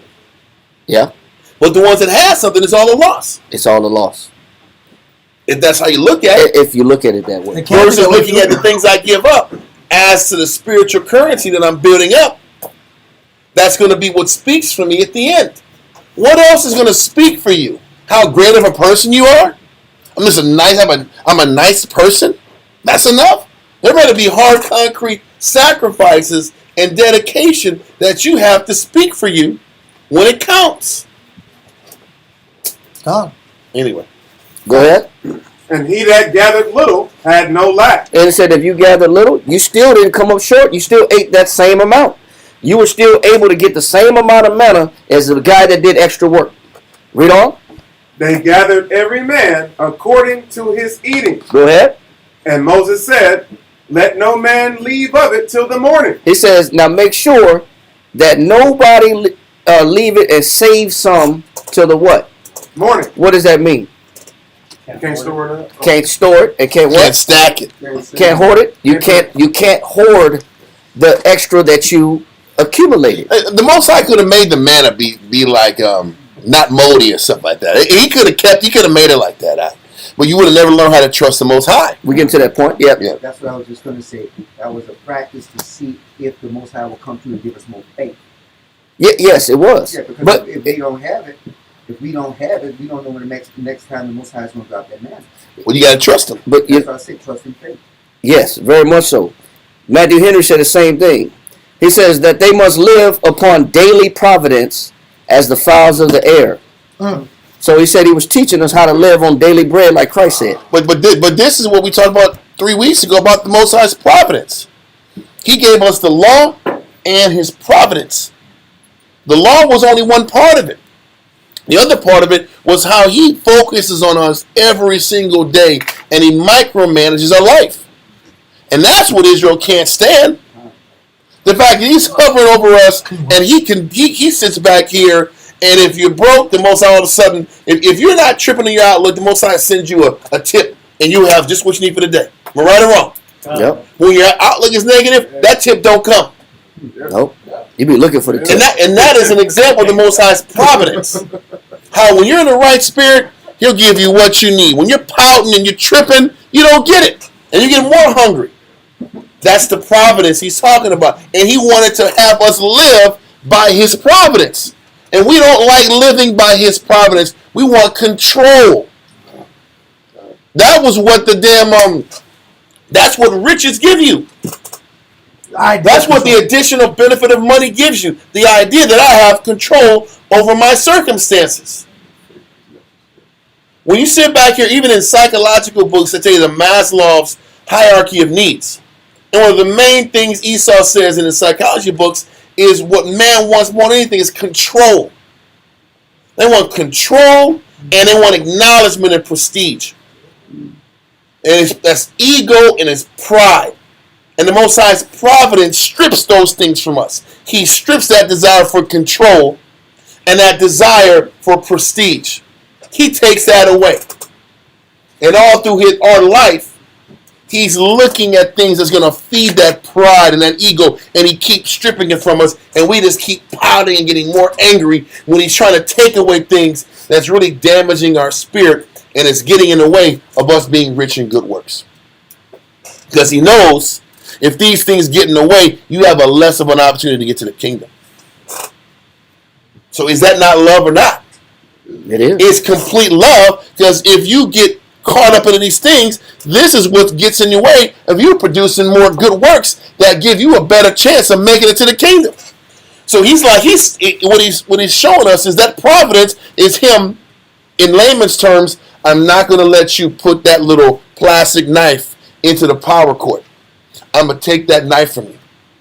I'm going to sit back here and not let you pick up this poison on the ground because it can kill you. When you take things from kids and they're doing this, you ever see kids, you doing this, and what's in your mouth? And they don't want to get rid of it? Damn Lego piece. Spit it out. And they're crying when you take it out of their mouth. But you're doing it to save their life. But are they conscious of that? No. So when he takes that job from you, when he takes that hustle scheme away from you, when he keeps you in a condition that makes you feel uncomfortable, it's really him saving your soul.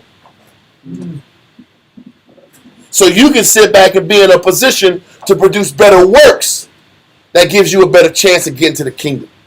Because he knows what it's going to take, what you got to bring to the table to finish it, to get to the finish line. And the things that we're pushing and fighting for deviates us from the finish line. So what his providence is nothing but love from us. Him taking us from these negative people and these bad influences is him saving us.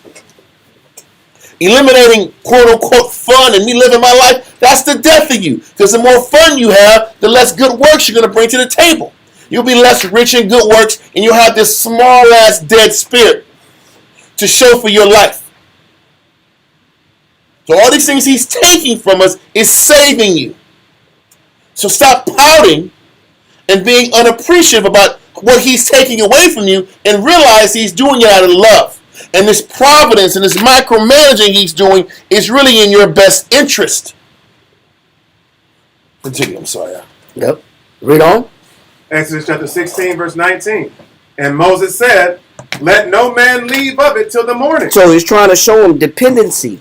I need you to be dependent on the Most High. You need to learn daily dependency on the Most High. Not trying to accumulate the extra so that you can live more comfortably than the next man. Because the next day, if you got extra, you're not going to work as hard. Yeah. You're not going to put the work in that you put in when you know, man, I'm sitting on manna at the house. I got extra manna. I got extra manna at home. I'm finna go on. I'm not going to work today. Hey, y'all finna bust your butt on this in this sun. I'm good. And get this man. I'm gonna pick it up and I'm selling it. You got to buy it from me. Yeah, I'm gonna be the manna distributor. Yeah, I got a manna warehouse over here. Y'all want some manna? Come to me. Yeah, listen, I got it for the low. I got manna for the low. But we'll do that because we don't want to be dependent on the Most High every day. Incorporated. So I got Manna Incorporated. Manna Inc. Manna Inc. You know what I mean? What would I do without you? Exactly. That's the thing. So you gotta have that. Stick to his manna. But he's showing you how man thinks. So the Most High was fixing the situation so that man don't corrupt himself in his thinking. Because man will sit back and put more manna to the side and then go on autopilot, so I don't got to work as hard. Yeah. Or I can just take a day off. Yeah. I don't got to go out there and hit that field and collect that manna. I'm gonna go home. I'm gonna take a day off. I'm in the desert. It's hot out here. It's hot. I'm gonna chill. But read on. Verse 20. Notwithstanding, they hearken not unto Moses. It said, but they didn't listen to Moses. Yep. You know what? Because people don't want to depend on the Most High and learn to be dependent on the Most High. People want to go for themselves, accumulate the extra, and then live comfortably. Yep. And then dictate their own output. Then I dictate how much I'm going to do today. I dictate my own level of work, how many hours I'm going to put in. No doubt, bro. I'm going to do a 2-hour shift, and I'm going to go home. Go home early today. But, he knows the mind of men. So he was trying to teach us something way back in Exodus in the wilderness. Read on. Notwithstanding, they hearken not unto Moses, but some of them left of it until the morning. Somebody hid the manna until the morning. Somebody collected more and put some to the side for their own personal distribution and use. They want to snack at night at. Yeah. Like popcorn. They eat the manna like popcorn, man. But he's showing you a mentality. He says some want to save it, stash it to the side, hold it for myself. We might as well say manna is money. Yeah. Because that's what men want to do. Men want to go accumulate extra little wealth that they can have at their own disposal and not have to be dependent on the Most High and work like everybody else every single day. Read on. But some of them left of it until the morning. What happened? And it bred worms. And it did what? And it bred worms. And what came out the manna? And it bred worms. So what come out your extra wealth? Worms, man. The Most High makes sure you don't enjoy your extras. So even if you do go for self and go get extra money, doing extra jobs, the Most High still spoil it because you never going to somebody. You doing this? Yeah, you're going to another person. It's going to waste. You know why? Because you never learned the lesson. The lesson wasn't about accumulating the extra manna or the extra money. The lesson was to learn how to be dependent upon the Most High every day. But we didn't know how to do that. Read on. And it bred worms and stank. And it had a stench to it. So the dude that's walking around stinking, you already knew he had extra manna in his pocket. Why you smell like that, man? You funky, bro. Man, what's wrong? Man, you got an odor to you. Man, you smell like old manna. You didn't want to go to work today, huh? Yeah. You trying to take a day off today? You got to hustle God, huh? Yeah. But instead of the manna stinking in his pocket or in his tent, what happens is the Most High makes our condition stink. Mm-hmm. So our condition starts to backfire on us because we never learned the lesson. That's why Paul said this. Go to 2 Corinthians. Let that go. 2 Corinthians chapter 6. Chapter 8. I want you to go there, but I want to clarify this. This is why when the Most High keeps blowing holes in your plans, it's really the Most High showing you love. When He doesn't give you what you want, when your plans and your schemes of coming up don't work out, that's the Most High still saying He loves you. And He's trying to get you to see the lesson. A lot of times we sit back here and we want to blame Esau, we want to blame society, we want to say Esau stacks the decks against us. Is it really Esau stacking the deck? Or is it really the Most High's providence over you saying, I don't want this life for you? Exactly. Which one is it? Is it Esau or is it the Most High? It's the Most High saying, I don't want this life for you. Because that's what providence means. The Most High's providence means, I want you to live this way. So I'm not going to let you go this direction. I'm going to curve it this way. Because I have the right as the Most High to push you the way He wants you to push you. That is what we have to accept. So instead of getting angry that we're not allowed to flow the direction we want to flow and find this harmony and peace and this happiness financially. He's like, listen, I don't want you to, I want this for you. So accept this life, this house, this car, this condition. I don't give a shit if you don't like minivans. You're going to have a minivan. You're going to have a truck that needs constant maintenance. Why are you complaining? Why are you mad?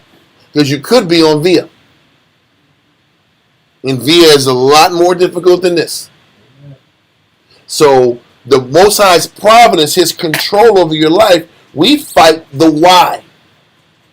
Why does he have his hand on me, not letting me go this direction? Because he don't want to do it. If we can accept it, we can get powerful in this realm. Keep getting blocked. But the problem is the blocking is the love. I just want to bring that out and focus that point. But you got it. And what you said right now, why? Read 2 Corinthians chapter 8, read verse 12. No, start at verse 14. No, 13. 2 Corinthians what? 8 and 13. To what? We're going to read to 15. Got it. Read that. 2 Corinthians chapter 8, verse 13. For I mean not that other men be eased. What was the Most High trying to teach us all the way back in the wilderness? For I mean not that other men be eased. The Most High was trying to get us to get out of our selfish nature. Only being misers, only being this niggardly mind frame that we had, where it was about me having an overabundance or the extras over somebody else. We didn't learn how to think about the people or the body or the people around us as a collective. It was the me mentality. Mm-hmm. I didn't learn how to think as a unit. Yep. We never know how to think as a unit. That's fact. All I care about is, did I get mine this month?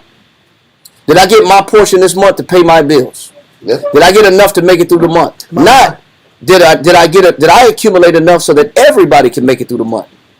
He was trying to get us to teach us selflessness all the way back in the wilderness. Mm-hmm. Read on. For I mean not that other men be eased, and ye burdened. All Paul is saying is the lesson that the Most High was teaching us in the wilderness. He just regurgitating the same message. The lesson was supposed to be learned from the wilderness. Obviously, we didn't make it out the wilderness, so obviously we never learned the lesson. He said it wasn't meant that some men be eased and what? And ye burdened. Read on. But by an equality. He says, but we were supposed to learn what? Equality. You're supposed to learn how to think about everybody else beside yourself. And if the next man could think outside himself and think about the next man, everybody would be taken care of if everybody was unselfish. And you know what equality means? For the people who can carry a greater burden, carry it. For the people who can't carry the burden, you can carry it. Don't be mad that they can't carry your burden. Because that's the other side of it. If you can carry more responsibility, why are you mad at the person who can't carry the responsibility you carry? Because the problem is, the person who carry the more responsibility gets mad that he got to do the extra work for the people who can't carry their as much on their end. Yep. There's pride there too. Pride there and a lack of understanding there. And it's a lack of understanding. Because this is why a lot of the young officers in our camp and other camps aren't really good officers. Because they can't accept the fact that I got to carry the load and that's my job. That's why you're there. Why are you mad? Why are you mad that you got to carry the load for somebody who doesn't understand like you? Why do you get so mad that a younger person is a younger person? Or isn't as competent as you are in what you're doing? Because if they're competent, you're not needed. You don't realize that. You're so focused on removing your burden, you don't realize that when they get to where they're at, you're no longer needed. Their incompetency is why you exist. If everybody had it together, where would you be needed at then? You need to get the hell out of here then. And be needed somewhere else. So that aggravation that you have is essential to being the leader you're supposed to be. Because if there's nobody that's going to aggravate you at that level, then you need to go somewhere where that aggravation is renewed. Now you're teaching again. Anyway, let's continue. Read. Verse 14. But by an equality. It says, but I'm supposed to be working for the sake of an equality, that everybody can have that same level of manna. Read on. That now, at this time, your abundance may be a supply. It says your abundance and what you accumulate as extra is supposed to be ready for distribution for who? For their wants. For those that didn't bring in enough. That is the definition of a church. That is the definition of a church body. That is the definition of a camp. And it should be the definition of a household. Wouldn't it suck if you got roommates that they didn't want to do nothing? Yeah. And it was an imbalance and you paid all the rent and they just ate all the food? Or would it work better that everybody pitched in for the functionality of the house? That's the way it's supposed to be. The Most High will bless it if the mentality is right. Read on. That their abundance also may be a supply for your want. And for those that do have extra, that I get to reap the benefits of that other person's extra because I'm in a position of need. The Most High was trying to teach this lesson all the way back in the wilderness. That if you got extra, bring it in so that everybody can split it up and benefit from it. It wasn't so that you can compartmentalize the extra and be more comfortable and save what you got for yourself and be a miser or be petty. Read on. That there may be equality. Because that's what the Most High considers an equality. We didn't learn it then, and we don't learn it now. That's why some people will go for self and think about themselves independently to make sure that they have an imbalance or an overabundance of the manna than everybody else. Still a lesson that we haven't learned yet. Read on. Verse 15. As it is written, he that had gathered much. And that's why he's referencing the Old Testament. Because he's reminding us of what was already written that we were supposed to learn from the Most High from the beginning. That's why he says, as it is written, what? He that had gathered much. Because he's referencing the manna. If you got the extra, if you got more ability, if you got the propensity to earn more or to bring more revenue in, if you got more skills, if you got more better qualifications or certifications, bring what you got to the table and let it be divided up so that everybody can reap the benefits of the extra you possess. So is it talking about this concept, the talents concept in the Old Testament? No, well, no, not necessarily, because the talents was to produce more. But here he's talking about to be divided. The talents was what you do with the ability the Most High gives you. And did you use it in distribution for the body? And yeah, you can say the same thing. Because Christ said, as much as ye have done it unto the least of these my brethren, you've done it unto me. You can say it's the same thing. But the lesson is still not learned. Whether Christ said it, whether Paul said it, whether Moses said it, it doesn't matter who say it. Yeah. We still gotta have this little idea that I have to stack a little bit extra for me. I gotta put a little bit aside for me. Yep. It don't matter who say it. The lesson is not learned. I gotta have a little bit of extra. I gotta have a buffer, a cushion. I gotta have something stacked up just for rainy day. I gotta make sure that I'm taken care of. But I'm not looking at, am I taking care of everybody else? Read on. He that had gathered much had nothing over, and he that had gathered little had no lack. Why is this important in 30 AD when Moses said it 1,500 years before that, 2,000 years before that? Because we still didn't get the point. It would be relevant today. It's still relevant today. People still go for self. We never learned the manna lesson. We still go for self. I still got to look out for me. And it's all explained. This is why camps are needed. This is why camps are necessary. This goes against, everything you're reading now goes against that anti-camper mentality, that freedom spirit. Because when you're operating in that free spirit, you're never subject to the needs of the body. Nope. Camps force you to be subject to what the body needs. What is very difficult to accept, though, is when you're accepting a camp concept, that means you got to accept the good and the bad that comes from the camp. Just like the nation had to accept the good that came from those 5 high priests, and the bad that came from Onias II, and the bad that came from High Priest Jason, and the bad that came from Menelaus, and the good that came from Judas Maccabees. He's got to pray and hope that the generation you're in is the same generation that was a good high priest, or a good camp leader, or a good camp head. And if it ain't, it don't change the potency of the Most High. It doesn't change the fact that you still got to be subject in a camp arena to properly develop good works that you need to get to the kingdom. Because you're still being judged based upon how you did with your brother, and what you give up for your brother, and what you lose for your brother. Listen, if you all sit back and act like there wasn't a camp in the wilderness, there was the camp in the wilderness.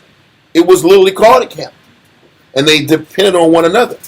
And based on how they depended on one another and how obedient they were with their Heavenly Father, determined if they got to the promised land. And it's the same scenario that's based upon us. How well do you deal with the body? Can you keep the law? And can you deal with the Most High's providence in the realm of people that are trying to serve the Heavenly Father as well? In that realm. And based on how well you handle that and how rich you are in good works is what will justify you at the end. You got something else? Yeah, just one more on this point. Exodus chapter 16 and get verse 32.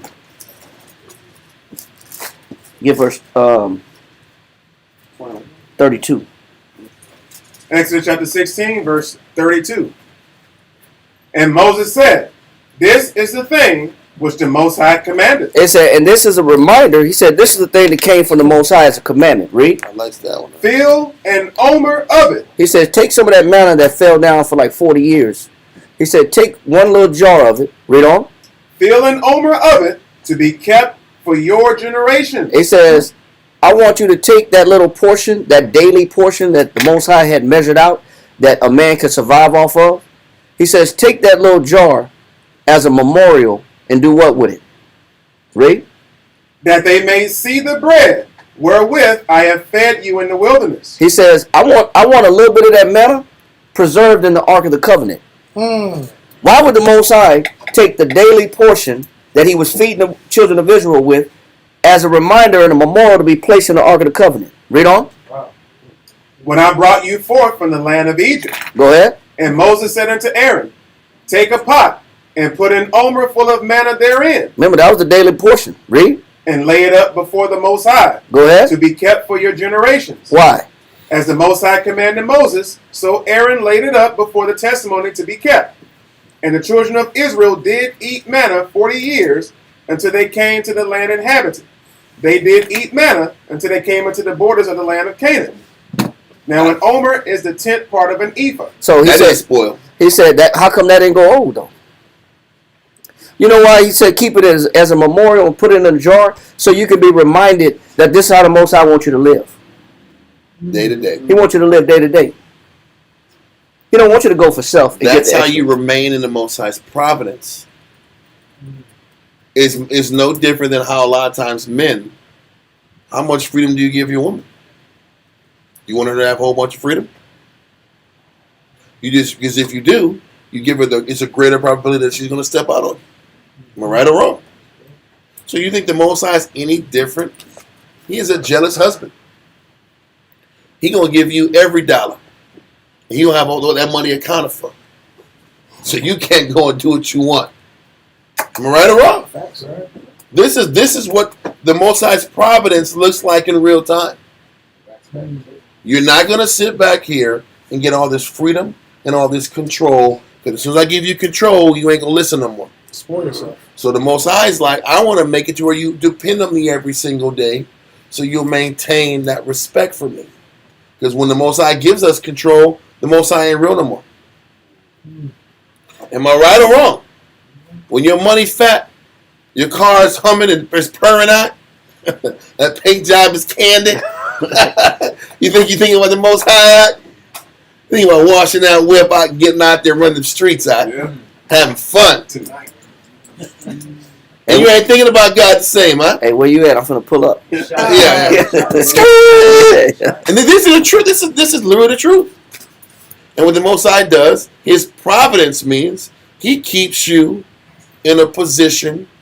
He ain't taking everything away from you, but He keeps you needing Him every day. Life, He conditions life like manna. Mm-hmm. Your life is like the daily distribution of manna.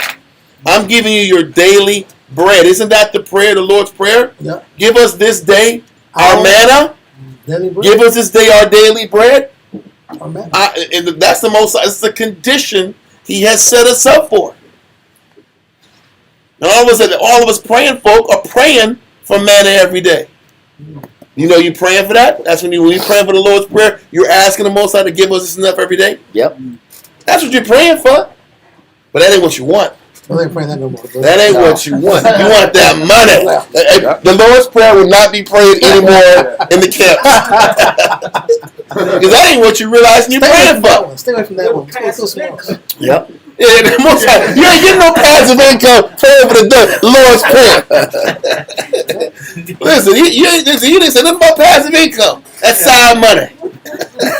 That's Forex money. Because every Jew is on Forex, Hey, it got nothing to do with daily bread, Making It your ain't money. nothing to do with daily bread, Yeah, make your money work for But you. you got all these Jews online pushing Forex. I got people online want to DM me and say, Shalom, I want to accept my friend request. And then you look at their information, Forex trader. I ain't picking you up. I already know what you're going to do. Shalom. Do you realize all the great investment opportunities you have? Well, no, I don't want to hear that, bro. That's what you calling me for. Because you don't want to live by daily bread. Does it make sense, We're trying to people understand. It ain't a comfortable life. Nobody said it's comfortable. But when you're dependent on the Most High, you're more conscious about how wicked you get. Because when you're into this providence, when you mess up, you get immediately stung. When you mess up, you get immediately stung when you're living like this. And you can immediately feel the consequence of your mistakes. But when you're comfortable and your money's right, you don't feel the consequence of your mistakes the same. I'm being honest. When you got bread, you got passive income out, mistake, schmake, whatever, man. I'll be okay. I'm going to get some money to the body. I'll be short this month. That's where I got the extra money. Yeah, exactly, to absorb this thing. I'll be all right. You see the difference? When you live in day-to-day serving God, you make one say, damn, once they're going to sting me somewhere, my money gets hit harder, I better get right this next time. Because if one suffer, we all suffer. Exactly. And then the camp suffers behind it too. Then you got counsel that comes behind it. This way of living tethers you closer to the Most High. Listen, there's more we can go into, but I think shutting it down right there is a good spot. Unless y'all got something else. There's more, but let's just leave it at that. All right? Any questions? Okay. Let's send our prayers up. Amajim, Wapanya, Yerushalayim. Stand and face Jerusalem. We got 4 hours. 4:30. Wow. 5 hours. Yahweh. In the name of Yahweh Shai. In the name of Yahweh Shai. Please listen to us right now. Please listen to us right now. Send Michael and the righteous angels. To watch over. Bless. Heal. Protect. And make strong. The people of Yasharallah. Also send unto us much wisdom, much knowledge, much understanding, much patience, much faith, much brotherhood, and much love, spiritual power, and forgive all of our sins. How shall I come quickly? For in thee is our hope, always and forever. Amen.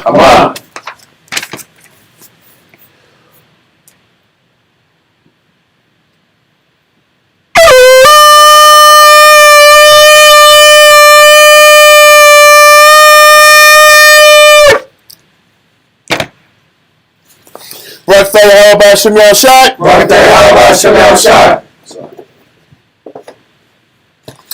Do it again. Barak Hashem Yahushai.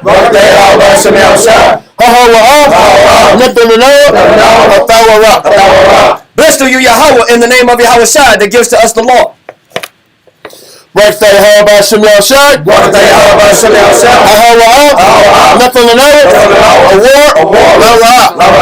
Blessed are you, Yahweh, in the name of Yahweh Shai that gives to us light to see. Blessed are you, Yahweh,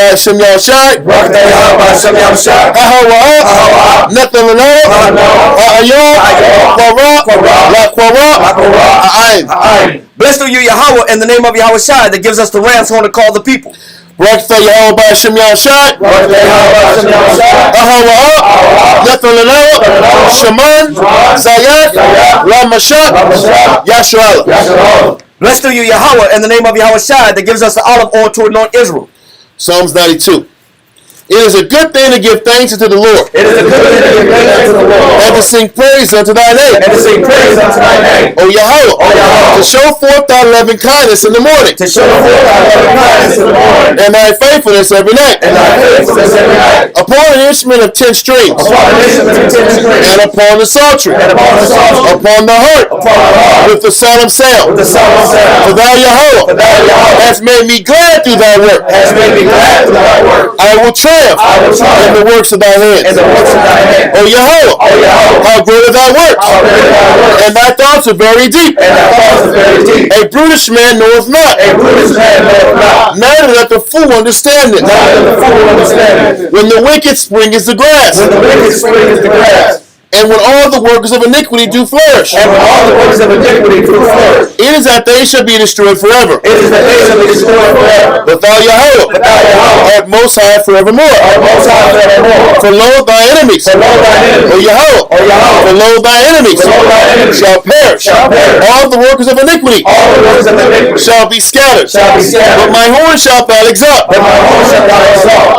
Like the horn of a unicorn. Like the horn of a unicorn. I shall be anointed with fresh oil. I shall be anointed with fresh oil. Mine eye also shall see. Mine eye also shall see. My desire. My desire. Of my enemies. Of my enemies. And my ears shall hear. And my ears shall hear. My desire. My desire. Of the wicked. Of the wicked. That rise up against me. That rise up against me. The righteous shall flourish like the palm tree. The righteous shall flourish like the palm tree. He shall grow like a cedar in Lebanon. He shall grow like a cedar in Lebanon. Those that be planted in the house of the Lord. Those that be planted in the house of the Lord. Shall flourish in the courts of our power. Shall flourish in the courts of our power. They shall still bring forth fruit in old age. They shall still bring forth fruit in old age. They shall be fat and flourishing. They shall be fat and flourishing. To show that the Lord is upright. To show that the Lord is upright. He is my rock. He is my rock. There is no unrighteousness in him. And there is no unrighteousness in him. By Hashem Yahushua. By Hashem Yahushua. Psalms 133. Shayar. Shayar. Hama'ayawa. Hama'ayawa. Laduad. Laduad. Hana. Hana. Ma. Ma. Tawad. Tawad. Wama. Wama. Na'ayam. Na'ayam. Shabbat. Shabbat. Akim. Akim. Gam. Gam. Yachad. Yachad. Kat Shaman. Kat Shaman. Hatawad. Hatawad. Ayo. Ayo. Hara'ash. Hara'ash. Yarad. Yarad. Ayo. Ayo. Hasaquan. Hasaquan. Zaquan. Zaquan. Aharan. Aharan. Shayarad. Shayarad. Ayo. Ayo. Payah. Payah. Hadawaf Yawad. Qatar. Karamwan. Shayarad. Shayarad. Ayo. Aroya. Tazayawad. Kaya. Sham. Tazawah. Yahweh. Habaraka. Kayaya. Al-Walam. Basham Yahushua. Psalms 133 in English. Behold, how good and how pleasant it is for brethren to dwell together in unity. It is like the precious ointment upon the head that ran down upon the beard, even Aaron's beard, that went down to the skirts of his garments, as the dew of Hermon, and as the dew that descended upon the mountains of Zion. For there the Lord commanded the blessing, even life evermore. Amen. Amen. Yahweh Basham Yahushua. Yahweh Basham Yahushua. Yahweh Basham Yahushua. Rachel. Rashwalim. Rabiat. Sepoya. Turn. Yahweh Basham Yahushua. Rachel. Rashwalim. Rabiat. Sepoya. Turn. Yahweh Basham Yahushua. Rachel.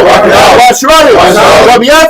Sepoya. Yahweh Basham Yahushua. Rachel. Rashwalim. Rabiat. Sepoya. Barakatah Yahweh. Barakatah Yahushua. Barakatah Yahweh. Barakatah Yahushua. Barakatah Yahweh. Barakatah Yahushua. Barakatah Yahweh. Barakatah Yahushua. All knowledge, all wisdom, all understanding, all mercy, all patience, all power is from Yahweh. All power from Yahweh. All power from Yahweh. By Hashem Yahushua. For what? From Yad. Aman. Circle up.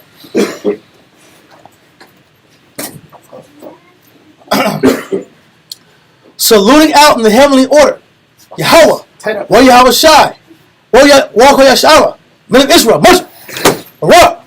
Yahweh Basham Yahushua.